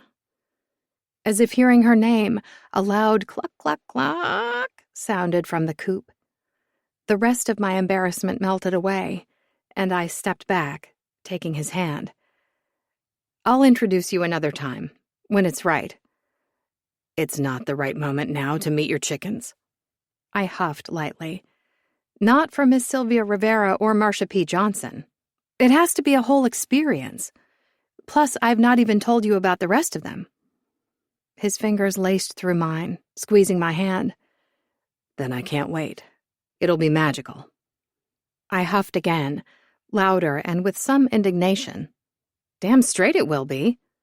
He laughed. Oh, you're serious? I shot him a look, leading him back around to the house. As we came into sight, the curtain on the back door swished closed, and I caught movement in the other back window. They were hurrying to the kitchen. When we stepped inside, everyone had arranged themselves. The girls were standing ramrod straight in front of the kitchen counter, where the ice cream was sitting. They were staring at us, but their heads lifted as they took in Brett. Howard and Vicky were by the sink, pretending to be leaning back against it. As I looked their way, both cleared their throats, a flash of guilt flooding their faces before Vicky came forward with a polite smile. You must be Brett. She held her hand out. It's so nice to meet you. Brett transferred me to his left side so he could hold my hand and shake Vicky's at the same time. He said something to her, but I was distracted by Lo and Roger in the dining room. Roger was openly gaping at Brett while Lo's eyes were fixed on our hands. I cleared my throat, had to do it twice before her gaze jerked up to mine. Howard now came forward and introduced himself to Brett. Lo and I were in an unspoken conversation. My eyebrows went up to say, "What were you doing?" She shrugged, looking away, but the color was high on her cheeks. I growled low in my throat before stepping out of the way as Roger bulldozed past his wife and past me, his hand in the air, waiting for Howard to finish shaking Brett's hand. Hey, how you doing? I'm Roger. I know this one here. His head dipped toward me, but he kept talking. Can I just say how awesome and amazing it is to meet you? When you broke free from Hawkins' hold last year in the AFC Championship and you slammed Bent to the ground on their 4th and 1, I went hoarse from yelling so loud. It was awesome. And you kept going after him. He was so frustrated with you by the end of the first half. All the announcers were talking about it. Quarterbacks fear you. And it's the best thing ever to have you on our side, finally. You were a nightmare to play against. He had to stop to take a breath. His hand had taken hold of Brett's and was still pumping it in the air. We all spoke up at once. Lo, myself, and Vicky. Vicky laughed as Lo and I quieted, and she gestured behind her. "Brett. Can I call you Brett?" Please. He was laughing, trying to hold it back, and I reached forward to pry Roger's hand away from his. I had to let go of Brett's other hand to do so, but he caught my side. Lo sucked in her breath, her eyes now transfixed at that. "Lo, dear, why don't you take your husband outside so he can get a hold of himself? He's fanboying a bit too much. His girls don't know what's happened to their father." Luna snorted, giggling. Cynthia and Charlotte both started laughing too, hiding their heads in their hands. Roger blinked, as if coming out of a trance. Huh? His girls laughed louder. "Daddy, you're acting weird." Weird? Roger blinked some more, focusing on Charlotte as he swept her up. She shrieked, laughing as he flung her in the air, letting her go and then catching her. Lo gasped as her head came an inch from the ceiling. "Roger!" Relax. I know what I'm doing. But he took her outside, and we could hear another shriek. The other girls scrambled to join in. Vicky motioned to the food sitting across the stovetop. "I figure you're famished after helping us win that game today. We're going to do buffet style. You're the guest of honor, so you can go first, or you can have Billy lead the way, whichever you feel the most comfortable with. You can sit wherever you'd like. We already had the more formal meal today, so this one is more relaxed." He nodded. Appreciate it, ma'am. Vicky's eyes widened. A soft laugh left her. "Vicky. Call me Vicky." And you call me Howard, Howard's voice boomed. The corner of Brett's mouth curved up. Appreciate that also. Good. Howard was smiling broadly, standing close behind Vicky. Brett glanced to me, a question in his eyes, but Lo cleared her throat, moving past me. Her hand extended toward him. "Hello. I'm Elowen, Vicky and Howard's daughter. Brett caught her hand, giving it a shake as she paused in her introduction, looking down at their hands as if she'd forgotten what she was saying. Yeah. Hi. Billy's still tentative in claiming us as her family, but we are. She's my sister. I love her like a sister. So, yeah." She trailed off, staring at me a moment before shaking her head. "It's nice to meet you. My mom's chili is the absolute best. She's won the Tri-County Chili Cook-Off 3 years in a row." Lo. Lo looked at the dishes behind us. "When she makes it, you'll have to come back and try it." She remembered me and added quickly, "If you and Billy are still seeing each other by then, I mean." "Lo?" Vicky snapped. "What? He won't be coming if they're not still seeing each other, obviously." Brett had reached around me, slowly pushing me in front of him until we were turned to the food. I'd love to, either way. I've not had chili in a long while. Vicky continued glaring at her daughter. I could hear Lo muttering under her breath, "I was just saying. I'm not trying to be rude." Brett's chest shook again in silent laughter behind me, which settled some of my irritation. He wanted me to take the lead, so I picked up a plate and glanced over my shoulder to him. That stopped me in my tracks.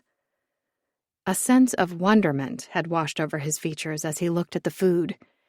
I caught a brief glimpse of a little boy before he blinked and pushed it away. He flashed me a grin. It looks amazing. His tone sounded fine. Warm, even. But his smile didn't reach his eyes. Why was he faking? Had it been Lo? "Billy, the man's probably starving, honey." I started forward at Vicky's gentle prompt, reaching for the mashed potatoes first. 18. Billy. Brett didn't look tense. He didn't sound tense, either. We sat at the picnic table he and Roger had brought over so everyone could sit outside together while the girls went back to riding bikes around the yard. He straddled the seat, and I leaned back in his arms, which held me loosely. Roger and Howard dominated the conversation, asking him questions about football and listening to him tell a story about the night he'd hung out with another player who retired 10 years ago but would always be considered one of the greats. The guys hung on his every word. Even Vicky and Lo were enjoying this. Vicky would normally have gotten up 30 minutes ago to do something because she didn't like sitting around. She was perched on the end of the seat as if her body wanted to go, but the story was keeping her in place. And Lo had slowly defrosted toward Brett over dinner. He and Luna had a moment where she was struggling to eat her hot dog. He reached over to cut it into the pieces, the same way Lo had cut her green beans. Right after, he pretended to try to eat those pieces. Lo's mouth fell open, watching as Luna perked up, giggling, but ate the rest of that hot dog in no time flat. It was always a struggle getting Luna to eat her meat. She could be picky at times. To Brett's credit, he wasn't trying to impress them. He was just remembering that night because it was memorable and hilarious at times. But while he sounded and looked the epitome of relaxed and cool, he was not. I could feel his chest behind me.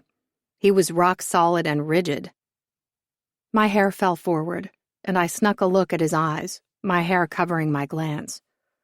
He caught my look as he finished telling his story. His grin faded a little as he focused on me. Are you serious? Kirkumper left it like that? Roger pounded the table, his laughter bellowing out of him. Howard shook his head, grinning and chuckling as well. Vicky stood, her serene smile on her face, the one she used when announcing that we were left to our own devices because she was heading to bed. It had gotten dark. It was past 9, so that made sense. The girls had moved inside with a movie playing in the living room, but they were still up. To his credit, Mannion didn't see the alligator on the golf course. It just happened to be there. Still, Roger kept laughing. Oh man, that's legendary. Thinking you're going just for a drink at a bar in Denver and ending up running from a gator on a golf course in Florida the same night? Technically, it was 5 a.m. by then. Even better. Roger sighed as he caught his breath from laughing so much. Howard laid a hand on the table and stood. Well, everyone. That was the beginning of his "I'm following my wife to bed, so clean up after yourselves or you'll hear from me" speech. Lo and Roger stood right away, reaching for the rest of the plates in front of us. Brett started to rise. No, you stay. Lo gestured with a soft smile. You're the guest. We'll take these in and help clear everything before taking the girls home. You two stay, talk, enjoy the night. Brett looked my way before he stood anyway. Always enjoyed doing dishes when I grew up. Got no problem helping clear, especially after a meal like that. Roger shook his head, muttering to himself as he headed inside. Just legendary. Legendary. Lo snorted, watching her husband. You know, I'll take you up on that offer. I'm thinking with all the sugar the girls had today, we're going to have a struggle getting them to bed. It'll sound like someone's committing murder. She walked off with a pile of plates in hand, so she didn't see me flinch. Brett caught it. You okay? He shifted all his dishes to one hand and touched my arm with the other. She didn't think. I know. It wasn't the first time Lo had made a comment like that, an off-the-cuff phrase. Roger did it too, and Howard once or twice. Vicky almost did once, but she caught herself and changed the topic. Maybe Vicky realized more than the others. I'm grateful that they don't think about it when they say things like that, I told him. I know they worry about the fanatics and the reporters, but they don't think about the actual day. Not anymore. Vicky, she remembers sometimes, and she gets this sad look on her face when she looks at me. I wasn't back there. Not totally. I wouldn't let myself go all the way there, but there were flashes I couldn't stop from coming. An image from under the bed where I'd been hiding, with the sheet hanging down. From that angle, I'd seen the door slowly opening, his boot as he stepped inside. I blinked, pulling myself out of the memory. I couldn't think of it anymore. I couldn't let myself remember what I'd heard. The screams. Hey.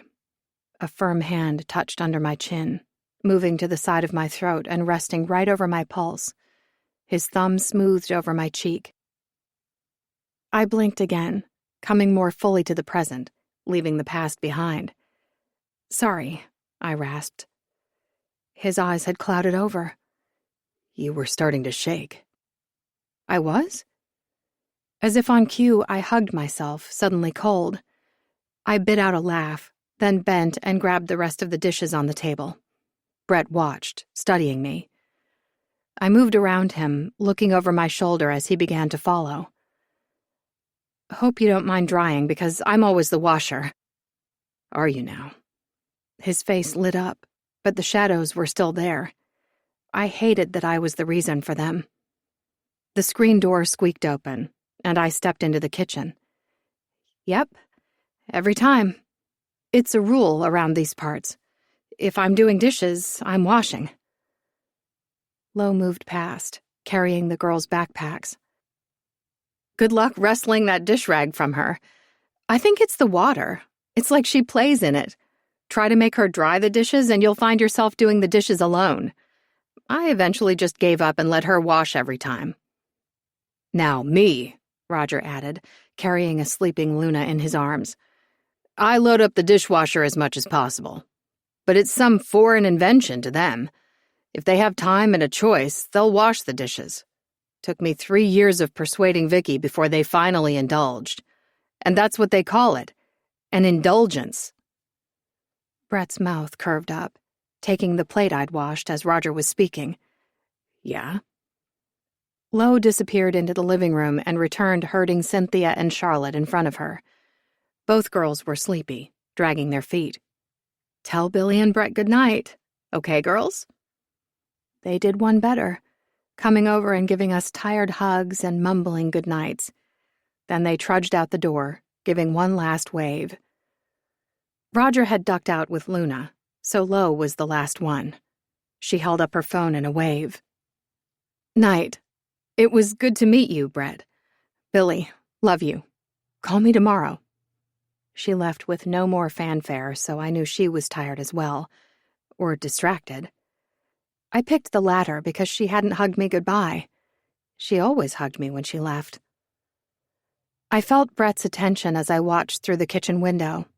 They went to their SUV and headed down the driveway.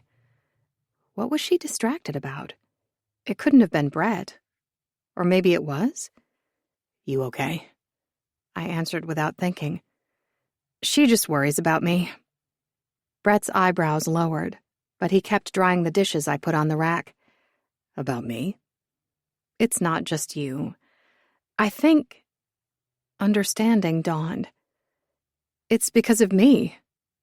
You? Brett took a pan from my hands. Because of you. I turned sharply, angling my head back to see him. Not following you. I flushed and went back to washing. It's because I'm different with you. She's never seen this side of me. I considered it. I've never seen this side of me either. How's the side of this you different than the other yous? I paused with my hands in the water. I'm more me with you than I am with anyone else. His eyebrows lifted. I returned to washing, sliding the washcloth over a bowl. I'm more carefree, more relaxed. I feel safe with you. He stepped back from the counter, setting the plate down. You don't feel safe with other people? Other guys. Other people I might have dated. I'm always cautious. Always. That's why. She's worried because she thinks I'm not being myself. It made so much more sense now. I went back to washing, moving faster, now wanting to be done. That's also probably why she was rooting for Travis so much, 'cause he's a cop. A shadow flashed over his face before he straightened. Right. And I'm a big guy. Big and athletic. You're not big. You're strong big. I dried my hands and reached over, touching his stomach, feeling him still. You're all muscle. And fast. threatening. His stomach twitched. "You're not the biggest guy on the team, but you're not wide receiver size either." "Yeah?" His voice was low, guttural. I glanced up, and my train of thought vanished. His eyes were blazing. I knew he wanted to back me up against a wall. My breath caught and held in my throat because that feeling was spreading inside me too. Fast, frenzied. It overpowered everything else. I forgot what we were doing completely, the room melting away. My hand flattened against his stomach. I moved closer, feeling his heat, feeling his jeans. My fingers slid under his sweatshirt until they touched skin. He groaned, but I was focused on his chest. I moved my hand up, smoothing over his very flat stomach, over all the dips and rises, all the way up, as if I could tunnel my way to his heart. Then he backed me against the counter and stood right in front of me. His front pressed against my front, and it felt so good. I wanted to feel more of him, and my hand moved south, between us, over his stomach to his jeans. My fingers curled over the waistband, brushing inside.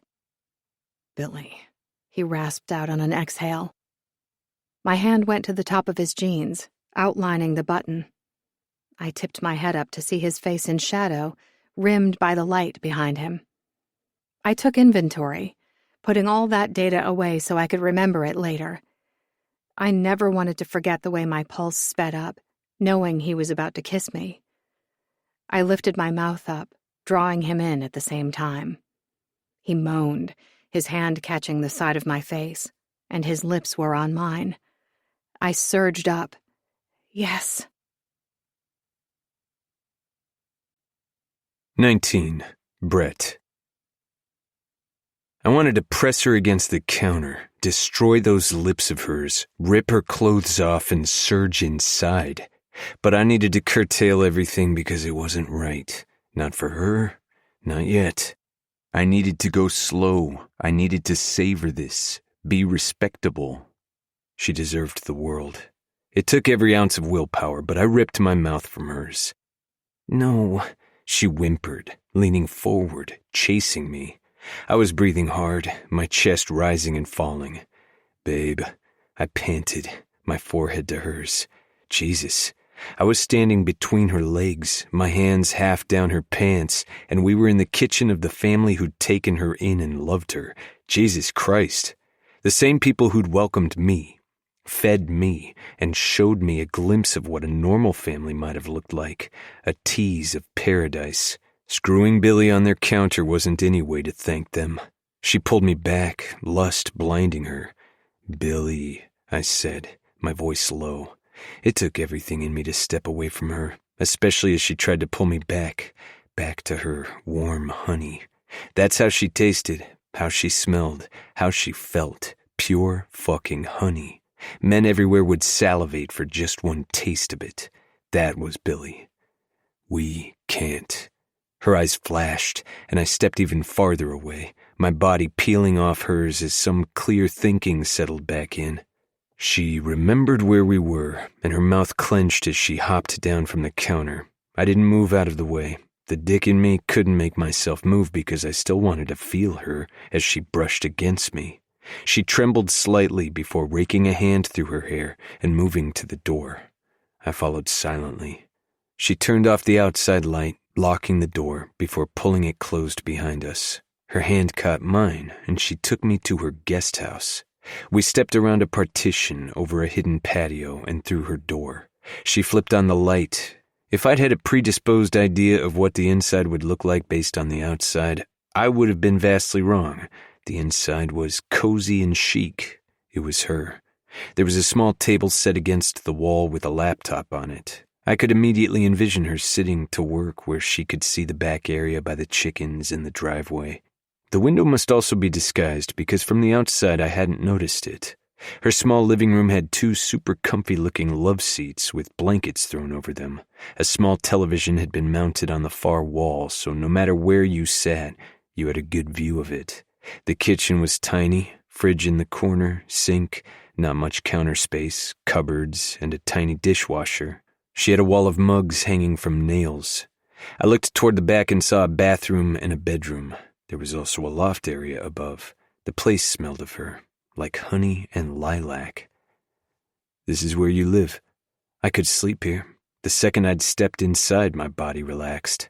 That was Billy. She did that on purpose, designing everything so you had no choice but to de-stress. She leaned back against the kitchen counter, her hands behind her, her little shoulders lifted. "It's enough for me."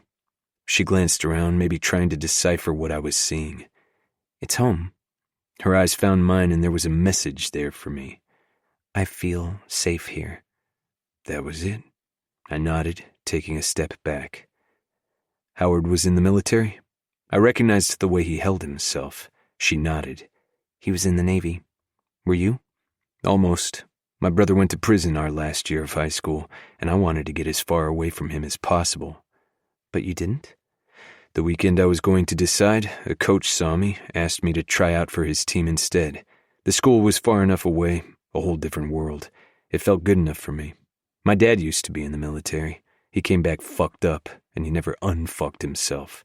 Howard's not the same." "No," she said lightly. "He's not." "Roger's no fighter, though." Her eyes flashed to mine. "He's not a killer either, and he knows it," I added. Her lips opened. "How do you know that?" "I grew up with people who could hurt. You know who they are for the rest of your life." A shadow crosses her eyes. "You know that, too." The air grew heavy, more intense. I could feel the ghosts from the past making themselves comfortable around us. I looked over her body, seeing everything I wanted to make mine, but I still needed to go slow. I would fuck it up if I went too fast. She was precious and needed to be handled with care. "If I start touching you now." I stopped talking as a determined expression settled over her face, and she pushed away from the counter, her head tilted to the side as she came to me. "What?" Her hands moved over my chest, sliding around to my back as she hugged me. "What will happen then?" I couldn't answer. The need to touch her, taste her, make her mine was almost too much. She tipped her head back, her chin resting against my chest.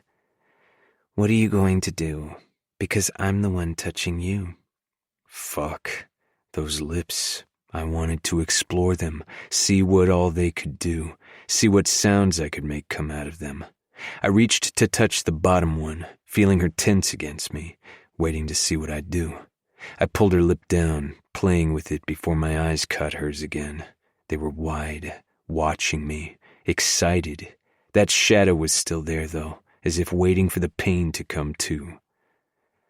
"I met your family tonight," I murmured huskily. She flinched, just barely, but it was there. I felt her starting to withdraw and clamped a hand on her back, holding her in place. "When I explore you, I don't want to stop, and it doesn't feel right just after having a meal from your mother's hands." She suppressed a shiver. "You're assuming I'd let you," she whispered, looking away and pulling her lip out of my touch. I tilted her head back up, loving the way she reacted to my touch. Her whole body was trembling. I didn't think she was aware.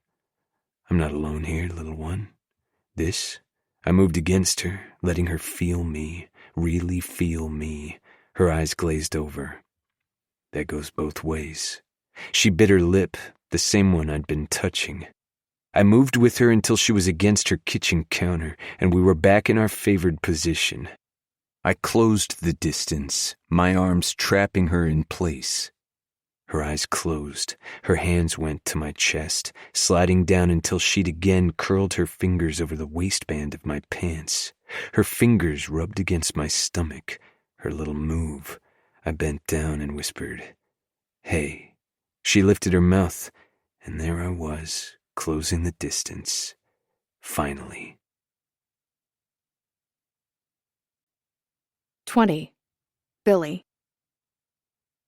I'd kissed Brett last night in my kitchen with everything I had, climbing up his body like a squirrel. The way he'd engulfed me when his lips met mine, I knew everything was going to be different from that moment on, like he was changing me from the inside out. I was swept up. We'd made out for I didn't know how long. I could have kissed him for the rest of my life and not needed to come up for food and water. Air and him were all I needed. "Miss Billy!"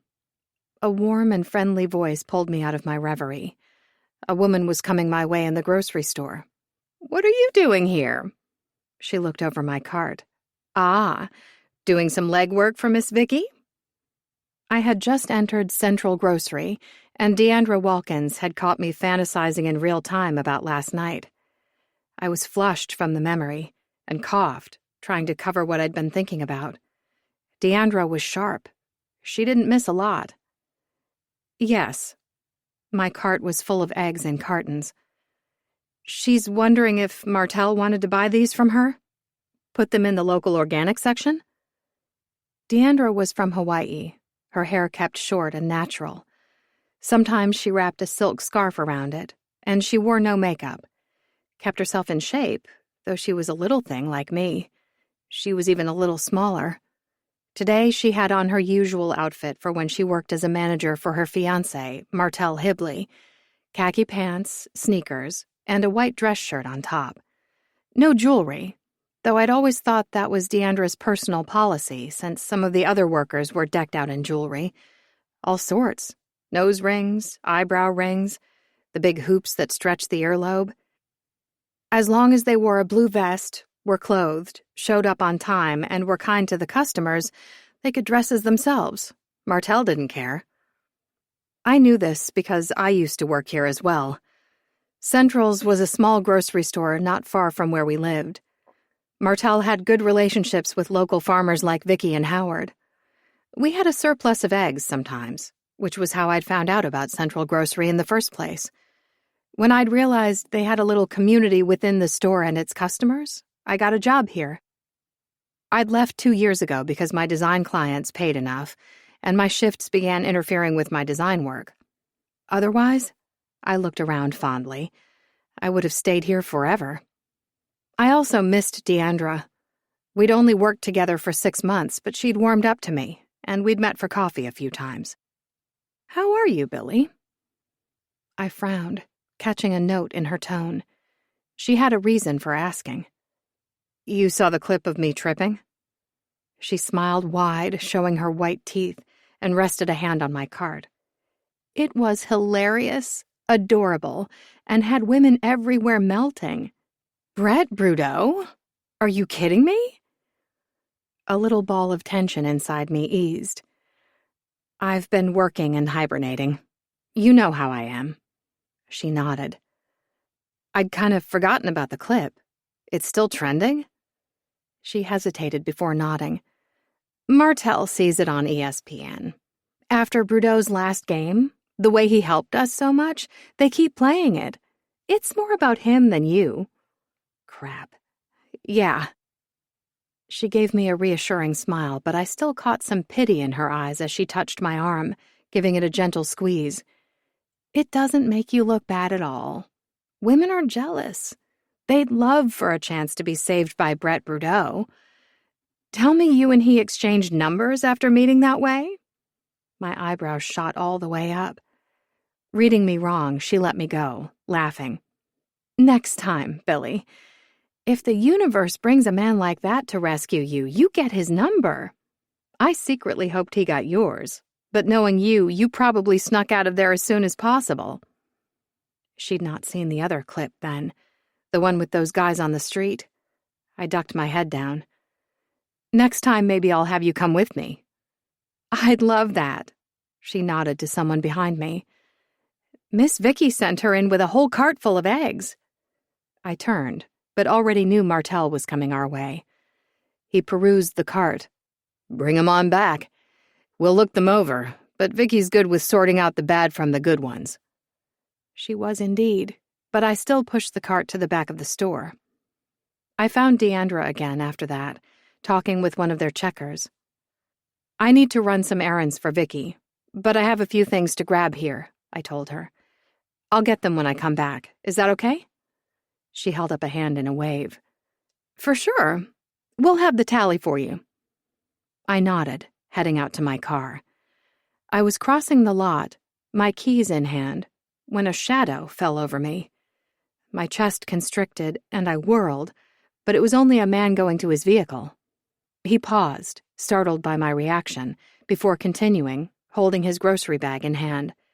His tie flapped over his shoulder, and he smoothed it down, looking harried and in a rush. "Oh, sorry." He gave me a distracted frown, getting in his vehicle and pulling out. Why had I reacted like that?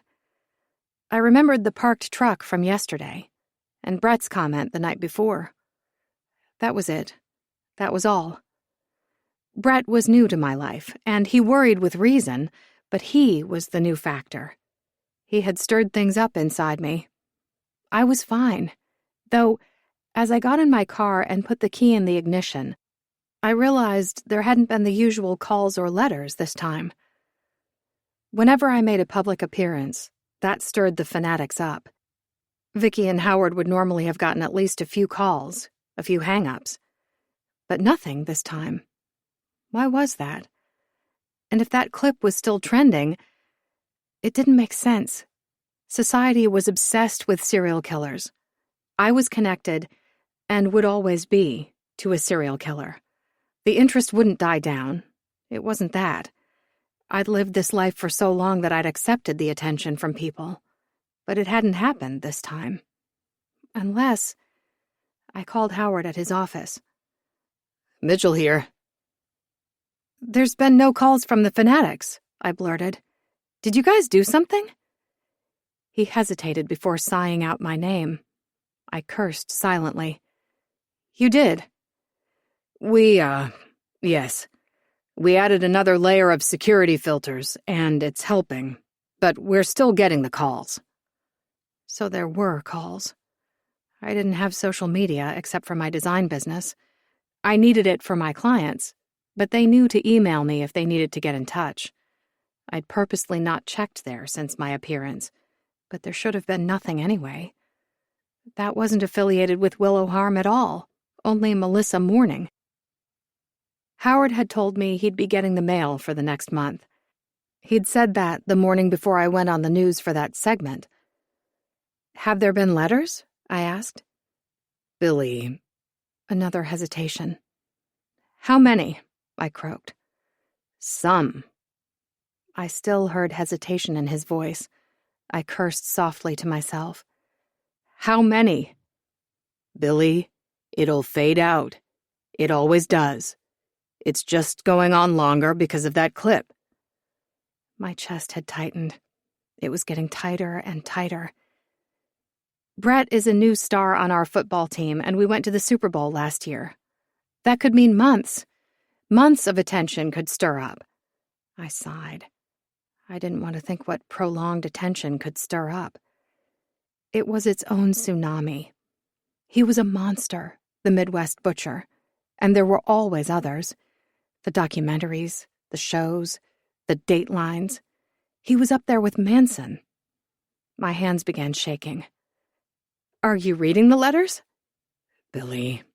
Another sigh. "God damn it, Howard." He was quiet. I never swore, never, and I'd just sworn at him. "You've always let us handle this before," he said. "Why is this time different?" "Because before it's always been brief. This isn't brief. This might not slow down, and if Brett..." I had to stop because I didn't know. If we got together, if we stayed together, if he remained a football player, if he remained being a football star. This is so not good. Howard let out another sigh. "Maybe Brett could talk to ESPN, see if they'd stop airing the clip. That's where it's getting most of its airtime." "Yeah, maybe." "You and Brett need to be a secret because of all of this." A slightly panicked laugh burst from me. "You think?" I immediately regretted that. "I'm sorry, Howard. I just wished this would go away. But it wouldn't. It'd never go away.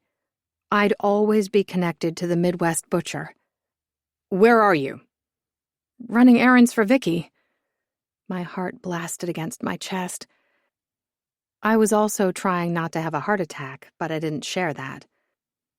"Come home. I can get all that for her. No. She said you needed to go to Cascade for an auction. That's why I went today. I canceled that. I'm going later in the week. I'll come into town and finish everything else up. You just come back. You'll feel better. No. I winced as I heard that because it was weak. I sounded weak. No. That was better. My head started to pound. This isn't the first time I've panicked. I'll be fine.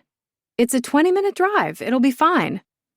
Tell me your contingency plans, he prompted. We'd done this so many times before. I have my GPS linked to my voicemail, I started.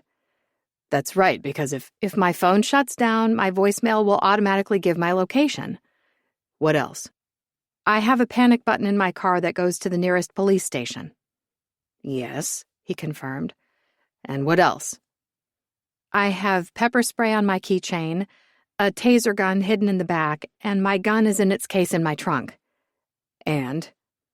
I recited the rest, which was a reminder that I wasn't out of control. I knew ways to defend myself. I had more control than anyone might think. I knew self-defense. I knew how to shoot a gun. I knew how to wield a knife. I wasn't weak. I wasn't helpless. I wasn't defenseless. I could protect myself. And the best weapon I had?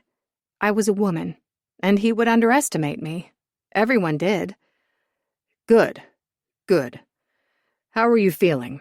Howard asked when I was done. I was breathing evenly again. My pulse had steadied. I'm better. Thank you. I'm not wanting to stir up anything more here, but we got a call earlier today from the Kings. Stir up anything more? Brett's team? I guess those kids who were hassling you and Brett on the street are trying to say he was aggressive with you. They doctored a clip to show that, but the team got their hands on it. They're what? I barked out. I figured you wouldn't be happy about that. But I gotta ask, because I love you and see you as my daughter. He didn't grab you in any way that made you uncomfortable, did he? My heart sank. For Brett to even be questioned about that? No. Those kids were the assholes.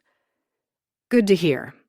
Not that I expected otherwise, but I needed to ask. Anyway, they sent over some legal papers they want you to sign. Just saying Brudeau wasn't aggressive with you. You feel comfortable signing them?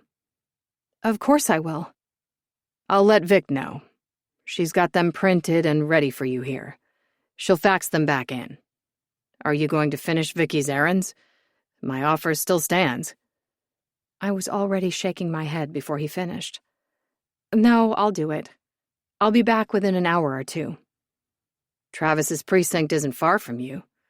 You could give him a call. I'm good. Text when you're heading back, all right? I will, I noted softly before ending the call.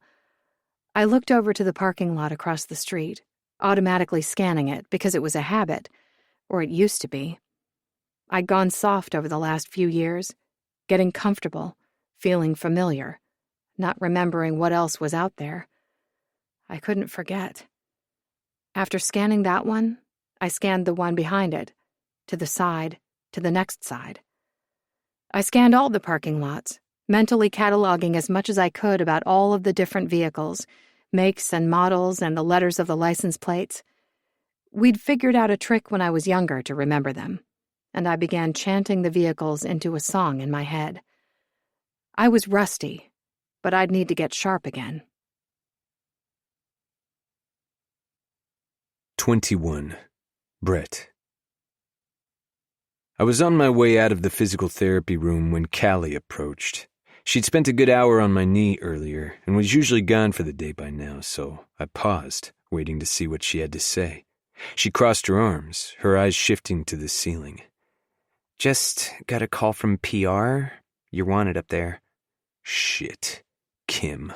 But Callie was avoiding my eyes, and she didn't do that. Usually if she had something to say, she said it and moved on. What's going on with you? I asked. Her eyes flicked to mine, her expression wary. Her hands slid into her pockets. Nothing. I grunted. Out with it. A grin flickered over her face before she shook her head, rolling her eyes. It's nothing, honestly. Just, who is that woman at Jack's? I raised my eyebrows. We're that type of friends? She swore, laughing. I was only wondering, that's all. Who was your friend? She pressed her lips together, shifting back on her feet. I laughed, moving past her. That's right. That's what I thought. You want a gossip session, you gotta fess up too. Stone Reeves and Colby Dubard were leaving the next room, and Stone called my name. I lifted my chin. PR called me up. Colby winced. I'm not here. He darted around me, going into the locker area. Stone started laughing. What's that about? Stone grimaced, still trying not to laugh. He got himself in a situation. The PR heads weren't happy. He's still smarting from it, I think. I remembered Kim mentioning something about a Colby-sized hole. But hey, now he officially looked uncomfortable, even a bit green. Listen, I promised Dust I'd bring this up to you. Since we had dinner last year with the Cades, she's been on a mission to find you a wife. She doesn't approve of the friends of the other players' girlfriends, and she's been looking for someone to set you up with. That's why I'm here. It was obvious to everyone with eyes that Stone would have rather run a marathon than have this conversation with me, but I knew his wife, Dusty Reeves, had a good heart. She was happy and wanted everyone else to be happy. I'd gone over to their place for dinner a couple times, but nothing beyond that. Dusty had a mission to bring me into their group of friends, and she meant well, but I operated better on my own. Always had. She also had a mission in life to rescue every sea creature there was in the world, and I wondered if she thought of me as a broken sea turtle in some way. She found someone, and she wants you to come over for dinner tomorrow night. Stone scrubbed a hand over his face. Please tell me you've met someone, because that's the only excuse she'll take for you not coming to dinner. Colby and Jake are coming, so you won't be alone. Dusty set them all up, too. There had to be some good stories there. Actually, I have met someone. The relief on our star wide receiver's face was comical. Thank God, he muttered. Let your wife know I appreciate the thought, but I'll be passing on dinner tomorrow night. He gave me a nod, starting for the locker area. Have a good one. I'll pass the message along. I continued down the hall to the elevator, and when I stepped off on the PR floor, the secretary waved me on. She's been waiting for you. Kim came to the hallway, her eyes set on me, and she wasn't happy. Get in here. She stepped back, closing the door as I sat in the chair in front of her desk. She settled behind her desk and leaned back. I wanted to update you. Right.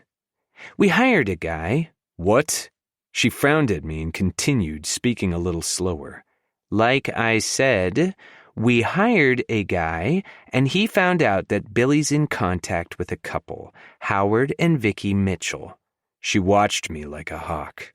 We reached out to Howard, he referred us to his wife, and according to them, Willow Harm has officially cleared you of any wrongdoing in the video where it looks as if you're being aggressive with her. I waited. Knowing Kim, she had another shoe to drop. Our lawyers sent something over to them. They expect Willow will sign it at her earliest convenience. You're in the clear. I wanted to let you know. That's good. Thanks. She narrowed her eyes. That's all you have to say. I leaned back in my seat. The clip was bullshit. Right. She paused a moment.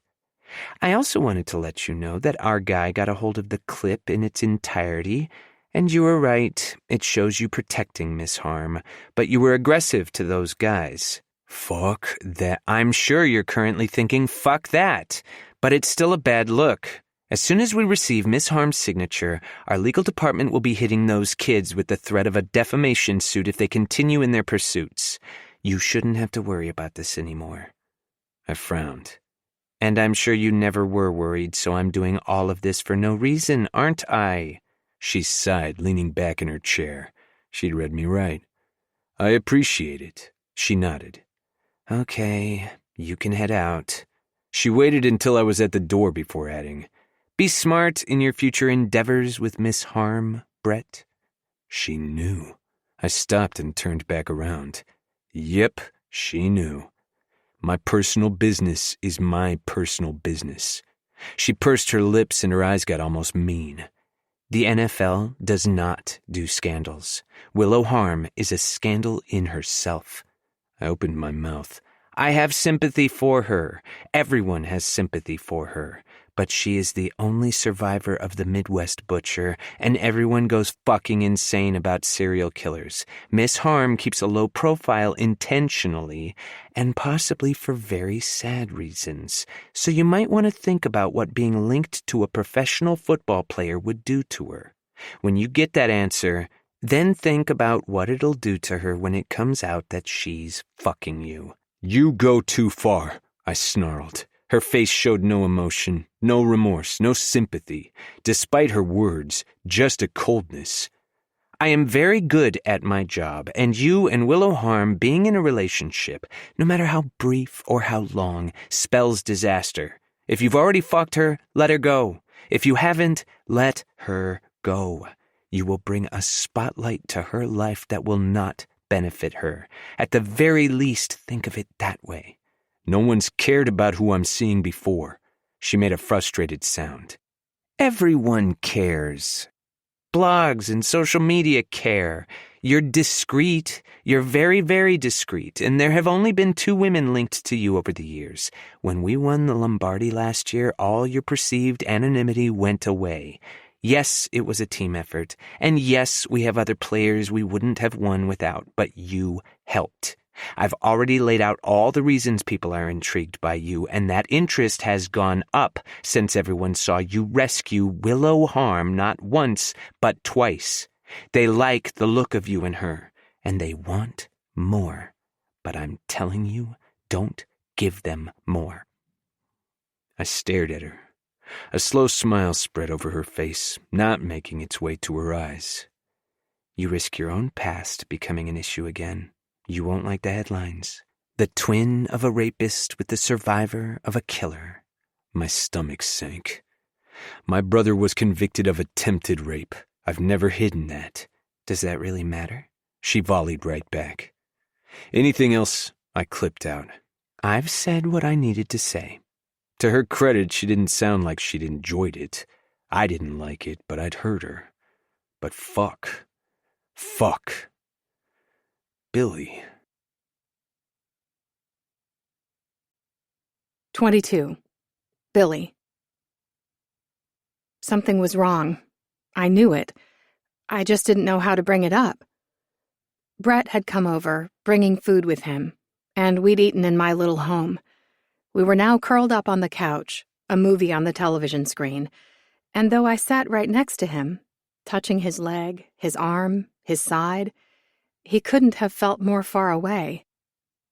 I had no idea what we were even watching. What was going on with him? Was it me? Had he realized I wasn't worth it? I reached for the remote and turned everything off, not just the movie.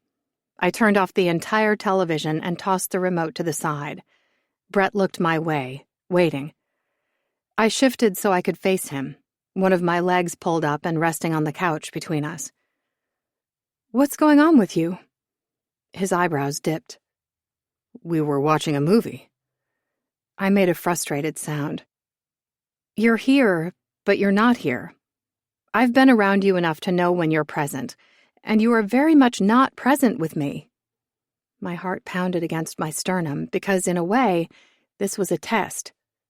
Would he own up to it and let me in? Or would he pull a typical guy move and pretend nothing was wrong, that I was the problem? He could try to make me think I was imagining all of this, but I wasn't. His eyes grew pensive before he sat up, taking my hand and pulling me with him. "Let's go for a drive." I hadn't expected that.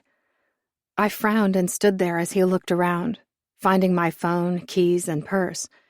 He looked me over. "Are you cold?" He didn't wait for a response. He opened my closet and pulled out a sweater, then grabbed one of my blankets. Taking my hand, he led me to his truck. "Do you need to lock up?" I was about to say no, because that was the truth, but remembering my call with Howard today, I took my keys and locked the door. A moment later, we were in his truck, the heat blasting since we were having a rare cold front as we headed down the driveway. We got on the interstate, going south of the city, and then got off to wind around in neighborhoods until the spaces between the houses started growing larger. Eventually, we went through a gate and into another neighborhood. I'd only seen houses like this in movies, never in person. We passed through another gate, and there was a whole different vibe. Each of these homes had their own gates with driveways I couldn't see. The houses were completely hidden. Brett drove a few more blocks before pulling up to a large gray wall. He hit a button, and that wall slid away, revealing a cobblestone driveway. He pulled in, following it around a hill and into a round courtyard. The house that rose up in front of us was giant, very modern, white and gray color scheme. He had a 5-car garage, and he pulled into the second slot. The rest were empty. Turning off the engine, he got out without saying a word. I followed. He waited to take my hand again as I rounded the truck, and he opened the door into the house for me, hitting the button to close the garage as we went inside. We entered through the kitchen. Do you want anything to eat? Drink? I shook my head. Bathroom? I hesitated, and he went into a room from the hallway and flipped on the light. I nodded and went in. When I came back out, he was waiting for me. He took my hand, leading me up the stairs and back through another set of hallways. We continued to the far back end of the house, which was connected by a lone hallway. Once there, he flipped a switch, and the roof of the room slid away. What? I moved ahead, staring up at the sky. We were far enough from the other houses that it almost seemed like it was only us and the sky, the stars above. Brett stepped up behind me, his hands coming to my sides. Had this built because... He hesitated. His fingers flexed over my hips. I like to sleep here sometimes. There's a screen up there so no bugs will get in, and if it starts raining and we still want to see, there's a glass closure too. It's over the top, but it's my favorite room, and being in Texas, I use it more than I did at my other place. You had something like this before? A much smaller scale and not so comfortable. He turned me around to where there was a giant spread of cushions. Almost the whole side of the room was full of them, complete with a pile of blankets. Brett let me go, separating. I bit my lip from the disappointment. He reached over, grabbing a blanket, and stepped back. Will you stay with me tonight? Stay here unless it gets too cold? This was the opposite of what I'd thought was going to happen. Of course. I climbed onto the cushions, going to the middle. Brett disappeared for a second, then settled in next to me, his body heat blanketing me even before he pulled the actual blankets over us. I curled into him, my cheek to his chest and my hand on his stomach. I slept outside a lot, he said. Most nights, to be honest, until I got older, and then I'd crash with some buddies. We didn't have a great home life, but I was able to get this view, so I preferred being outside as much as I could. I remembered what he'd said when I first met him. My dad was a drunk all my life. What did you mean when you said your mom never left the trailer park? I asked. His arm tightened around me. Some parks are great. Depending on who lives there, they can be a great way of living. But the one I lived in wasn't. It was the stereotypical way of trailer park life. Drugs, drinking, no hope, misery. I never knew my grandfather and grandmother, my mom's folks, so I can't say what her childhood was like.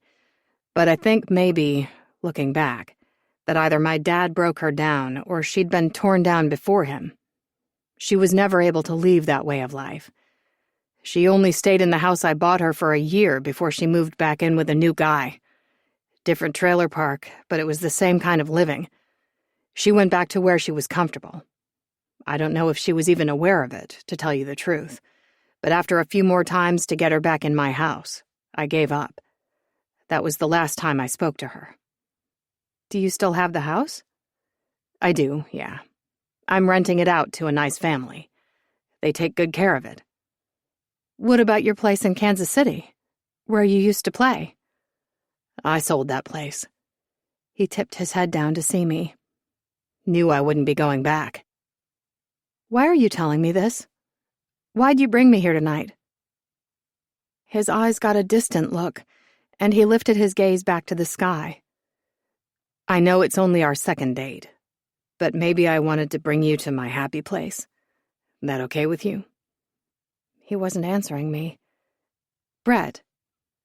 I shifted to sit up. His eyes closed, and he shut down. I could feel him putting a wall between us. Pain pierced me. Your team called about that video clip. Is this about that? Do you think I thought you were manhandling me that day? Billy, he said softly. I placed a hand on his chest, feeling his heartbeat so fast. You've always been forthright with me. Don't stop now. What's going on? I deserve to know, too. He drew in a deep breath, his chest rising under my hand. His eyes opened. There was a haunted expression there, one I barely registered because I knew it so well. It was in me, too. His hand curled around my hip, burrowing under my shirt to touch skin. His touch burned me like always, but whatever was going on smothered some of the fire. I don't know much about your life except what happened to you, he said. Now I burned from a different sensation. You want to know about the Midwest butcher? No. That word came out strangled before he cleared his throat. But I'm thinking I need to. You told me fanatics come out of the woodwork when you do anything in the news. Dread sank into my bones. You've been talking to Howard? A frown flitted over his face. Should I be? I pulled away, getting enough space so I could cross my legs in front of me. You're worried about the trending clip of you and me? His hand moved to my knee. I'm worried about the continuous attention you'll get if you're linked to me. My heart sank. This was what I'd feared. Why are you worried about that now? Just tell me. What would your life look like if there was press about you and me? And it wouldn't fade away? That hasn't happened yet. It could. What if it did? I lifted my head, finding his eyes on mine. I'm not used to people caring about me, he said. Never happened when I grew up. And it rarely happened when I got older, until football. The attention grew, but it was still not a lot. Defensive ends usually don't get a lot of attention, but yeah, sometimes we do. I've had 5 relationships in my life, and only 2 of those women were publicly identified. I didn't think about you and me, about the ramifications for you, until it was pointed out to me that there's been a new spotlight on me since last year. The dread grew in me, lining all my organs. Worst case scenario for you and me? There are serial killers out there, and new ones starting every year. They're all sick, and they all have egos, but they fixate sometimes on the ones who came before them. The worst case scenario is if someone who wanted to make a name for himself considered finishing what the Midwest butcher hadn't finished. It's out there that he didn't kill me, so as a present, someone could do it for him and do it in the way he used to kill. They'd slice and dice me up, and they'd do it in my home, because that's how he did it. He always killed people in their homes. There were other things he'd do, but that was the main gist. Worst case scenario is if someone decided to make me the starting point for their own career. His lips thinned. Starting them off to become a serial killer themselves. I nodded. That's the worst case scenario. Footage of you could entice them to finish what the Midwest butcher hadn't been able to. That's what they think, yes. He was quiet a moment. Jesus Christ, Billy. Being with me could potentially get you killed? If it helps, this could happen anyway. This does happen. The Midwest butcher has ambitious lawyers. He was supposed to get the death sentence. They got that shifted to life. He was never supposed to get an appeal, and now they've fought so he gets to try for one. Every year they do a big press splash and swear he's not the Midwest butcher. They keep saying they've found new evidence that it's someone else. Every time that happens, my picture, my name, it's always in the news, and it could happen just from that. Nothing to do with you." He fell quiet again. "How are you okay with this? Why aren't you angry?" This was my life. I'd dealt with this since I was 12. I'd always deal with this. Because I can't change anything. Only thing I can do is change me.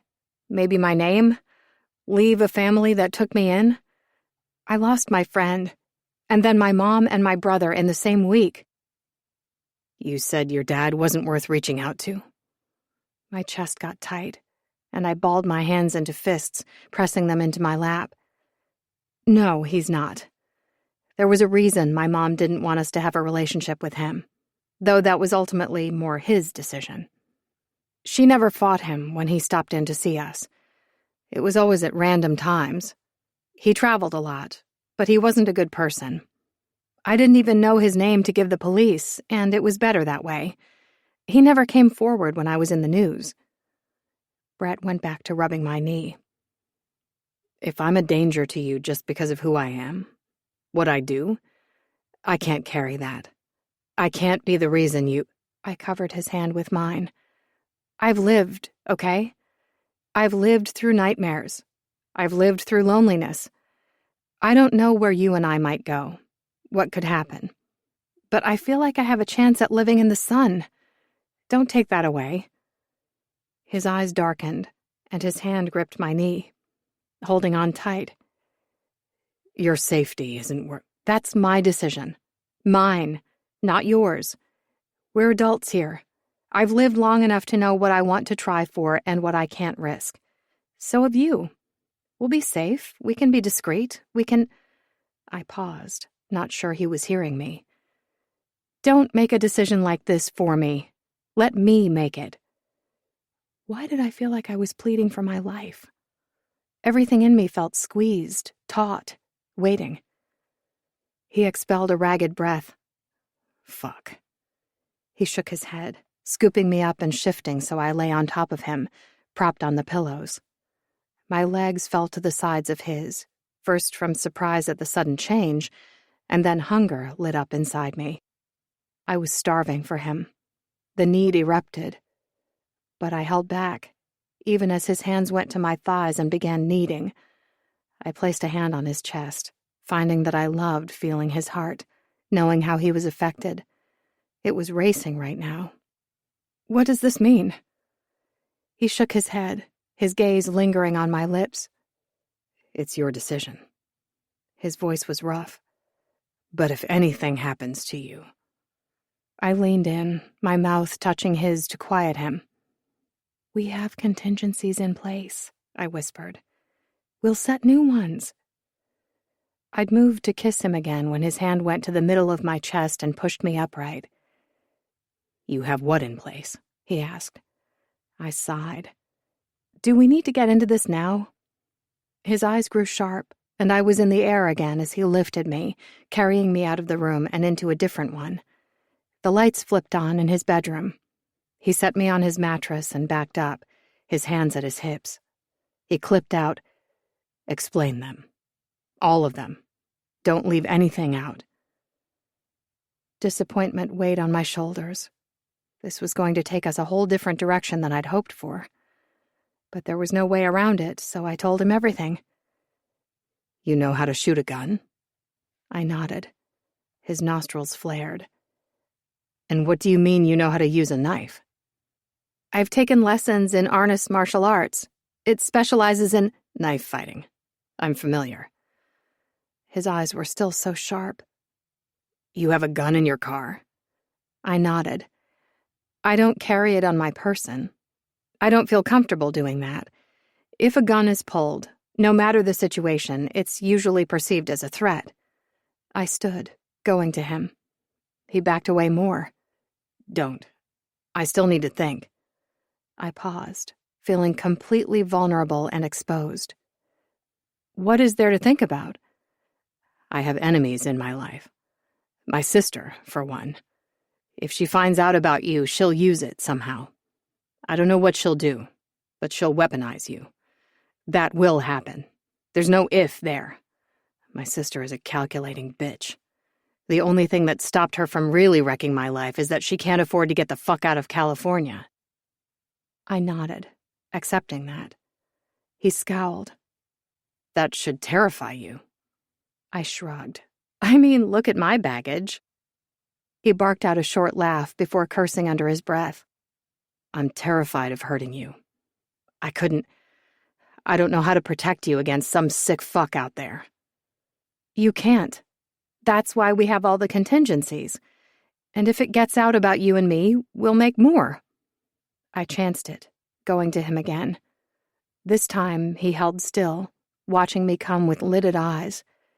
He watched my hand move toward his chest, and as soon as I made contact, he yanked me against him. I squeaked as his hand slid down my ass, smoothing to the backs of my legs as he lifted me up, so easily. I wound my legs around him and looped my arms around his neck. I was flush against him, eye to eye, mouth to mouth. He searched my gaze before falling to my mouth. He walked me to his bed and shook his head as he lay with me. He started to roll to the side, but I wouldn't let go, my legs squeezing until he had to stay where he was, right on top of me. He shifted to balance his head in his hand. He gazed down at me. "If you get hurt." I slid a hand to the back of his neck, pulling him close, and I whispered, "Then you can say I told you so." "This isn't My mouth touched his. There was no more talking. No matter what, I was going to have my moment in the sun. I hoped it would last. 23. Billy. I could kiss Brett like this forever. His lips skimmed mine, tentative, and then it hardened, almost punishing. Brett took control, demanding more access, more taste. His hand slid down my throat, between my breasts to my stomach. I squirmed, wanting it to go farther. I wanted to feel him completely against me, but he held himself back. His massive shoulders, his rock-hard chest. My hand slipped under his shirt, stroking his skin, and he groaned deep in his throat as he changed the angle of our kiss, his hand moving to the back of my neck. He anchored my head, somehow getting an even better position to explore my mouth. I panted, burning up. I lifted myself toward him. If he wouldn't come to me, I'd go to him. He wrapped his arm around me and turned so I was sprawled on top of him. I was lost in him, in the push and pull of kissing him, tasting him. It was so natural to be here with him. Pleasure pulsated through me, rising, and I wanted more. Growling, Brett shifted, and I gasped, straddling him. I could feel him against me where I needed him, and I grinded against him, slow, savoring.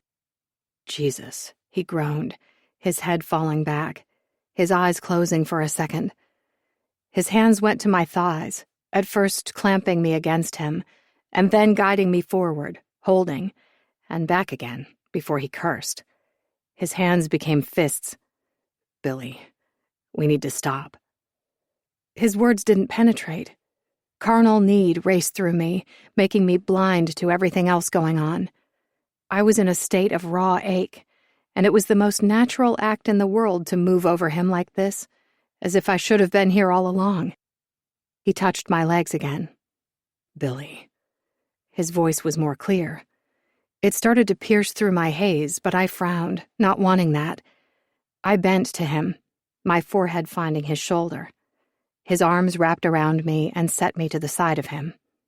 I moaned in protest, reaching for him. I know. His hand caught mine, and that finally woke me up. What? I sat straight, panic bolting through me. What's wrong? Why did you stop? Nothing. He shook his head, tucking hair behind my ear. I needed to stop us. If I didn't, he grimaced. It's our second date. I didn't bring you here for this. I wanted to talk, share a night with you in that room. Right. The room with the stars. He'd been distant, and then we'd talked about it. I frowned, not sure where to go from here. I mean, I wanted him. I wanted to touch him, and more. A lot more. Why was he stopping? I groaned and flopped back on the bed. You're still having second thoughts about us? What? He looked down at me. No. Then why? Some irritation slipped out. He laughed softly. Honestly, I don't want to go too fast. Why? He laughed again, louder this time. Because, fuck. I don't know. I'm starting not to remember with you looking at me like that. I paused a second. How do I look? I ran a hand through my hair. It was probably all messed up. He caught my hand, using it to pull me back up to him. His voice dropped low. You look like sex. You look amazing. But he wasn't closing the distance. He held there, in my breathing space, his gaze skirting from my eyes to my mouth. Since I met you, we've been on the fast track, he murmured. I don't want to fast track being with you. Kissing you, touching you, spending time with you, finding out what makes you laugh, what makes your eyes soften. Those are the things I want to learn along the way. Having sex. He hesitated. I just worry. I don't want to fuck up with you. My irritation faded, slightly. You don't want to fuck it up by having sex with me? In a nutshell. The corner of his mouth lifted. He reached up, touching the side of my mouth with his thumb. Will you stay with me? I really wanted to kiss him, but I nodded and murmured, yes. He flashed me a grin before getting up. He showed me the bathroom I could use and brought in what I'd need, toothpaste and everything else. He brought me one of his shirts, which I loved. It was a King's shirt with his number. It smelled like him. This shirt wasn't ever making it back to him. It was going with me when I left in the morning. In the bathroom, I took a moment. Is this real? Everything that had happened, we'd had a meet-cute, an actual meet-cute. He'd crashed 2 of my dates. He'd met the closest people I had to family, and our second official date was him asking me to sleep under the stars with him. This wasn't real. There was going to be a universal joke pretty soon, on me. This stuff didn't happen to me. Losing people, that happened to me. People left me. That's why I was scared to call Vicky and Howard my parents, Lo my sister, her girls my nieces, Roger my brother-in-law. It was safer to keep myself apart. I was scared of losing them, or worse. A shiver worked its way down my spine. The universe. It was magical and powerful and scary. And yeah, it could happen. I'm going to go see Jojo. My mom's eyes had widened, and she'd paled. She'd reached for me, her blonde hair sweaty and dirty from not showering. No, honey, you can't. We have to get ready for dinner. I'd shaken my head, sticking out my bottom lip. No, I'm going. Ben had come to the doorway. He didn't say a word, but I'd seen the hope in his eyes. He wanted me to go. He wanted to hear about it afterwards. Mom hadn't wanted us to make friends. We'd moved from place to place wherever she could get a job. But in every town, her boss was mean. Her boss was a bitch. Her boss tried to steal from her, set her up. She'd had a different story every time she was fired. Then on to the next place. Eventually, she'd just said we couldn't get to know people. We'd have to leave again anyway, so it was easier. I sucked in my breath, pulling out of the memory. It hadn't been easier that way. It had just been lonelier. That had been the first time I went to JoJo's over the summer. This wasn't the same. Vicky, Howard, Lo, Roger, Cynthia, Charlotte, Luna, they weren't the same. I looked at my face in the bathroom mirror. I could be someone worth not fucking it up with. I could. I'd come so far from being that 12-year-old who dared to defy my mom and make a friend.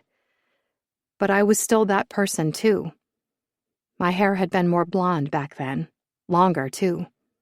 I swept it back and drew in a breath, seeing the fullness of my face. I was a woman now. I'd lived back then. I'd smiled. I'd laughed. I'd felt I could be happy and knew no reason why I couldn't. Life had shown me different. It wasn't all gone, though.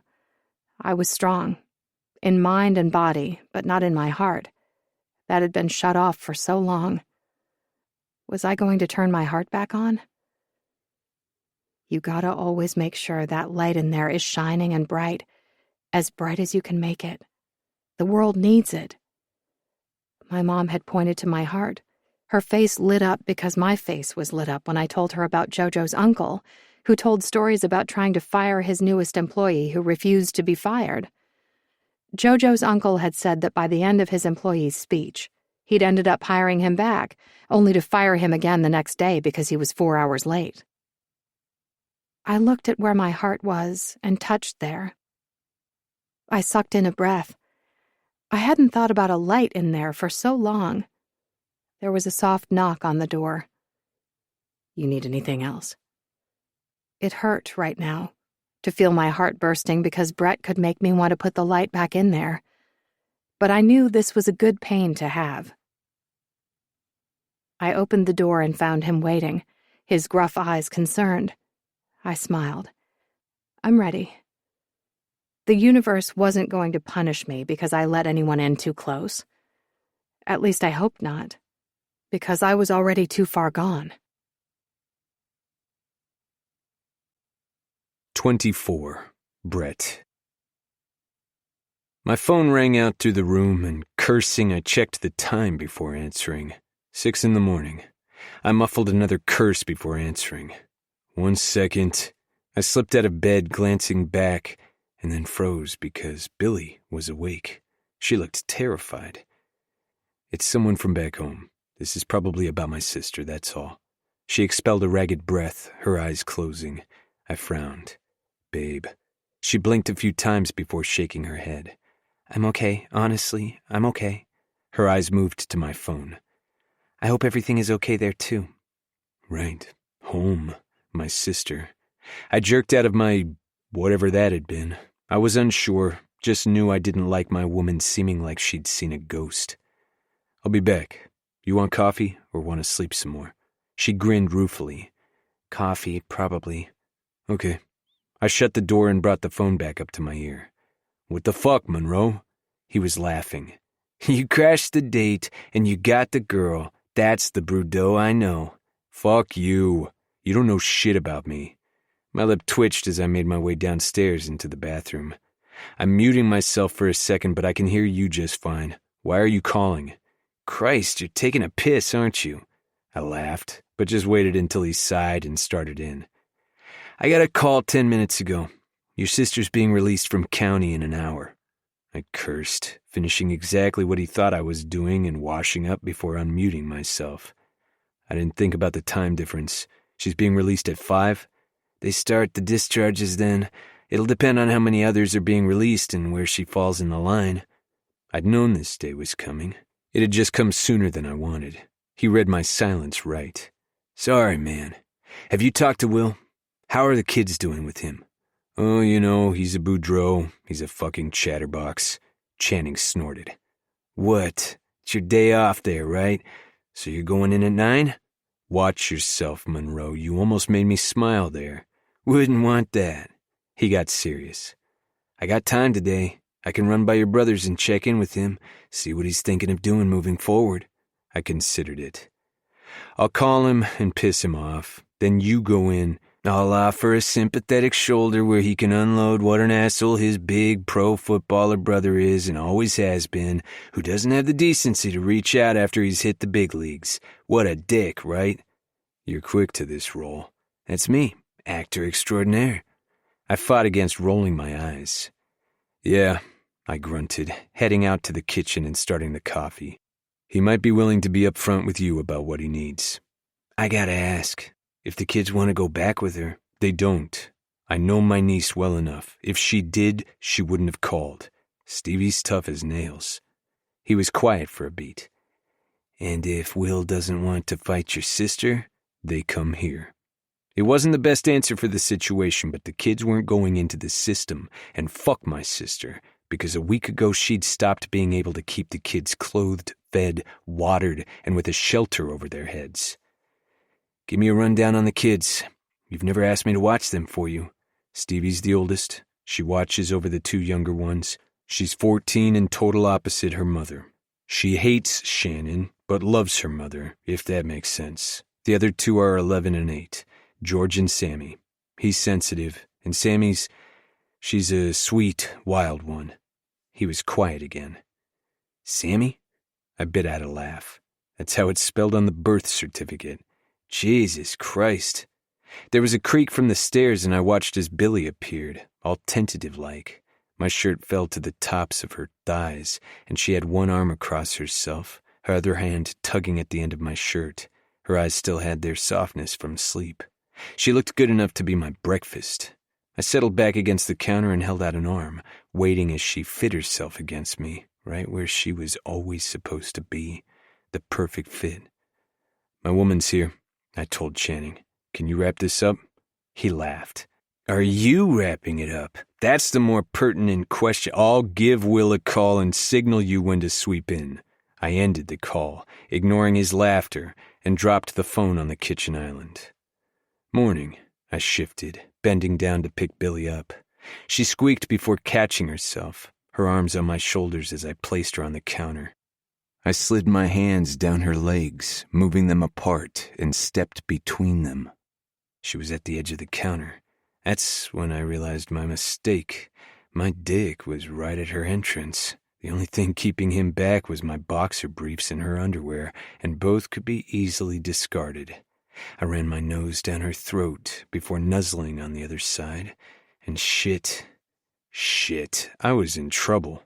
My hand moved under her ass, groping her. My cock strained to get inside. He knew exactly where he wanted to be. She moaned. Her hand moved to my chest as if she was going to push me away. Instead, she slid it up to my shoulders and pulled me in. Fuck yeah, that's what I wanted. I lifted my head and her lips were right there ready for me. Her mouth opened and I was in there, exploring, claiming, tasting. This was my woman, mine. She tasted like honey on top of strawberries. I swept my hand up, tipping her head back. "Wait," Billy's hand went to my chest. "Wait, your phone," I growled. "Fuck my phone." "No," she gasped, pulling away from me. "Will, you were going to call him." Reality came in, and it wasn't welcomed, but damn it, she was right. I leaned against her, my head on her shoulder as I pushed up and reached for my phone. I was tempted to stay here, standing between her legs to do this call, but I couldn't. I'd wanted to get off the phone so I could get off in a different way, and that wasn't fair to Will or Billy. I hit dial on his number and pressed a kiss to her forehead. "Coffee's brewing. There's cream or milk in the fridge. If you want sugar, it's in the cupboard." I motioned to it as I headed out. I was entering my office when Will answered. "The fuck you want?" I checked the time. It was 4:30 there. "Shannon's getting sprung in half an hour." "What?" He roared to life, and I imagined him bolting upright. Right on cue, I heard grumbling in the background, followed by a quick, muffled conversation before Will was back to the phone. "Fuck you, Brett. Just fuck you. I only got the call 30 minutes ago myself. Still, fuck you." A door opened on his end, then closed, then a soft, steady buzz. I was guessing the bathroom fan, and yep, now came the other sounds that happened when a guy got a rude wake-up call. The bladder needed to be emptied. There was some family resemblance here. "She's getting out of jail. Do you know anything else?" "I called her lawyer a couple days ago, but he wouldn't talk to me," I said. "I'm guessing Shannon put him on ice, but she knows you have the kids, and she knows I'm the reason you have the kids." Jesus Christ. Fuck. My life's been normal and steady. We go to fucking Little League, Brett. I know your mom never took you to Little League. You have no idea what I'm talking about, but it's something we do. We're in 4-H, and we do the club all year round.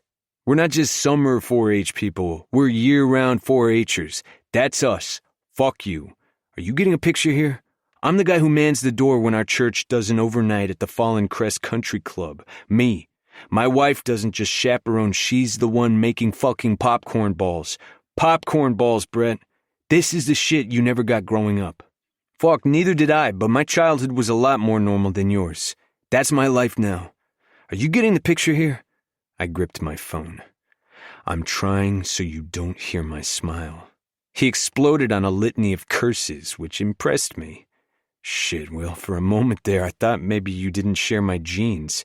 It's nice to hear some familiarity. Jesus. And he was off with another slew of swear words. After a moment he reined himself in enough to say, Stevie was using rolled-up toilet paper for when she got her period. What? Why would you tell me something like that? I don't need to know that stuff. He kept on, ignoring me. She got her period for the first time a year ago. I know nothing about women's menstrual cycles, and I don't want to learn this morning. Well, you woke me up, so I'm going to include you in some of our finding outs here. Girls usually start their periods when they're 12 or 13. Some get it when they're 11. Our niece got it when she was 13, and she's only had it 3 times. So to her, it just made sense to roll up a bunch of toilet paper. She didn't know about tampons and pads. Do you know that I now know 8 different brands of tampons? And sizes. They have different sizes and different colors, and the colors don't coordinate with the same sizes. A regular on one brand might be blue when a regular on another brand might be pink. They have super size and super plus sizes. Super fucking plus sizes for my niece. At first that made me think it was the size of, oh my God, shut up, something else. I didn't want to be educated that it's about her flow, which is how much, shut the fuck up. His voice was rising and cracking, and so was mine. I had to get him to stop talking. I'm going to hang up, I threatened. No, you're not. You're not going to hang up because the reason you called me and the reason you have Channing Monroe showing up at odd times and places is because you're checking up on us. And now that I've clued into him, I'm realizing you had him checking up on me for a long time. So no, Brett, brother, you're not going to hang up because you're in this whether you want me to know or not. He stopped talking, finally, and it was my turn to let out a bunch of threats and curses and ominous promises about what would happen if he didn't stop talking about women things. Things? You know what I mean, I said hotly. You're saying you're in? I'm in. We're in. Fuck you for bringing this fight to my doorstep. But we're all the way in. Harmony's talked to a lawyer. With your permission, I'd like Monroe to share everything he has on our sister. I know she's got a record, but she's had the kids this long, so there's a reason. I'm going to find that reason, and I'm going to obliterate it. Sammy had no idea what broccoli was, or green beans, or lettuce. Apparently at school she gets chicken nuggets and brownies. She had no idea that we're supposed to get 3 full meals a day, and the last meal isn't a box of Pop-Tarts being shared on the couch. He stopped, and when he started again, his voice broke. We found her hiding under the bed, because apparently that's where she was told to sleep, so she was always hiding if the bad guy came into her room. And when I asked who the bad guy was, she didn't know because they always changed. We caught Stevie 2 seconds from leaving to do something stupid so she could get arrested and go to jail because she thought she'd go to the same one where her mom is, or was, to hurt Shannon. Apparently Shannon is the one who had the foresight to look out for her 8-year-old daughter by telling her to hide from the men she brings home at night. Yeah, we're in. She's not getting these children until they're of age and of mind to decide they want to have a one-on-one relationship with her, and I will do my damnedest to make sure that when and if that happens, they are equipped with all the skills they need to handle her. He ran out of breath, or he was trying to calm himself. Either way, he went quiet. If you need anything, don't take this the wrong way, because I don't mean this as an insult, but I'll be damned if I take money for this fight, he said. We do well. We can financially handle this battle, and if we need to dip into emergency funds, Harmony's parents are wealthy. They are also in absolute love with Stevie, Georgie, and Sammy. Georgie? It's his preferred name. He wants to go with the status quo of a name ending in an I-E or Y. I snorted. That mean I can call you Will? When Channing Monroe calls or conveniently shows up where I've stopped to fill my vehicle with gas or get food at a grocery store that's 40 minutes out of his way, or who knows what excuse he'll have. Am I right in requesting that he send me all the information he's obtained on our sister over the years? I fought back a smile. Think I liked you better when you didn't talk to me. Brett. Yeah, I'll shoot him a text. When he checks in on you today, knowing him, he'll probably have everything ready for you. That would be appreciated. Now, is there anything else to talk about? Because I'd really like to try to get 30 more minutes of sleep so I can round my sleep tally up to 3 hours before tackling the shitstorm the rest of the day will be. No, there's nothing else. He ended the call. I stared at the phone, a sense of wonder coming over me. Who had that been? That had not been the half-brother I remembered from school, getting a glimpse of him at sporting events when Rousseau played Fallen Crest, or from the very, very few holidays when our dad got a hankering for all his kids to be under the same roof. That hadn't lasted long. Will stopped coming after 3 holidays. Was it a good phone call?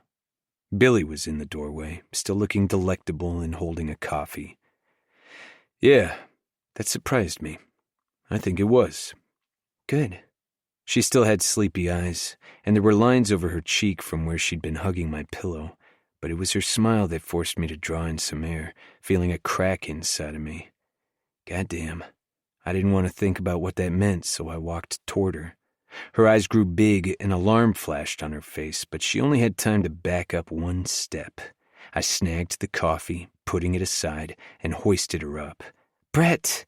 I tossed her over my shoulder. What are you doing? We're going to bed. To sleep? There was a hopeful hitch in her tone. I had no intention of sleeping. 25.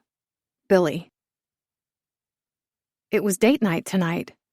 We were going on an official date. I wasn't nervous. My armpits weren't sweaty. They were so sweaty. Gah, I was freaking out. I'd met Dee for coffee yesterday, and we caught up. Their wedding planning was starting to look like it'd be an elopement in Vegas. She was more than happy for that, since Martel's daughter was happy with that choice as well. Dee had been mostly worried about if Kendra would be upset about that or not. Then the tables turned, and she asked about my love life. If I had a love life.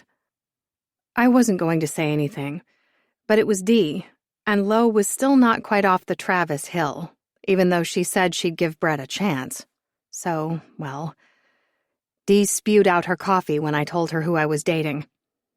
Girl! She sat back, shook her head, and sighed. You did get his number. You gotta tell me everything. I spilled. Not all of it, but most of it. Her eyebrow was so high by the end, and she hunched farther over the table. And you're taking it slow? Trying. But it had been hard. So hard. Pun very much intended. Over the last week and a half, Brett and I had spent almost every night together, alternating between my place or his. Tonight was Friday night, so we'd end at his place, and we'd torture ourselves. Brett needed to get good sleep for football, so it wasn't unusual if we headed to bed around 8. That was just the beginning of the torture sessions. I was damn near combusting just thinking about it. I shifted in my seat, readjusting my shirt. Was it hot in here? It felt hot. You've got it bad, Billy. I groaned. I do. I really do. What are you two doing for date night tonight? I have no idea. He said it'd be a surprise. It'd be nice to talk with Dee, catch up, but now I was back at the farm and getting ready for Brett to pick me up. I was in the sweating phase. Sweating like a penguin that swam too far north and ended up on an embankment with crocodiles. One thing did not fit in, and was definitely not supposed to be there. That was me. That's how I felt. Brett said athletic cute for the first part of the date, which I had internally freaked out that there were 2 parts of the date? 2? And what was athletic cute? The second part of the date was casual date. Again, what was casual date? No pants and an oversized hoodie? No, that was lounging Netflix date attire. I'd gone with black leggings. Those were always appreciated by men, and a black racerback tank. They were my favorite because they made my boobs look magnificent, and I wasn't usually someone obsessed with her boobs. Except I was when I wore a racerback tank, which, note to self, I needed to wear them more because they were awesome. Brett wore black sweatpants and a t-shirt, both casual, athletic, and comfortable, but on him they looked good. The shirt molded over his big shoulders, those nice strong pectorals, hugged over his very firm and ripped stomach, the same stomach that wasn't lean because there were muscles over muscles over muscles, and I was drooling. Grabbing my purse, I opened the door and left. My second outfit was in the bag strapped on my back. Brett stopped, seeing me, and his eyes warmed, darkening as they slid over me, feeling like a caress. I was already heated. The sweat was still there, and at that look, my body sprang from warm to hot. I flushed all over, knowing that was going to show on my chest and neck. Red cleavage, that was me. His mouth curved up. Thinking this first part of the date was a bad choice. As I got closer, he drew me in, pulling me to his chest as he wrapped his arms around me. His head turned down, looking at me, so I did the same, but my nips were out saying hello. Then, purposely, he slid a hand to the small of my back and pulled me the rest of the way to him, so I could feel just how excited he was in return. His cock was up and hardening as I pressed in against him. His eyes heated, and he sighed a curse. His head fell down, and he met my lips with his, a soft graze before he whispered, "Definitely backfired on me." Some of my sweaty nerves were standing down, and I melted more against him. My head fell back and I grinned up at him. We could skip. He was considering it, really considering it. The blatant hunger was all over his face before he let out another sigh and released me. "I can't, or I can never let you know what we're going to be doing. You'll have my balls if I do." My hand jerked forward, a reflex, and brushed over his dick. We both paused. Brett closed his eyes. "Do it again." I shifted so if anyone was watching from the main house, they wouldn't be able to see as I slowly rubbed over his dick. And then I rubbed it again. Up, down. It jerked under my touch, and my hand moved to grasp it. My whole hand wrapped around him through his sweats. I began stroking him, squeezing gently, then stroking again a little harder. I glanced up. Brett's eyes were lidded and heavy, and molten. "Keep going." I looked over my shoulder, but no Vicky or Howard in the windows. Brett cursed, taking hold of my hips and began walking us backwards. I started to let go of him. "Do not," he said through gritted teeth. "Do not let go of my cock. Keep your hand on me." I kept my hand on him. Then we were inside my place, and the door was slammed, and fuck it. As soon as that door shut, I fell to my knees. "Oh, God," Brett moaned. I yanked down his sweats and boxer briefs and wrapped my hand around his cock all over again. I began stroking him. "Jesus," he breathed out, almost hissing. He was watching me, his eyes almost black, they were so dark, so hungry. I began to ache for him myself, getting wet, so I moved forward, replacing my hand with my mouth, and Brett pushed his hips forward, his cock slipping deeper inside my mouth. I started sucking, bobbing my head. As I kept going, Brett's hips were rocking into me until his hands went to the side of my head and he began guiding me. Feeling me relax, he gripped me harder. Holding my head steady, he began to fuck my mouth. Fuck. He pushed so far in. I widened my throat, welcoming him even farther. "Shit, you feel so fucking good. Your lips wrapped around my cock. Your mouth fucking warm and wet, so tight around me." He grunted, his speed increasing. I shifted on my knees, getting a stronger stance, and I reached around him, my hand splayed out on his ass. I yanked him closer, and he ground against me, his cock swelling and then unloading inside of my mouth. I waited until he was all done, and as he pulled back out, I swallowed, then tilted my head up, a sated smile on my face. His eyes darkened all over again. The lust was still there, and we shared a look for a moment. An intimate shiver went through my body. I wasn't sure what that look was for him on his end, but all the nerves I'd had earlier ceased away. I felt our connection flare between us, almost vibrating. I loved that feeling, this connection. He ran his thumb over my mouth tenderly. It's like this mouth was made just for me. He leaned down, capturing it with his as he lifted me up and placed me on my table, moving between my legs, never breaking contact with my mouth. His tongue slid inside, and soon I was clinging to him. He pulled back, cursing. We're supposed to be going slow. I gave him a wry look. We can try again on the next date. He barked out a laugh, his thumb grazing my bottom lip again, as his eyes gave me a once-over. If that's the case, let's get this date done so I can take you home and you're going to feel my tongue slide so deep in your other lips that your legs are going to wrap around my neck and squeeze long and hard and slow until you forget you even have legs. And that's when I'll make you scream. And I'll lick you clean, taking all the cream you give me. His voice dropped throatily. You're my dessert tonight, Billy. My body trembled. Holy shit. I asked, not really joking, my legs wavering already. What's our first activity again? Can we skip it? He was tucking himself back in, readjusting his pants as he shot me a rueful expression. I wish, but I meant it. You'd be pissed if we missed. We're going to goat yoga. My mouth dropped and I shouted, jumping off the table. Goat yoga? We're going to be late. Come on. I was in heaven.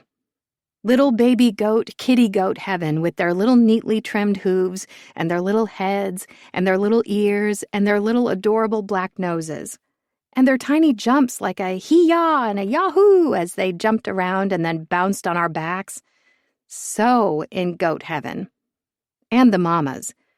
I'd not even gotten over to the one big mama, all white, who was lying on the ground, her milk so full and needing to be eaten by the little babies, but she seemed content as her head was lying in a girl's lap. She was petting the mama as the mama's jaw was chewing over her cud. The owners who hosted the goat yoga had set it up in their barn on their farm. The barn was adorable, freshly painted, clean stalls.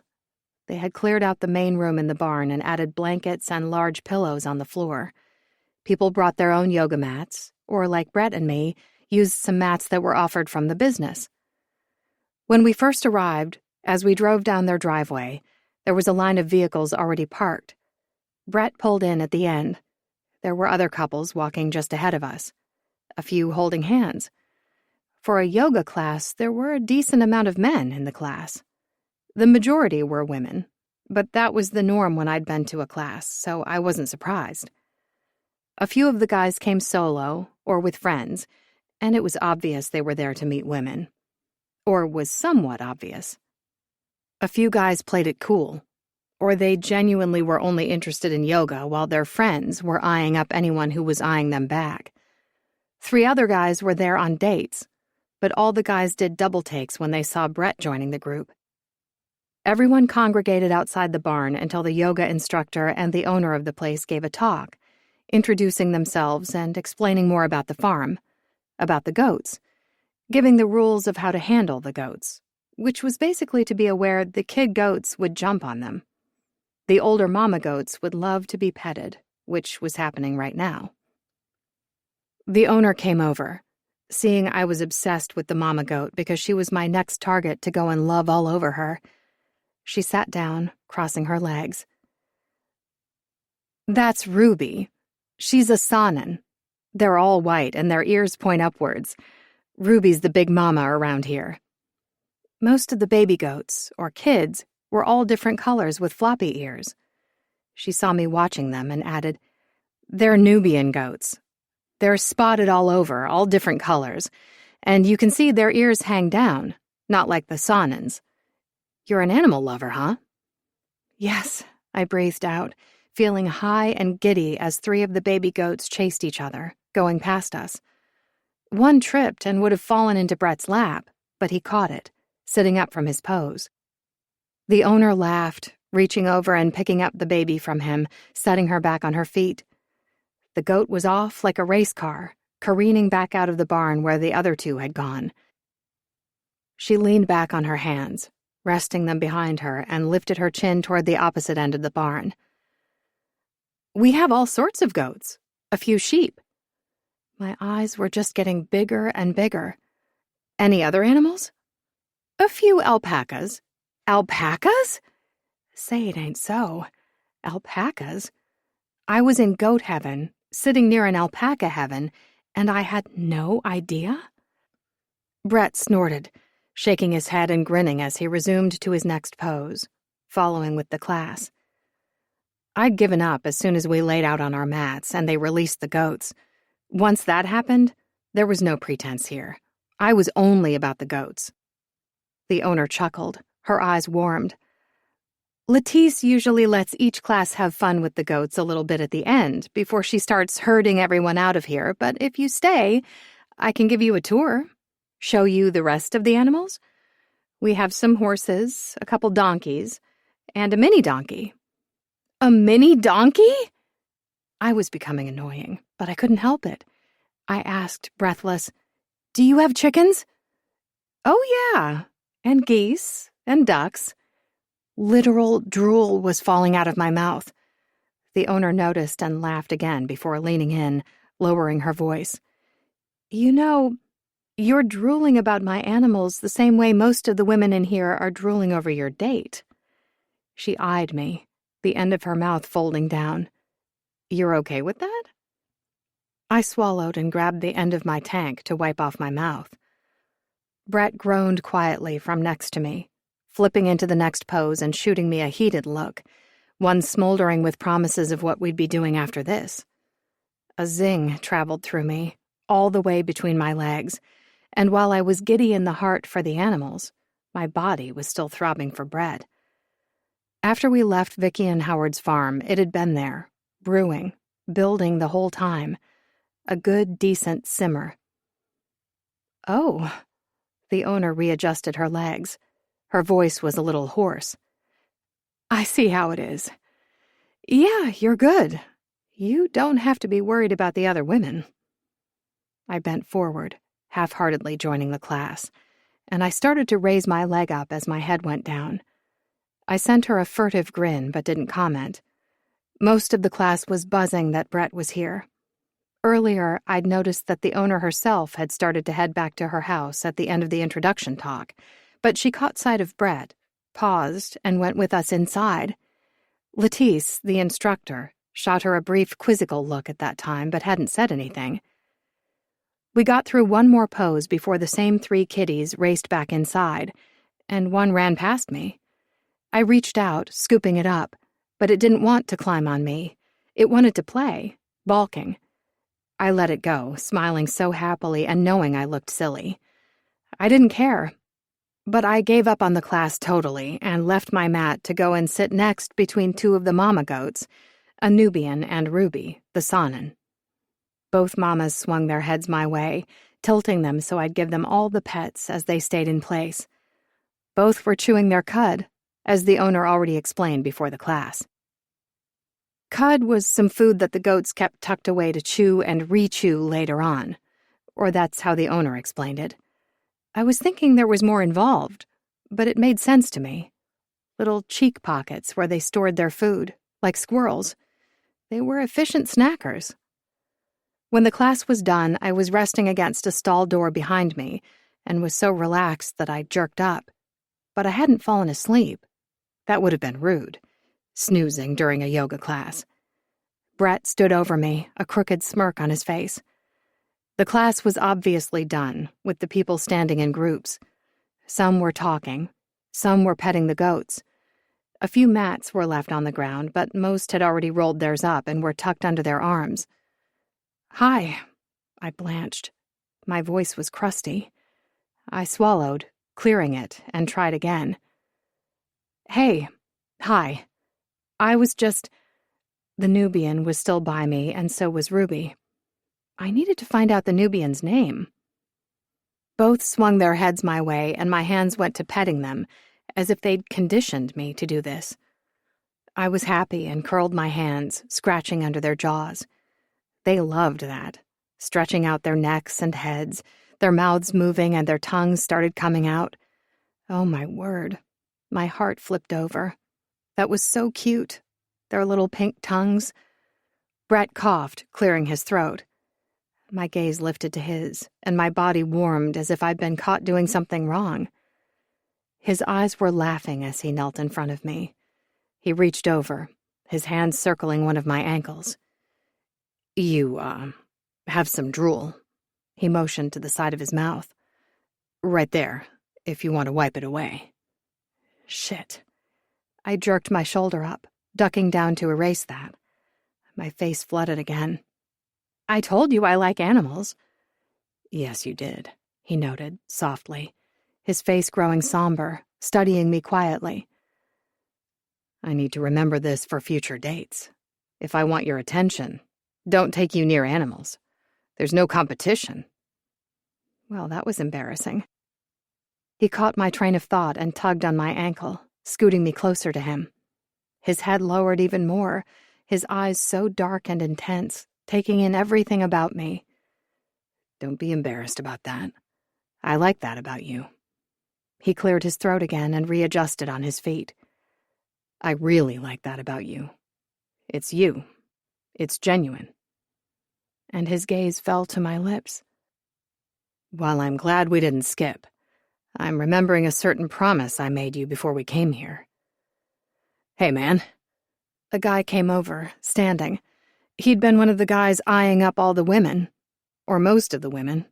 He and his friends. He wasn't adhering to the unspoken dynamics going on between Brett and me, that this was a Brett and me moment, with Ruby and Joy. I'd just named the Nubian Mama until I knew her real name. I checked. She wasn't wearing a cute little necklace with her name on it.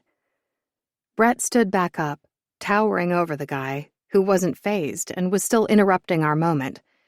He was big and muscly, looking like he spent lots of hours in the gym. He smirked. "Don't know if you two have plans, but there's a little pub and eatery not far from here, called Rinashita. They're known for their organic food, and they brew their own beer. All of it's grown and made by the owners. A group of us is going to go over for a drink. Would you like to join?" I was reluctant to move away from Joy and Ruby, but I stood, brushing some straw that had gotten on me. Brett curved an arm around me as I went to his side, resting against him.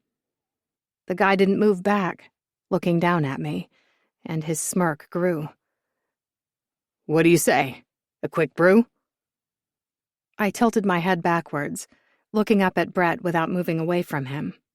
I was looking at him upside down.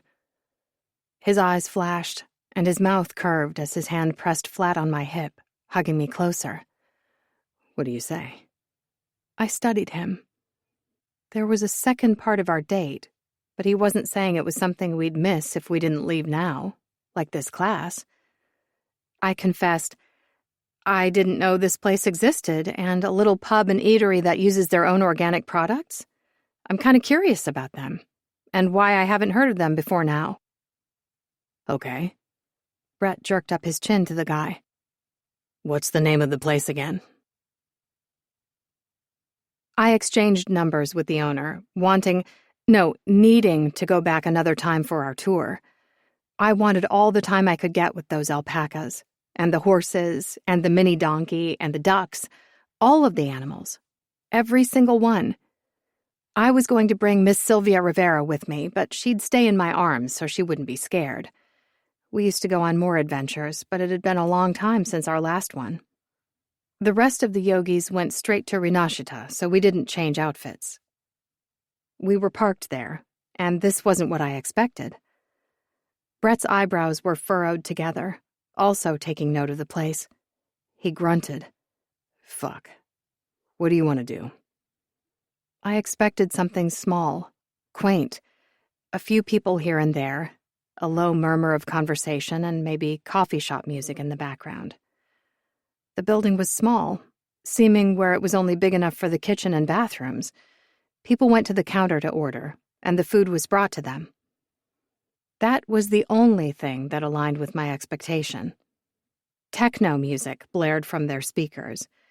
There was a dance floor among a group of picnic tables where a bunch of people were dancing. There were college students. It looked like a family reunion was in attendance, all wearing the same pink and purple t-shirts. There were a couple grandmas dancing, their grandbabies being held up in the air by younger people. In the back corner was a group of tables pulled together, board games spread out, and there were young people, middle-aged, older adults all there. A few elderly. And there were bikers. Quite a few bikers. Maybe 20, maybe slightly more.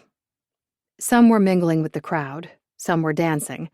2 were standing near the board table, watching the games, holding a beer in one hand. The rest were amongst themselves, taking up a large table in the corner of Renashita, around the corner from the dancing. Brett sighed. It's up to you. What was the second part of our date? Honestly, he grinned at me. Something similar. I wanted to take you to Jack's barbecue. I talked to a friend of mine, that girl who showed up with me, and her bartender friend said we could use a back table if we ever wanted to go somewhere new. She said the back section could be roped off so we'd get some privacy. But this, he went back to the crowd. This is either a seriously bad idea, or we're going to have the best night ever. Then we have to find out which one. Right. He didn't sound convinced, but as if we were one being, we opened our doors, getting out at the same time. Brett fell in step to my side, but slightly behind me, his hand to the small of my back. Hey-ho, you made it. The guy held his arms out, a fruity-looking drink in one hand, and walked right to us, throwing both his arms around us. I twisted, catching his drink before he poured it down my back. Brett growled and shoved him back before he could completely close the distance. No. The guy frowned. Dude. His head went to the side. No. That was a firm no, too. The guy shifted to the side, taking me in, and he raised an eyebrow, his interest evident. A creepy sensation slithered through me, and I began to step back from instinct. Brett moved, stepping into the guy and forcing him back from me as Brett took my hand, lacing our fingers. He moved me away from the guy, turning so he was in the guy's face, and he was looking down since he was taller. There was no growl this time, just an edgy calm that had my blood spiking as he said, "Don't know you. Don't want to know you. And if I see you breathing the same air as my woman, I'll break your dick." The guy turned red, sputtering. "Touch her and die. Do not test me." The threats were delivered smoothly, succinctly, and Brett led me forward, leaning over to say, "He's the kind of guy that needed to be put in his place, or we'd have problems with him later on." I squeezed his hand, trusting him. When we passed the first set of picnic tables, there were 2 empty ones on our right. The left was where all the bikers were lounging, and we got 2 steps before one of them shoved up to his feet. "Hey!" Brett stopped, facing away. His hand tightened on mine just briefly. "Hey, man. Hey." Brett's jaw clenched once before he swiftly faced the guy, and as he did, the biker stopped in his tracks, surprised by suddenly how in his face Brett was being. The biker was tall, but he still came 1 or 2 inches below Brett. Lean, golden tan skin that glistened with a small amount of sweat. He wore a leather cut, nothing underneath, showing a smooth and slightly ripped stomach with a few tattoos on his chest. His jeans looked well worn and hung from his hips. Dark hair that was messily rumpled, A thick barbell pierced through one of his eyebrows. Dark eyes that were squinting as he held a beer up, a finger pointing toward Brett. That guy was a friend of yours? Brett's question threw him off. The finger and beer dropped, and he raked a hand up the back of his head, bringing it toward the front through his hair. Huh? Most of the bikers were watching our exchange, but I skimmed their faces. None looked disturbed.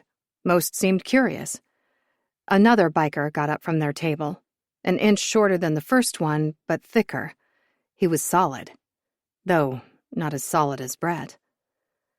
This one wore a white t-shirt under his cut, baggy jeans, chains hung down over the sides. This one had greasy blonde hair and laughing brown eyes. He was white, but with a golden tan. His face was slightly too flat across the front to be considered handsome, but he had an arresting quality to him. Also, the bad boy vibe was thick with both of these men. Their entire table, even the women that were with them.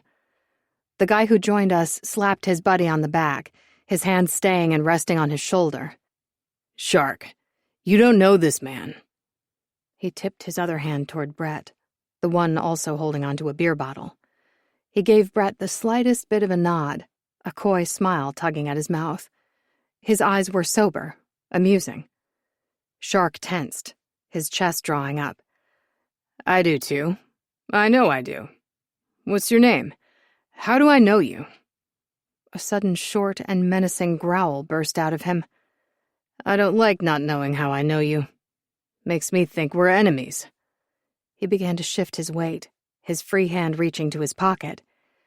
Oh, whoa there, buddy. The other one grabbed his hand, then stepped in front of him, eyes on Brett, but said to the man now somewhat behind him, You know him because he's a football player. A football player? He clapped his hand on Shark's shoulder, relaxing a little as the tension left his friend. He moved so he was sideways, indicating Brett again with his beer. This here is the reason we won the Lombardi last year. Brett motherfucking Brudeau. The brood machine himself. He's here, at our humble abode. Shark's eyes got big, and he was all smiles after that. Whoa, boy. He began to stick his hand out. His friend now shouldered him out of the way, speaking straight to Brett. It's a damn kick in the pants to see you here. What brings you here? This is my sister's business. We're having a little party. Goddamn tickled pink having a bona fide celebrity among us. He held his hand out. I'm Rowdy. Brett removed his hand from behind me but nabbed my shirt and yanked me against him so my entire side was plastered to him. Then he shook the man's hand. It's nice to meet you. Shark whooped, jumping up. God damn it. This is something else. Buck, do you know who this is? My eyebrows drew low because it was a sight to see as this biker had been snarling 1 second, about to draw some kind of weapon on us, and within 3 seconds he'd transformed to Will Ferrell's character in Elf the day they announced Santa was at the store. He was pointing at Buck, his hand raised as high in the air as he could get, still bouncing. This is Brett Brudeau. He's that tackle guy, the one who smashes quarterbacks for a living. His smile stretched from ear to ear. It's a fucking honor to have you here. You drink? You like beer? What do you like? His eyes fell to me. What is your woman like? He rounded again, his hand cupping around his mouth. Hey, Tina! Woman! We couldn't see her, but we heard from the side of the building, the side that faced the dancing area. What? God damn, Shark! Shut the fuck up! I'm working here and this is my business and...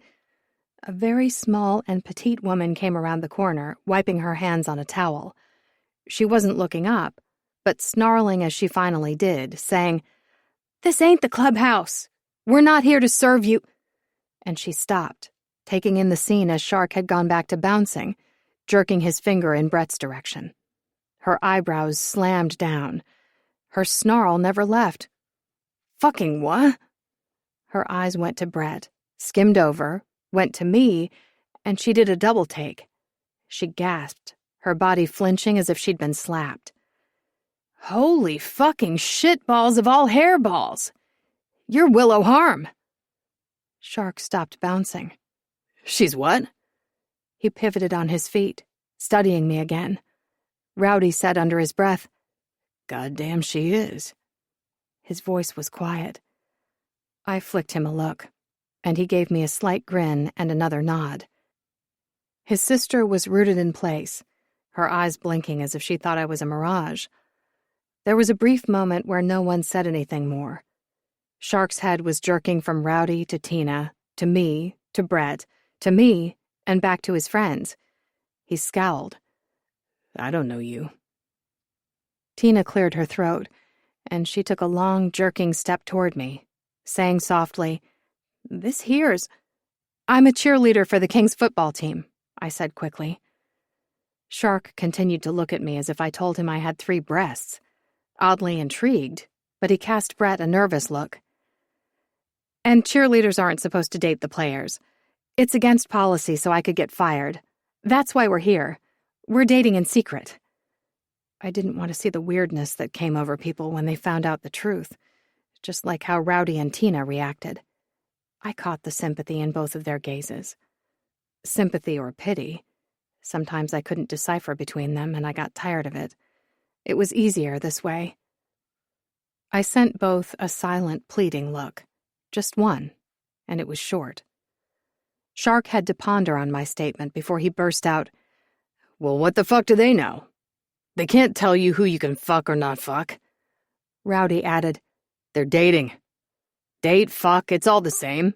It's none of their goddamn fucking shitting damn business. He loped to me and threw an arm around my shoulders. He squeezed me to him in a half hug. You and your man can party here any time you want. Drinks are on the house. They are not. Tina gave him a scathing glare. Tonight, drinks are on the house. They are also not. Tina yanked him off me, shoving him back, that glare still in force. It changed to a polite smile as she said to me, But for you and your date tonight, that is on me. Tina. Shark leaned forward. Her voice rose sharply. And they're only for our 2 surprise guests of honor. Anything you'd like for drinks? And I would love the opportunity to make you dinner of my choosing, if you'd like, of course. Rowdy said, his voice proud. My sister studied under a Michelin chef. She was overseas and working on giant yachts for the 1% in the world before she decided to come back and try her hand with this little gem. He gestured to the sign that had the title of the eatery. Rinascita. That's Italian for rebirth. His eyes fell back to his sister, warming. That's our little Tina. We're real proud of her. The 2 shared a look before Tina flicked at something on her cheek, clearing her throat again. And enough of the sappy moments. Your dinner? Would you like to trust me? Brett's arm went back around me, anchoring me to him. We'd love that. Shark's chin lifted all the way up, as far as he could go. You want anything else? It's our pleasure having you both here. Brett glanced over my head, hardening. I didn't need to guess to know who he was looking at. He answered, his tone hard. I'd like that guy kept away. He's going to be trouble later on. Consider him out of here. Let's go, boys. Shark flew a hand in the air, and at the motion, a bunch of the bikers converged with him. The 2 who'd been overlooking the board games came over as well, all disappearing around the other side of Rinascita. We heard raised voices not long after, and the bikers escorted that guy and a couple of his other friends from the premises. Rowdy laughed before raising his beer to his mouth. That was more for us. We've been wanting an excuse to kick those fuckers out of here. It would have been now or later, and later it would have been a lot bloodier. You did us a favor. He tipped his beer back, taking a drag from it before jerking his head to the tables behind him. You're more than welcome to join us, or go ahead and grab your own table. We won't bother you. We're just excited that you're here at my sister's place of business. And thank you for letting her choose the dish for you. She's going to go all out. It'll be the best you've had, and Shark's invitation stands. You're always welcome here. You won't be bothered by jerk faces like us. It's out of Shark's system. He's like a bulldog. Once he decides he likes you, he's all happy and giddy around you, but make no doubt, he'll turn Rottweiler real fucking quick to have your back. He gave us both a wink. He's going to be worked up about the injustice of cheerleaders and football players not being able to date for the next week. I'll fill everyone in. We'll all enjoy while he gets himself riled up about it. Have a good night. He returned to their table.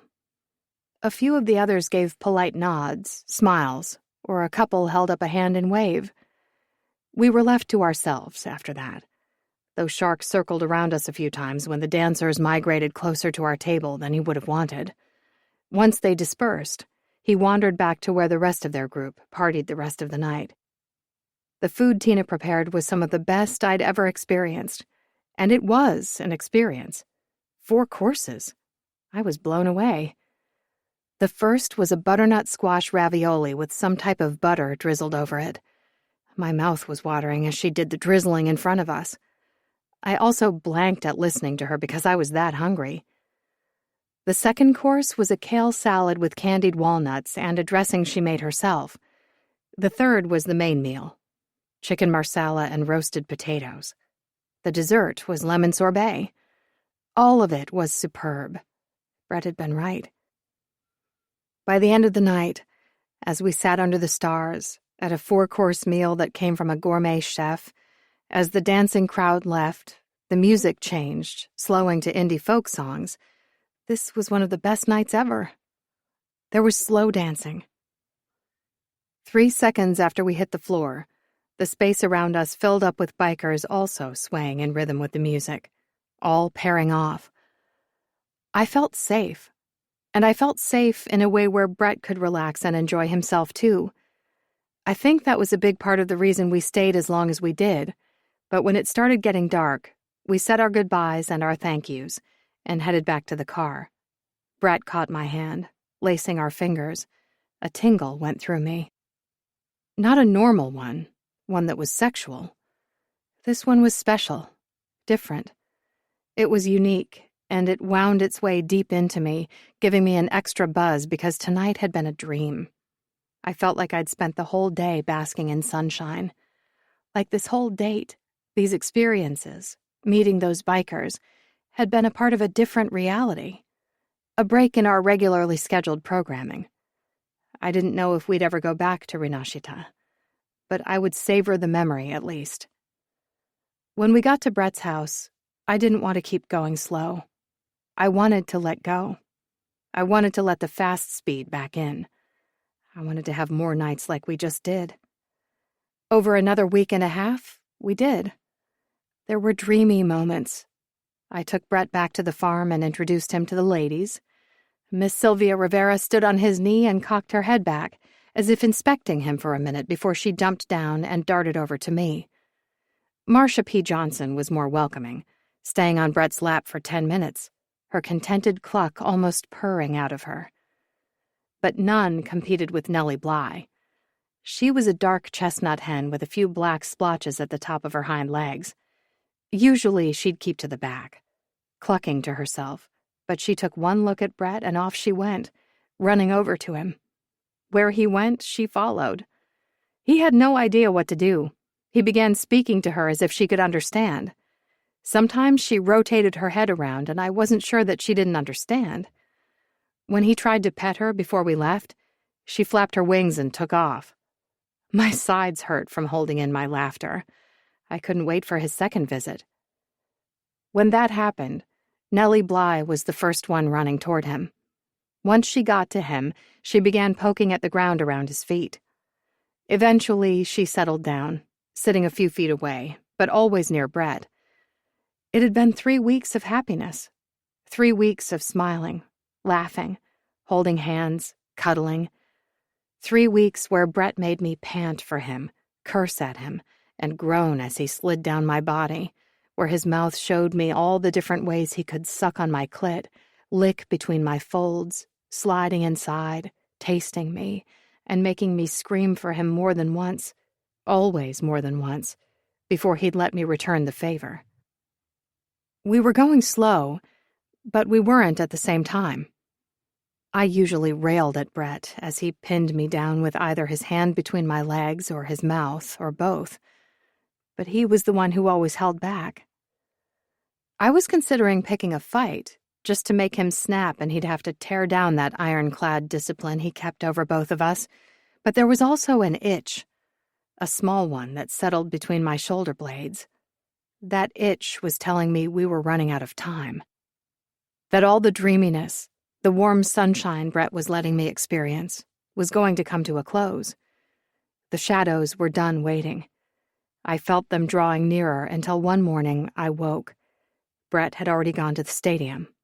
I'd slept over at his house and had decided to work from here for the day. The itch was gone. I didn't think about it. Then my phone buzzed that afternoon as I was finishing up a meeting with a client. Vicky. Could you and Brett come out for dinner? 26. Billy. Brett's garage door opened at 7 that night. I'd texted him that Vicky had asked us to come over for dinner. When he came in, he took stock of me in the kitchen nook with my laptop in front of me, and his eyes changed. His head tilted to the side and he went all dark and smoldering. And oh boy, I knew what that look meant. He was either going to torture me, or he was done torturing himself. My vagina instantly clenched, already wet because he'd primed me for so long that a fucking look from him and I was ready to explode. I began backing up, not knowing if I could handle him stopping just short of what I wanted, what he wanted, what both of our bodies wanted. His dick inside of me, all the way inside of me, and doing it over and over again. I broke out in a sweat just envisioning the feel of him in me, but I said, Vicky asked. He started for me. My pulse spiked while I was already starting to pant. It'd be rude to be late. That's when he dropped his bag, grabbed me, and threw me over his shoulder. I shrieked before groaning. Brett! His hand came up to my ass, patting me and then caressing me. Yeah, baby. Baby. Ooh, I really liked that. What are you doing? He carried me upstairs to his bathroom and turned the shower on. Brett! He ignored me, setting me down and tugging at my clothes. I already showered. He still ignored me, digging into my jeans pockets to pull out my phone, a pen, a chapstick, and a paperclip. He frowned at the paperclip. All of that went on the counter.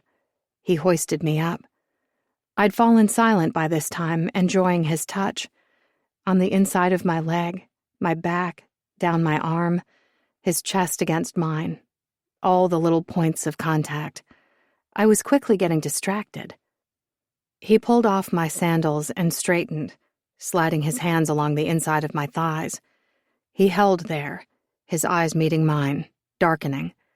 His finger pressed against me, rubbing in a circle. My lips parted and swirls of pleasure climbed through me.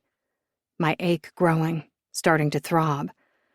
His lips found my shoulder, tasting me as he yanked me against him, his hand still between my legs. I grabbed for his shoulders, my eyes closed as I groaned. That feels so good. Good, he whispered. Then his mouth was on mine, and I sighed into his kiss. So good, so delicious. The kiss grew harder, more demanding. I opened for him. His tongue slid inside, tasting me. He undid my jeans and moved them down. Or tried. He pulled away, looking between us. My pants were too tight, so he grunted, wrapped an arm around me and held me up so he could peel them down. Then he set me back down and yanked my jeans the rest of the way, kicking them to the side. His mouth found mine, reclaiming me as his beard teased at the same time. He tore my top off, only lifting his head long enough to whisk it over me. My bra came next. He had it off in 1 second, which was impressive, and I smiled at how good he was at that. His hands were everywhere, his body against mine. His heat engulfed me, and I wound my legs around his waist, feeling him against my center. I moved over him, grinding, biting my lip as a moan shuddered through me. He ripped his mouth away. Fuck. His forehead rested against mine as he breathed hard, fighting for control. Fuck. Dinner. I frowned. What is he talking about? He groaned and started to pick me up. No! I tugged at his shirt, needing that off. I wanted skin against skin. The rest of his clothes disappeared in record time.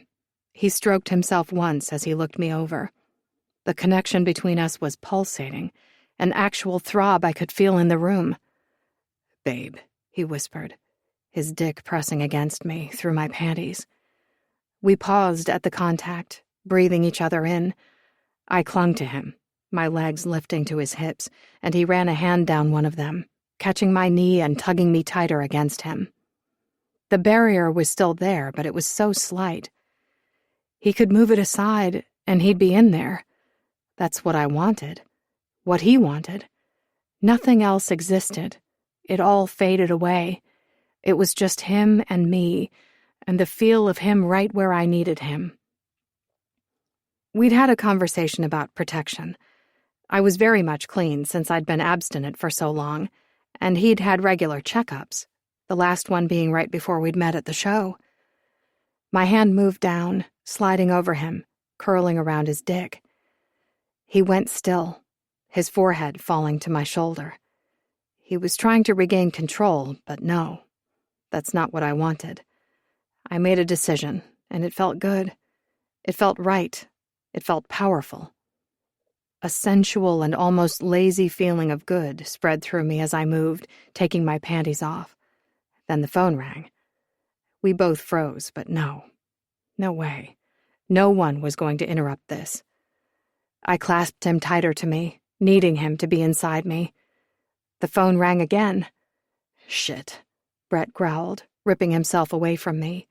He snatched up his phone and answered without looking at the screen. "What?" 27. Brett. Brett? I had no idea who this woman was, whoever was on the other side, and who wasn't sounding happy to be calling me in the first place. Jesus Christ, I was struggling for some control. Billy was here. She was waiting, fucking dripping, and she was the type of woman a guy waits an entire lifetime for, and she was in my arms right now. "Who is this?" I growled again, raking a hand through my hair, breathing harshly. Why the fuck had I answered the phone? Right, to make the ringing stop. I should have tossed it out the window. "This is Vicky. Billy's..." Her mom. Shit. Vicky. Sorry. I looked at the screen, seeing a number I didn't recognize. Billy said something about Vicky, and I was struggling with coherent thoughts at this moment. "You guys are still coming?" Dinner. I forgot, and we'd be late if we didn't get going. "Yes, we're running a little behind." Billy's eyes bulged out, and she paled, realizing who was on the phone. She scrambled away from me, squealing, and raced into the bedroom. She sounded suspicious. "Is everything okay?" Yes. I reached into the shower, turned it off, then headed into the laundry room. Billy was frantic, trying to get dressed as she yanked a shirt whose back was now on her front. She cursed as I kept going and reached for the dryer. I pulled out some clothes and tugging them on until I realized we'd both have to shower, or I'd need to shower. I tossed the clothes aside and leaned against the machine, still buck naked. My dick was hanging out. Billy and I lost track of time. Yes. There was an odd ring to her voice. I frowned, trying to place it. Yes? "I was calling to make sure you're still coming. It's important." I straightened, growing more alert. Something was going on. Something real. Something that concerned Vicky. "We'll be out the door in 10 minutes. I apologize again, Mrs. Mitchell." "It's Vicky, and that's okay. Just come and tell her not to be alarmed when you come down the driveway. No one's hurt. They're just here as a precaution." A precaution? She ended the call. "What was that about?" Billy was in the doorway, her shirt still on backwards. Her hair was a mess and her lips were swollen. She was naked from the waist down, and I got distracted for a minute, like a full minute. "Brett, Her pussy, her very sweet, sweet pussy, how I'd just about had her clenched around me. My dick was at full attention and getting harder by the second. I bit back a groan. "What?" Billy started laughing. It was a little worrisome how that sound from her made me want to move mountains to keep her from whatever had her mom worried. But I sighed, knowing this was probably something we needed to tackle sooner than later, whatever it was. Still, though, I went and lifted her up. "Brett!" She laughed again, her voice a little breathless. She wrapped her arms around me and wound her legs around my waist. My hand fell to her ass, cupping her, holding her up that way as I went back into the bathroom and opened the shower door. "What? No, not again. We have to go." I turned the shower on, set her on her feet, and rubbed a hand down her arm. I can't speak for you, but I didn't shower after practice. At least one of us needs to get clean before heading out there. "What?" I tested the water. It was warm, so I stepped inside. She squealed, shoving off me and jumping back. She stood on the other side of the door, dumbfounded. "In or out, Billy?" I held both of my hands up. "I'll behave, I promise." Something was going on that waited for us when we got to the farm, and a part of me wanted to stall. I wanted to prolong the time before Billy would have to face whatever it was, just for a little bit. Her eyes darkened, and she toyed with her bottom lip, her hand playing with the bottom of her shirt. She groaned, then whisked it off and stepped inside with me. We were going to be a little bit more than late. Good. 28. Billy. There was a squad car at Vicky and Howard's house when we arrived. My heart dropped. Brett held my hand, rubbing his thumb over my knuckles. "Why's a cop here?" I asked, but I knew Brett couldn't answer. I wanted to think it was Travis, that he was here for a surprise party and hadn't hidden his car well enough. That wasn't true, though. Travis was a detective. He wouldn't be arriving in a squad car. We pulled in, and the front door opened as I rounded Brett's truck. Vicky came out first, followed by their lawyer. I stopped in my tracks. What was she doing here? Brett was behind me. I wanted to step back, lean all my weight on him, knowing he would hold me up, but I couldn't. Whatever this was, it was the beginning of the universe taking away all the good in my life. I knew it. I felt it. Me being with Brett, me letting myself be with Brett, had tipped the scales. It was too much good. I wasn't allowed too much good. I started to tremble, and Brett's hand came to the small of my back. That touch centered me, and I drew in a breath. Willow. Their lawyer was a woman, with dark red hair that looked like burnt amber. I'd always been jealous. She was so beautiful. Pale, but clear skin with a light smattering of freckles. Green eyes. She wasn't a petite woman. She had big bones and some weight on her, but it worked for her.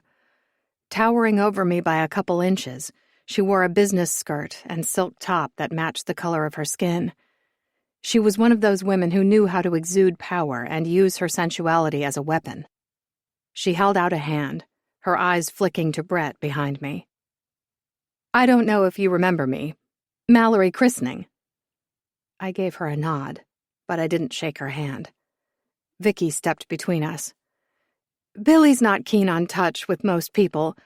I hope you'll understand." "Of course." Mallory folded her hands in front of her, but her eyes kept flickering to Brett again. She let them stay this time, and she cleared her throat. "You're Brett Brudeau." "Yes, Vicky looked between us. I glanced at him over my shoulder. Brett didn't respond, and judging from the harshness on his face, he had no intention of responding to her. Surprise flickered in Mallory's gaze, along with something I couldn't place. Respect? Challenge? "It's new, and we'd like their relationship to remain a secret," Vicky finally managed. "They've been discreet for a reason." "Yes." Mallory pasted a professional smile on her face. "I fully understand that, and Willow, anything we discuss is confidential as well. Of course." I frowned, glancing at Vicky, who rolled back her thin shoulders. those same shoulders that could and would hold the weight of the world if it was needed. She said, "His lawyers are here." His. He. As in the Midwest butcher. Panic speared me, and I swayed backwards on my feet. Brett closed the distance, a hand to my hip, and cursed under his breath. "They're here?" Vicky pulled her gaze from me to him. Her lips parted as she took an involuntary step backwards. I could imagine what she saw on his face. We also needed to be discreet. "This should have been done in a hotel room, whatever it is," he clipped. She blinked, as if the thought hadn't occurred to her. Her hand lifted to her hair, but fell halfway through the motion. Next time, if there's a next time. But since Billy doesn't live here, we thought a location familiar to her might bring her comfort." So he wouldn't know where I lived. That's what she was saying. They were still keeping my home location a lie. Vicky and Howard had once purposely invited a camera crew into their home to show I wasn't living there, and they never asked to tour the remaining buildings. The outsides looked too decrepit to house anyone else. Sometimes it seemed ridiculous that I was living in plain sight on their land, but no one questioned my home not being a shed for their animals, or for the animals' food. The back of the guest house looked ready to fall down. Mallory smoothed her shirt. "Fowler's attorneys are the ones who asked for a police escort. They've learned having one with them is a good idea, as a precaution. They're here because they've found new DNA on one of the murder weapons. Their own team did a test." I winced before I could hide it. Brett's hand flexed on my hip. Mallory noted his hold on me. "It doesn't match Cameron Fowler." It was easier to think of him as the Midwest butcher.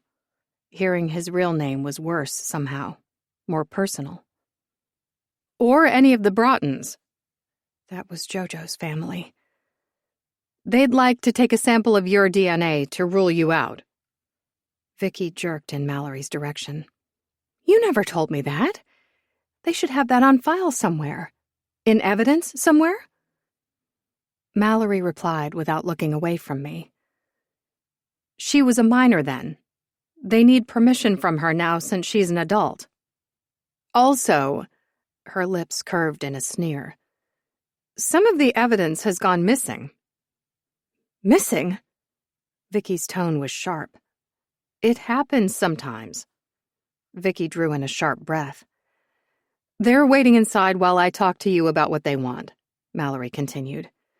"They're prepared to compensate you, of course, and it would help them if your DNA was ruled out. Having said that, as your family's lawyer, I must tell you that it's generally considered not a good idea to give them your DNA unless they obtain a court order. Cross-contamination can happen. It's been proven in multiple cases." Cross-contamination? Are they thinking I did something? I shrank against Brett.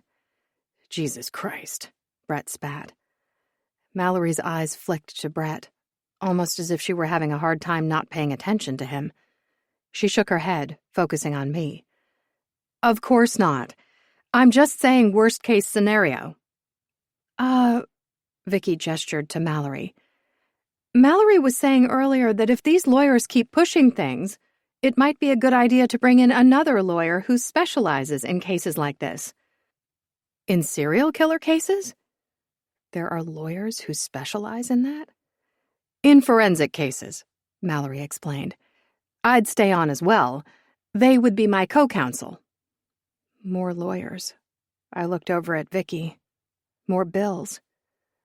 I'd had my own lawyer when I was a child, who was more a child advocate. He'd been assigned to me. "I'm not giving them my DNA. I'm not doing it. I don't care." Mallory cleared her throat.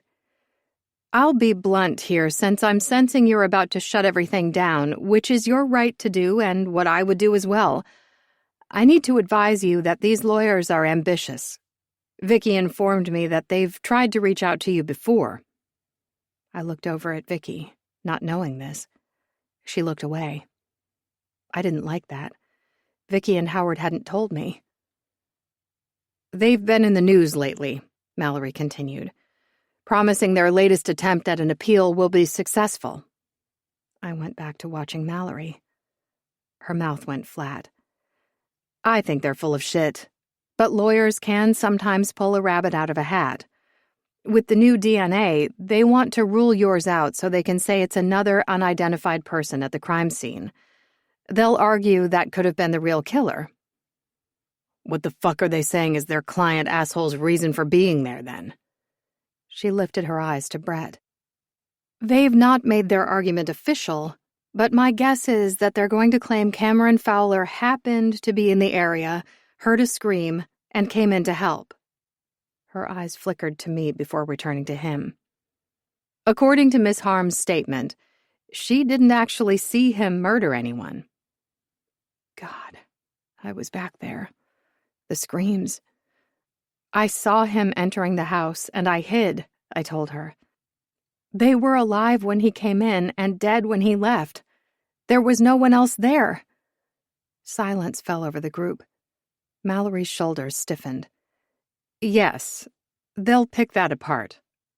I rocked back against Brett. This was a nightmare. My nightmare. It was going to work.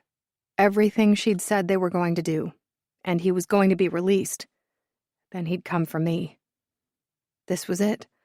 This was how the universe was going to take everyone away from me. Panic built in my chest, slowly. It had grown with each word Mallory christening said, and now I couldn't move. I couldn't breathe. I could only think of one word. Run. I tore myself away from Brett. I'm not giving consent. I don't give a shit what they say. Mallory frowned. Willow, do whatever you need to do. Send me the bill, but I'm not giving my DNA, and they need to get the fuck off this land. It's private property. They no longer have permission to be here. I swung around, blinded by my need to get away. I started for Brett's vehicle, but stopped just as quickly because coming over the hill, red and blue lights flashing, was a caravan of cops.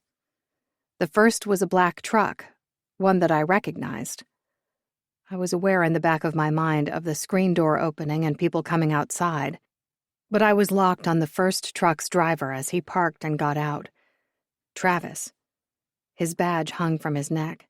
His face was grim. He was here on official business. 29. Brett. Who died? Billy was the first to ask, and her voice was hoarse. She was standing by herself now, and my God, the sight of her, facing the onslaught of law enforcement vehicles, tiny, petite, those lights swallowed her whole. But she stood there, fierce and firm, except for a slight tremble in one of her arms. She tucked it behind her and raised her chin, as if she could defy whatever bad news was coming. I was punched in the gut. This woman was mine, and was going to be mine for the rest of forever. She is mine. A wave of possessiveness and protection surged up in me. I moved to her as Detective Dickhead approached. I'd been fine standing behind her earlier, but this shit was different. He stopped just short of her and looked her over, a bleakness on his face before he blinked, and it was gone. His gaze moved to Vicky, who had migrated forward. Howard now stood behind her, a hand resting on her shoulder. She covered his hand with hers. They were both there, as a unit, for Billy. Billy knew it. She pulled in a breath like she was reaching out to them, drawing some of their strength. My fingers curled around her arm before falling to her wrist, then sliding to her hand. She laced our fingers and moved to my side, her forehead resting against my bicep. I still felt a slight tremble from her. Then I squeezed her hand gently. She drew in another breath, her mouth moving so her lips could graze my skin. My bicep flexed, all by itself, among other body parts. He liked that touch. I liked that touch. She burrowed closer to me. Travis, Vicky spoke up, alarmed. Not low? He blinked, startled. No. God, no. I'm sorry, I didn't think you'd jump there. He spoke to her, but his gaze kept going to Billy. Why are you here? His eyes found mine. He could see I wasn't happy about any of this. About him coming here. About us needing to be here for those fucking lawyers. about how he kept glancing Billy's way as if she were his to take care of, but he couldn't, so he had to stand away from her and do his job because that was why he was here. I hated all of this, but mostly that I couldn't make any of it go away. I was the one who fixed everything. I protected, but with this shit, I was just another fucking helpless bystander. Travis opened his mouth. Here we go. Who are you? He asked, looking at the lawyer. Billy's fingers tucked into the back of my jeans. I'm Mallory Christening from Jacobson and Jacobson. His mouth turned down in derision. You're a lawyer? Yes. Vicky's voice rose, taking over. And the lawyers who came out of the house behind my husband are the lawyers for Cameron Fowler. I could tell Detective Dickhead disliked their presence even more than the first lawyer. Why are they here? I had a feeling if it had been at all professional for him to curse in the middle of that question, he would have. They didn't respond right away, so I did, letting him know that I was right there with him in his assessment. They're asking for DNA from Billy to help support their new scheme to say the Midwest butcher was a good fucking Samaritan who just happened to be in the neighborhood, heard the screams and came to help. They're saying another person was there, based on some new DNA found on one of the murder weapons. My sarcasm was savage. This was a fucking shit show. He and I read each other before his eyes flashed. I want all the lawyers out of here, he ordered, his hand going up in the air as a signal to his coworkers. I liked hearing that. All the lawyers started protesting. But wouldn't it be a precaution if... Vicky began. No, I'm sorry. He shuddered down. I'm not here to question Billy, Miss Harm. I'm here to let her know about an incident that occurred and to ask if my men could search the premises. Howard spoke up. On what basis? To make sure no one is here. To make sure you're safe. That Miss Harm is safe. And your reasoning for that? Detective Dickhead hesitated as the lawyers were still protesting their removal. Could we have a word inside? Mallory started marching for the house. Family only, he clipped out. That doesn't include you, Miss Christening. I'm their lawyer, she harumphed, her nostrils flaring. He moved past her, giving her his back as he went for the house. When they've decided you need to know, they'll let you know. Until then, get the fuck off these premises. Her eyes bore a hole in his back. You'll be hearing from me, detective. He didn't respond, just followed Howard, who'd led the way inside. Billy hadn't said a word. She was still pressed against me, and I didn't move, not even as their lawyer turned, taking us in. A thought passed over her face, but her mouth stayed in a flat line. We'll be in touch, Mallory. Thank you for coming out. Vicky watched as the other lawyers were escorted to their vehicles. They were still arguing, but one by one they got in and left. The squad cars moved so that they could proceed down the driveway. I strongly advise that you have a lawyer present for whatever this detective has to tell you, and do not, under any circumstances, let them search your premises, Mallory said. They don't need an entire arsenal of police here to make sure no one is lurking. A handful would suffice for that. Yes, well... It was apparent that Vicky wasn't thinking about that at the moment. She wanted Ms. Christening to leave so she could go inside and find out why the detective was here. We know Travis. He's a family acquaintance. If he's here for any reason other than what he stated, we'll call you. Don't let them search, she ground out again. I'm aware of that as well. Thank you. Good night, Mallory, Vicky said firmly as she came over, touching Billy's arm. Come on, Billy. Let's go handle this, whatever it is. Handle this. She was going to go in, hear him out, discover the new battle, and then proceed to do what was needed to protect her daughter. I liked that plan. I liked it a lot. I started after them. Mr. Brudeau. The lawyer's chilled voice halted me. I looked her way, not saying a word. She was watching all the cops who had spread out, waiting for their command to get searching. Cops sell information, too. Her eyes held a warning. Just so you're aware. Right. Our relationship. That would be handled when and if it needed to be handled. Until then, she was a lawyer. I didn't like lawyers. I smirked at her. Leave. 30. Billy. The room felt different. It wasn't normal anymore. It was cold now. Alien. I drew in a breath, knowing it was me, not the room. The room was fine. Travis was waiting. Howard, too. Vicky came right behind me. She'd left the door open. I didn't like this. I didn't want to hear that someone else was dead. Because even though Travis hadn't said it, I knew that's why he was here. It wasn't low. At least we knew that. Can we just get to this? Who's dead, Travis? Howard asked, a break in his voice. Travis looked to the door. Is Brett coming? He trailed off because the door opened. Brett came inside, scanned the room, and shut the door before he moved to lean against the wall behind me. Vicky had taken the seat beside me, and the other chair was at the end of the table. Brett wouldn't have been happy that far from me. I knew by now that he wanted to be near. No, needed to be. Travis shot me a look. Did you know a Deandra Walkins and a Martell Hibley? Oh no. Pain rose up in me. You're mistaken, Howard choked out. Travis's mouth turned down. You do, then. Oh, no. There's a mistake. Travis, there's a mistake. There has to be. Vicky's voice began to tremble. There wasn't. They're dead? I asked quietly. Brett was right behind me. He wasn't touching me, but I felt him. Could feel his heat. Could smell him. Pine and leather drifted over me. I sucked it in, needing it, because, my God, what did this mean? They were murdered, yes. Travis hesitated again, just briefly, before the cop in him took over. He grew cold, distant. They were found in their home. The kids? I asked, my heart pounding as I remembered.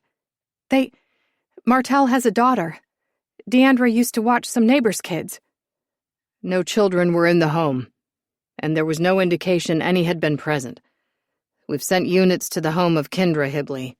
She's his daughter, right? I nodded. This was all wrong. All a mistake. He had her when he was young, I said. She's an adult now. I think she has her own kid. I shook my head, feeling completely untethered.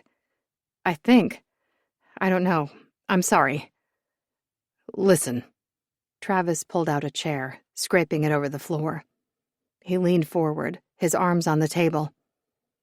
I'm here because the case was assigned to me. But, Billy, I would have asked for it anyway. They were killed the way the Midwest butcher murdered his victims. I nodded. I'd known that was coming. A sick feeling grew in me. A copycat? Maybe. He raked a hand down the side of his face. But there were things the Midwest butcher did with his victims that were never shared with the media. No one knows. This killer, he did the same things. The exact same things. What are you saying? Howard jerked toward the table, grabbing the back of the chair on the end, unsteady on his feet. What are you saying, Travis? Did you request the prison logs for visitors? Brett asked behind me.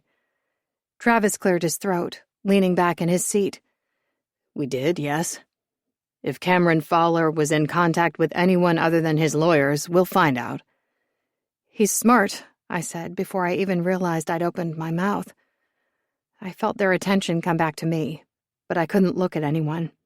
I fixed my gaze on the table, seeing the past. The Midwest butcher came through the back because he knew it was unlocked. Jojo's brother had just come in.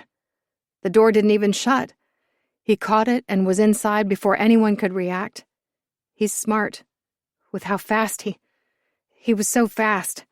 I closed my eyes, their screams now deafening. Jojo's mom started screaming. Then Jojo. Her scream was different. A child's. A weight pressed me to the floor. That's why he didn't hear me running to hide. Their screams covered up my sounds. God, my chest was going to collapse. I'm alive because they're dead. Brett's hand found my shoulder. They're dead because a sick fuck killed them. Do not take that shit on. Do not. That's his and only his. You got me? I couldn't look up at him. I couldn't move, but some of the pressure eased. Just a little. That's what I needed to hear, and perhaps exactly the way I needed to hear it. He was pissed off and annoyed for me. What else do you need to do while you're here, Detective Dove? Brett asked. I looked up. Travis's gaze was burning above and behind me. His jaw clenched. I need to question Billy about the last time she saw Ms. Walkins and Mr. Hibley. Because of the nature of the crime and because of Billy's connection, we needed to come here. Have you questioned next of kin? Yes, Mr. Jackass. Thank you for asking me how I do my job.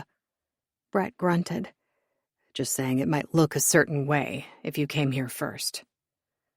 Travis didn't respond, but regret and anger swam over his face before he realized I was looking at him. He blanked it all in the next second. We didn't come here first, but I wanted to get here before the news broke. I hadn't considered the news. I was slow in remembering the after of everything. They were going to blast it all over again. The Midwest Butcher was back, or a copycat was active. And what then? My name, my pictures, everything dragged back up. All of it. A sad laugh escaped me. I thought I'd have to worry about someone starting with me first, and then branching off into his own thing. Travis leaned forward. Say that again. I opened my mouth, but Brett squeezed my shoulder. Don't make her say it again. You heard her. Travis's eyes flashed in anger. He shoved up from his seat. Stop bringing personal shit into this, Bruto. It's all personal, and you know it. It's going to be personal. And this ain't about you, Detective Dickhead. You delivered the second worst nightmare to her doorstep right on the heels of finding out his lawyers are going to try to say Fowler's innocent. The timing's suspect. Or at the very least, it's a karmic joke on Billy and this family. You know what's going to happen. The press will eat this up. They will love saying the Midwest Butcher could still be at large and the man Billy put away as a 12-year-old was innocent. Fuck. You know he's not. Brett's voice was low, and rage simmered just under the surface. Some started to leak out. They're going to roast Billy alive. What do you want me to do about it? Travis stiffened. Oh, I don't know. Sarcasm. Maybe put a gag order on his lawyers, saying they can't go to the press with their new idea because it could infringe on your investigation. How the fuck do you know I haven't already done that? Have you? Brett bit out. Travis bit right back. Yes. We delivered that order right before they were escorted off these premises. Any other bright fucking and unnecessary ideas, Mr. What the fuck do you do again? Right. You're an athlete. You run after a ball for millions. Wrong, asshole. I hit people for millions. Travis's face twisted. He opened his mouth to speak, but Howard got in the middle. Okay, gentlemen. Stuff it. Vicky was more direct. What more do you need from us, Travis? It's already been a long day. I've no doubt that come morning we'll be in a nightmare of a storm. Can you get to what you need and leave? He sighed. We need to search your premises. No. That came from Howard. If there's someone... I said no. Next. Travis paused before his next words. I need to question you, Billy, about the last time you saw Ms. Walkins and Mr. Hibley. I nodded. I wouldn't have anything helpful to say, but... There was a man, I suddenly remembered. What? Travis said. What man? Brett asked. Maybe a month ago, on Sunday, after... I was about to say the same weekend we had our group date, but instead I went with the day of Brett's game against Minneapolis. It was 30 minutes to kick off. Lo and I went on a walk down the driveway, and I saw a truck. What kind of truck? Travis asked. I needed to remember. These details used to be easier to pull up because I cataloged them. I focused a minute, and then I saw it again, almost clear as day. A blue Chevy truck, white on the sides, blue top, open back. You didn't get the license plate, did you? I shook my head. First 3 letters were GWB. Maybe a 4 after? An 8? But I'm not sure, I'm sorry. No. He wrote that down. This is great, actually. Anything on the man himself? I thought he was a hunter. Sometimes they... I tried to remember what the driver looked like. Howard finished for me. Sometimes they come around checking out the land. Ask if they can use it. Do you let them? No. I'm saving it for myself and my son-in-law. Travis barely hid a smile. Howard. He inclined his head. I know your son-in-law. Howard grinned before it faded. He had a ball cap on. I could see him again. Pulled low over his face. I was able to see his jawline, and it was clean. No beard, no mustache. White male. Trim body. Not skinny, just trim. Plaid shirt. No, I remembered this too. Blue and white plaid shirt. Gray also. He matched his truck. I thought that was funny, but I didn't realize it until just now. Travis wrote everything down. Anything else? Yeah. I squinted at the memory in my head. He was holding the steering wheel. No, he was tapping the steering wheel. I stared at him. He stopped writing. His head rose. I stood on the hill and stared at him because I got a bad feeling. But I thought that was just because Brett had been concerned the night before, so that worry was in my head. Fresh. I shook it off, but yeah, I stared at him, and just before I turned around to go back to the house, he began to leave. I didn't see him go, but I heard him. You don't know the direction he went, do you? I shook my head. No, but the girls were riding bikes in the yard that day. Luna was riding up and down the driveway. She might have seen... I trailed off, seeing the fury that lit his face. His hand tightened over his pad. Those kids were outside? Oh, no. I swallowed over a knot. Yeah. Travis closed his eyes before breathing in through his nose. Okay. He glanced to the living room. Could we do the rest in there? Somewhere a bit more comfortable while Billy takes me through everything she knows about Ms. Deandra and Martell. I stood and led the way to the living room. Their names are Deandra and Martell. Dee was my friend. 31. Brett.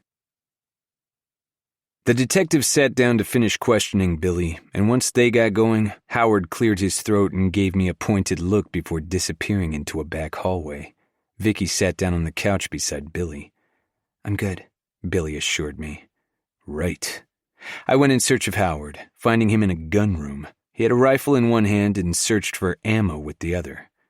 You know how to shoot? He asked. I do. What type? I frowned. He lifted his head. Rifle? Handgun? Something else? I felt a little foolish for taking so long to clue in. We're going to clear the buildings. He nodded. We're going to clear the buildings. He sized me up. Can you handle yourself in a fight?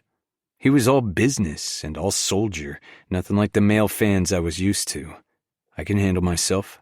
He continued to scrutinize me. You ever been in a fight?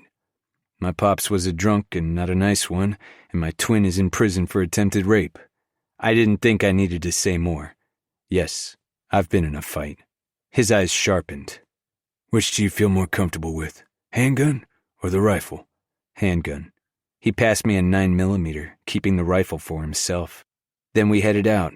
I'd never had any official training, so I listened carefully as Howard clipped out commands, giving me a brisk explanation of how we'd be moving through each building and what our formation would be.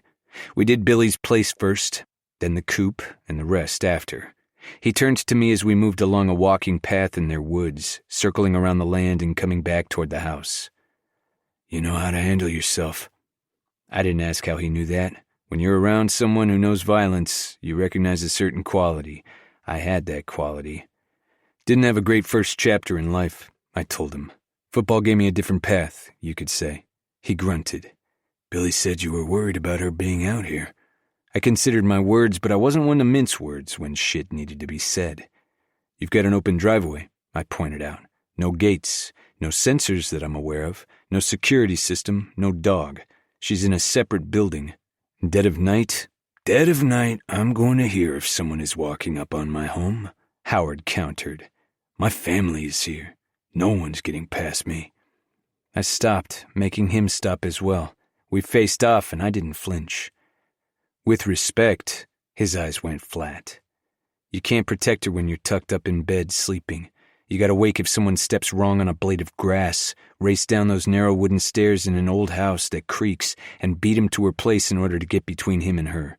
If that happens, you've left your wife in the open. I can protect my family. You're one man, and again, no security system. I'm not trying to make you feel a certain way, but I'm going to do every goddamn thing possible to make sure Billy's safe. No bullshit.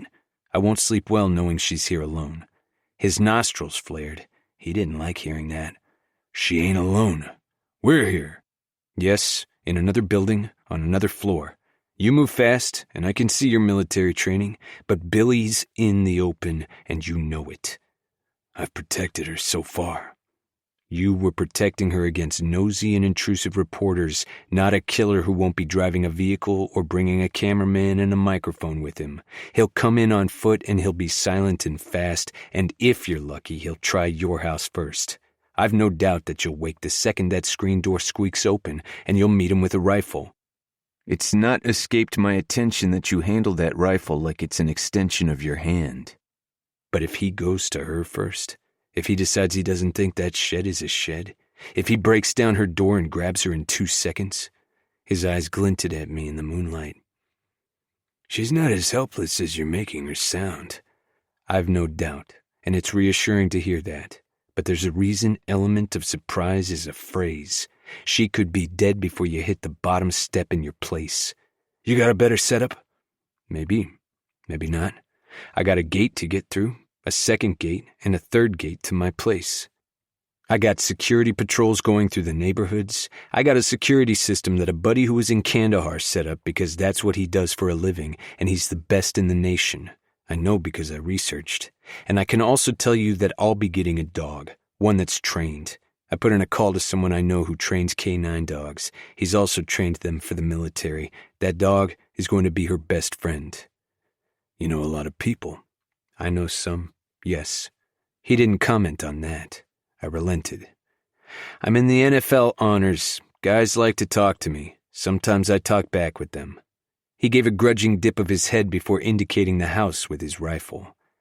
I'm sure they're done chatting by now.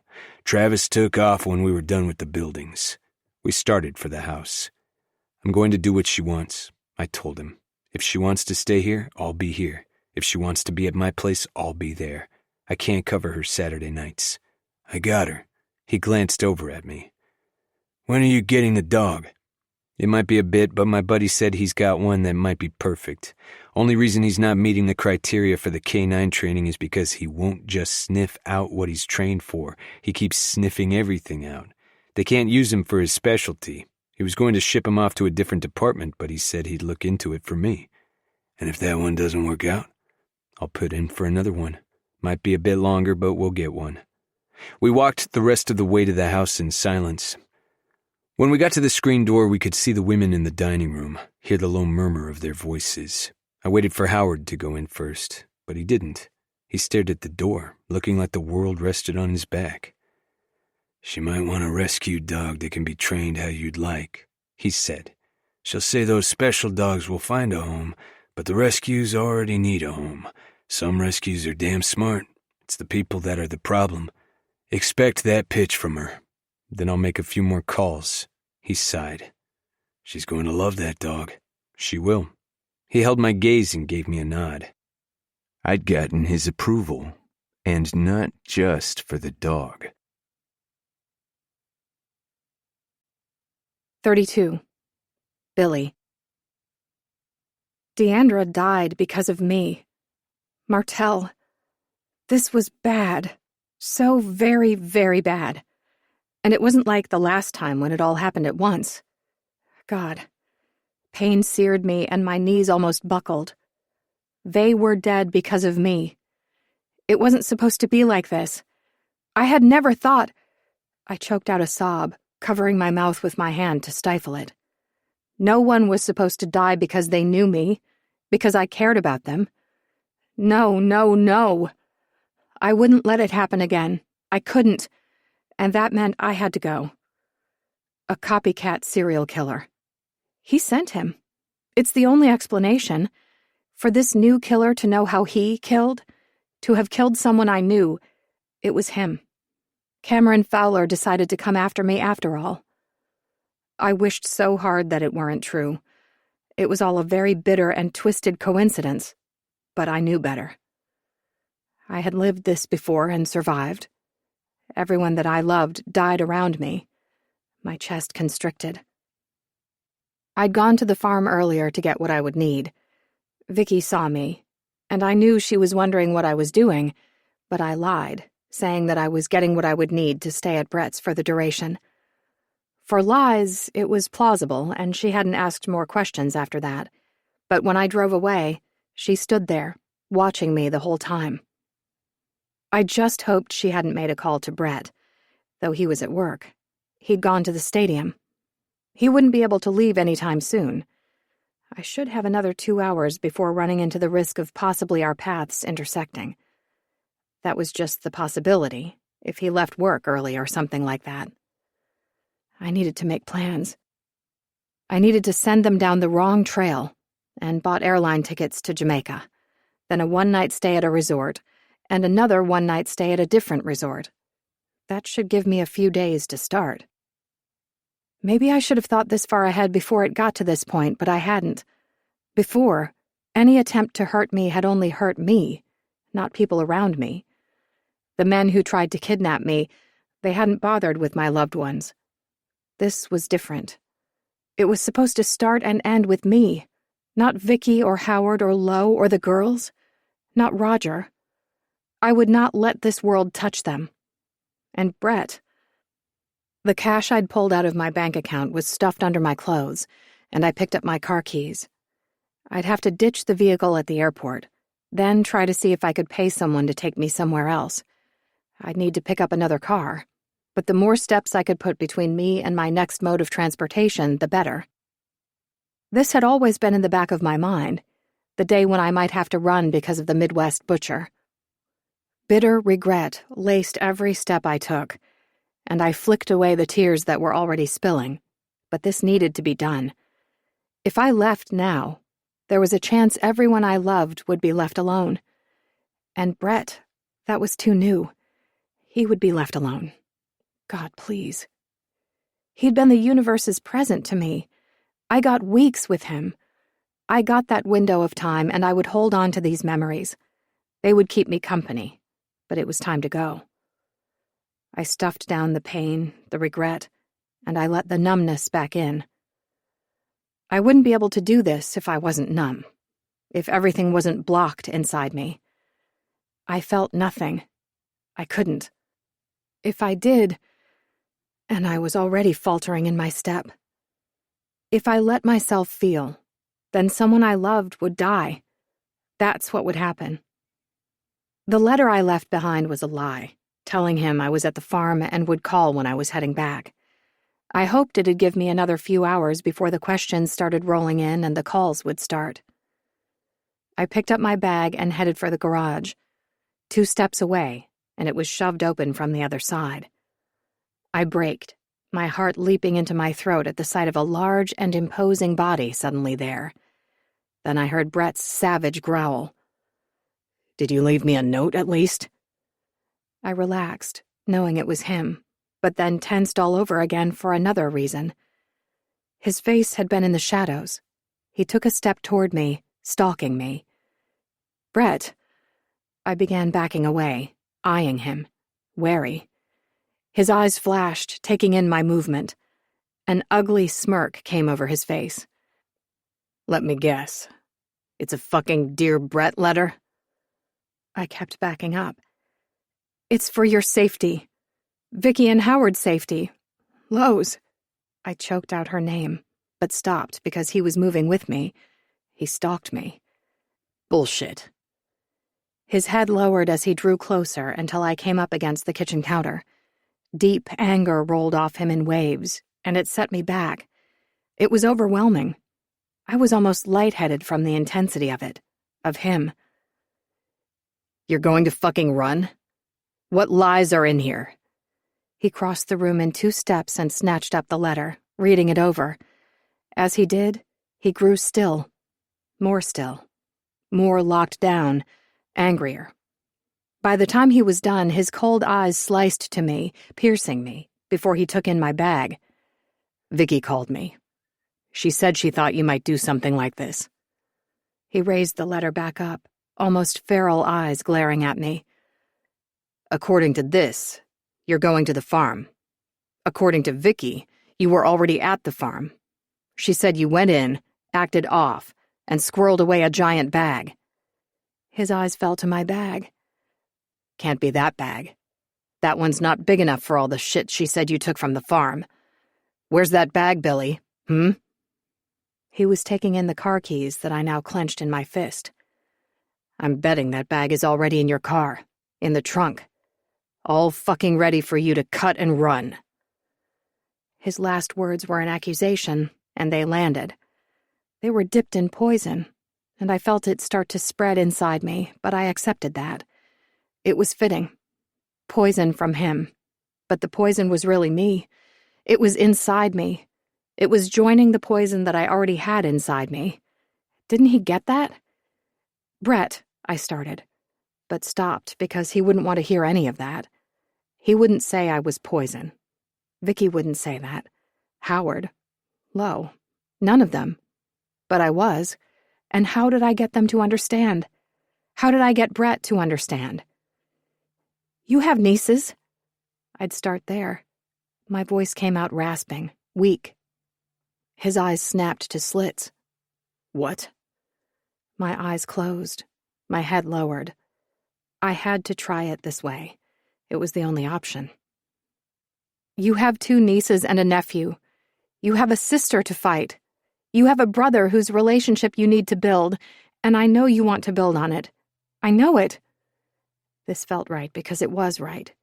Knowing that, feeling that, I looked back up. Strength pooled in my stomach, helping me hold his gaze steady as he was still skewering me. What the fuck does that have to do with you leaving me? God, my heart squeezed. He sounded so hurt by that. I shook my head, whispering, "It's not like that." He was in front of me again, almost in the blink of an eye. One moment reading the letter by the table, and the next in my space, breathing me in, his eyes still drilling into me, burning from my supposed abandonment of him. And that made whatever hold was on my heart. That made it even tighter. My lungs were hurting. I was failing. "Brett," I choked out, reaching out to him. I was blind in that movement, just knowing I couldn't take the pain that was searing me. It was too much. His hatred, his anger, all of that was mixing in with the very real panic to flee.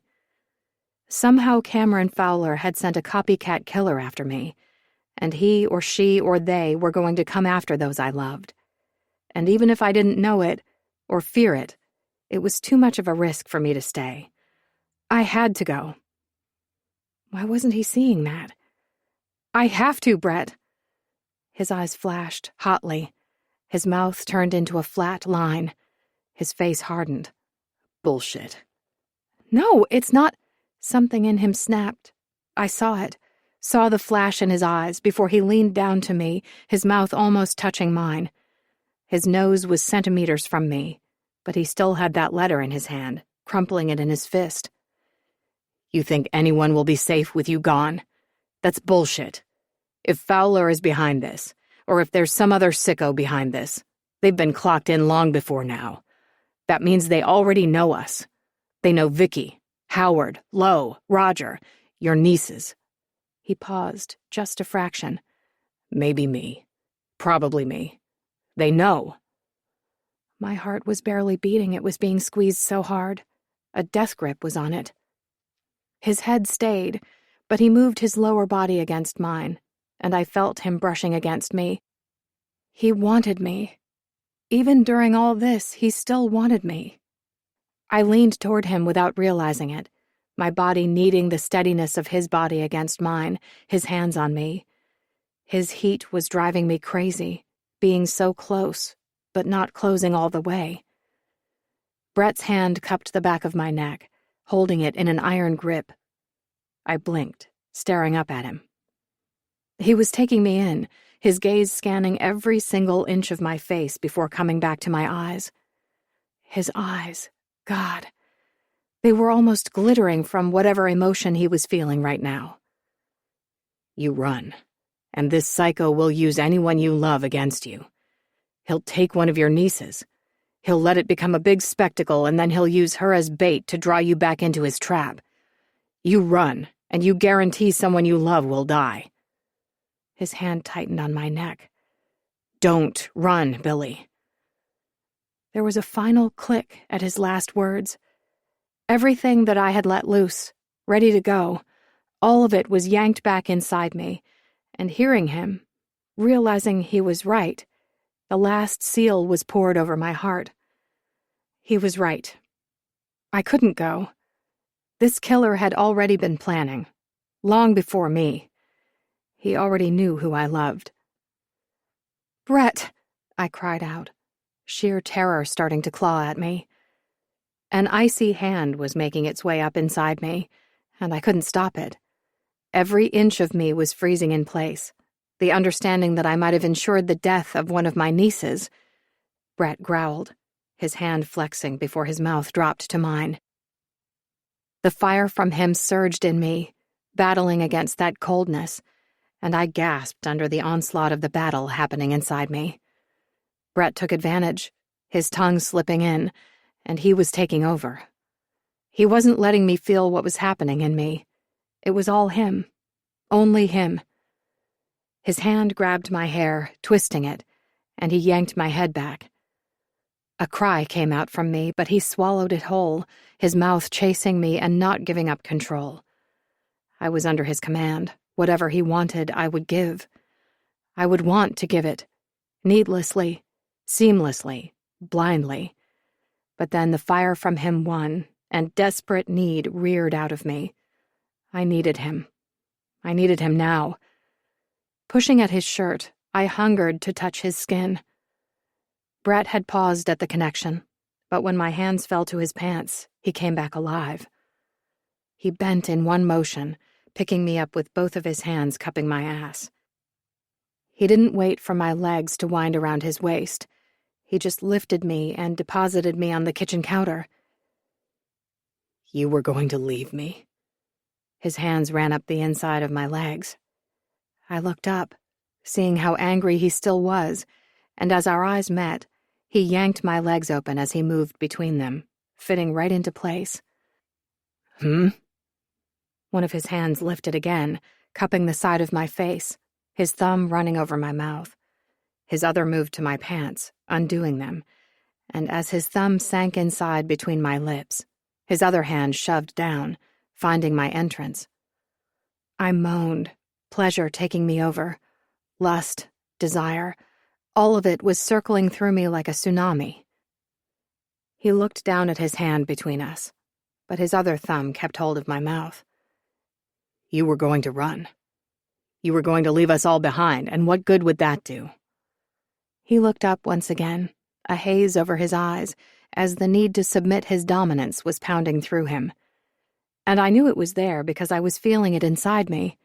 The same yearning was pressing out of my chest, wanting to connect to him, to cement his hold over me.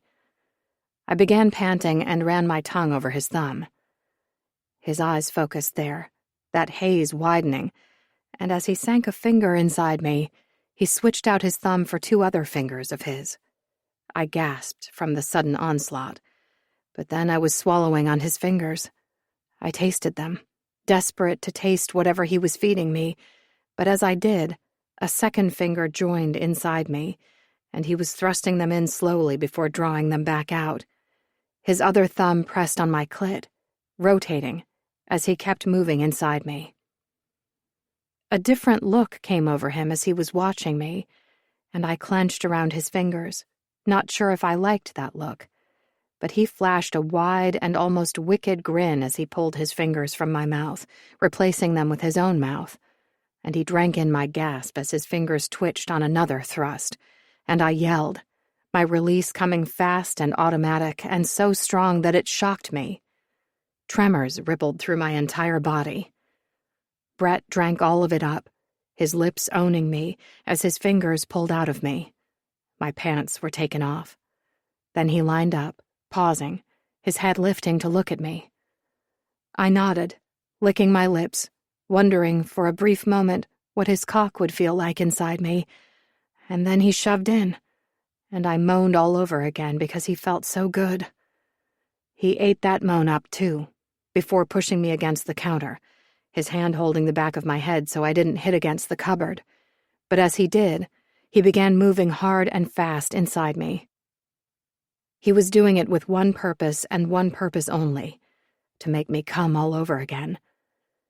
As I realized that, I began shaking my head. I can't. Not so soon after. He caught my mouth, silencing my protests, his hips moving in and out of me in a beautiful but demanding rhythm. I was almost dying inside. Brett felt so good inside me. I'd never experienced sex like this. Billy, he rasped out. I opened my eyes, finding him watching me with a dark and intense look in his eyes. They narrowed, his hand flexing on my hip where he was holding me in place, anchoring me as he kept thrusting inside. Are you going to run? My eyes widened. What was he doing? What? He paused as a delicious heat began building in my spine, swirling around me.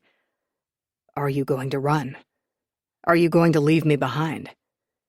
His eyes glazed over and he lowered them, his mouth finding my shoulder as he yanked my shirt to the side, giving him more access to me. He tasted me, and I shivered from the sensations going through me. Are you going to let the rest of us stay out in the open again? I couldn't answer. I didn't want to, but I also couldn't. Carnal hunger and pleasure was wrapping itself around me, and it was tightening on me, squeezing me for another release, and I fought against it, not wanting to come so soon again. Not when he hadn't come once.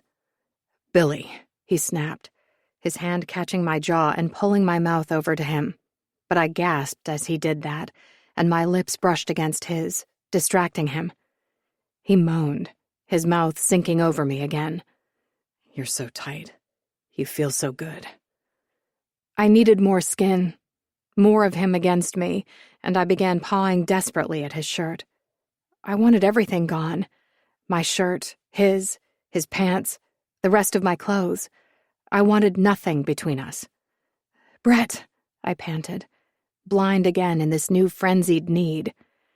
His mouth was gone, and I whimpered, but he was taking all our clothes away. His shirt, mine. They were tossed to the side.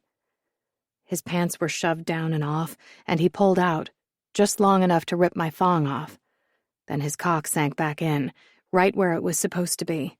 But Brett lifted me up, carrying me from the room, still inside me. I squawked, but quickly wrapped my legs and arms around him, and as he went up the stairs, I began lifting myself up and moving over his cock, riding him. He stopped in his bedroom's doorway, a hiss of air leaving him as his hands flexed into my ass, kneading me. I began rolling over him, but a new, primitive look flashed in his eyes. A stark and primal need hardened his face. But then I was on the bed and he was moving over me. He didn't give me any more time to adjust to the new position before he pulled out, only to slam back inside, and then he kept going. I didn't understand what was going on between us, but I wanted to battle him. I wanted to push back. He felt what was going on inside me and lifted his head, still moving inside me. He watched me, his eyes narrowing. What are you needing, little Billy? That name. I came alive hearing that name. One other person called me that, and I hated when they did. But as Brett said it, he claimed it. He was taking it over, and I wanted that more than anything. I cried out, my voice sounding strangled as I pushed up against him, my hands holding tight to his shoulders. Brett frowned briefly before adjusting quickly. He was sitting, and I straddled him, but he hugged me tight to him. We were both moving over the other, both riding our wave, our fronts brushing against each other. A sheen of perspiration broke out over my skin, and soon the rubbing was smoother. Our bodies were sliding against each other. I loved this. All of this. This was my man, and I was claiming him. But Brett was also claiming me right back. He held me over him, his arm clasped tightly around me. And then I paused, my hand sinking in on his shoulder as I lifted myself up, then dropped back down. He groaned, cursing, before he said, his voice sounding thick, "What are you doing, Bill?" "No." My hand snaked up, grabbing the back of his hair, and I pulled. His eyes widened, surprised, but dark desire flooded them immediately. "You use my name," I rasped out again. He frowned before a smooth grin spread out. "Little Billy." I moaned, sinking down over his cock and holding there, grinding. "You like that name?" I couldn't respond. The ability to make words come out of me had left me, and it was only the feelings of him inside me, what he was doing to me. He tipped me back. I opened my eyes, about to protest, but he pushed me down and came with me,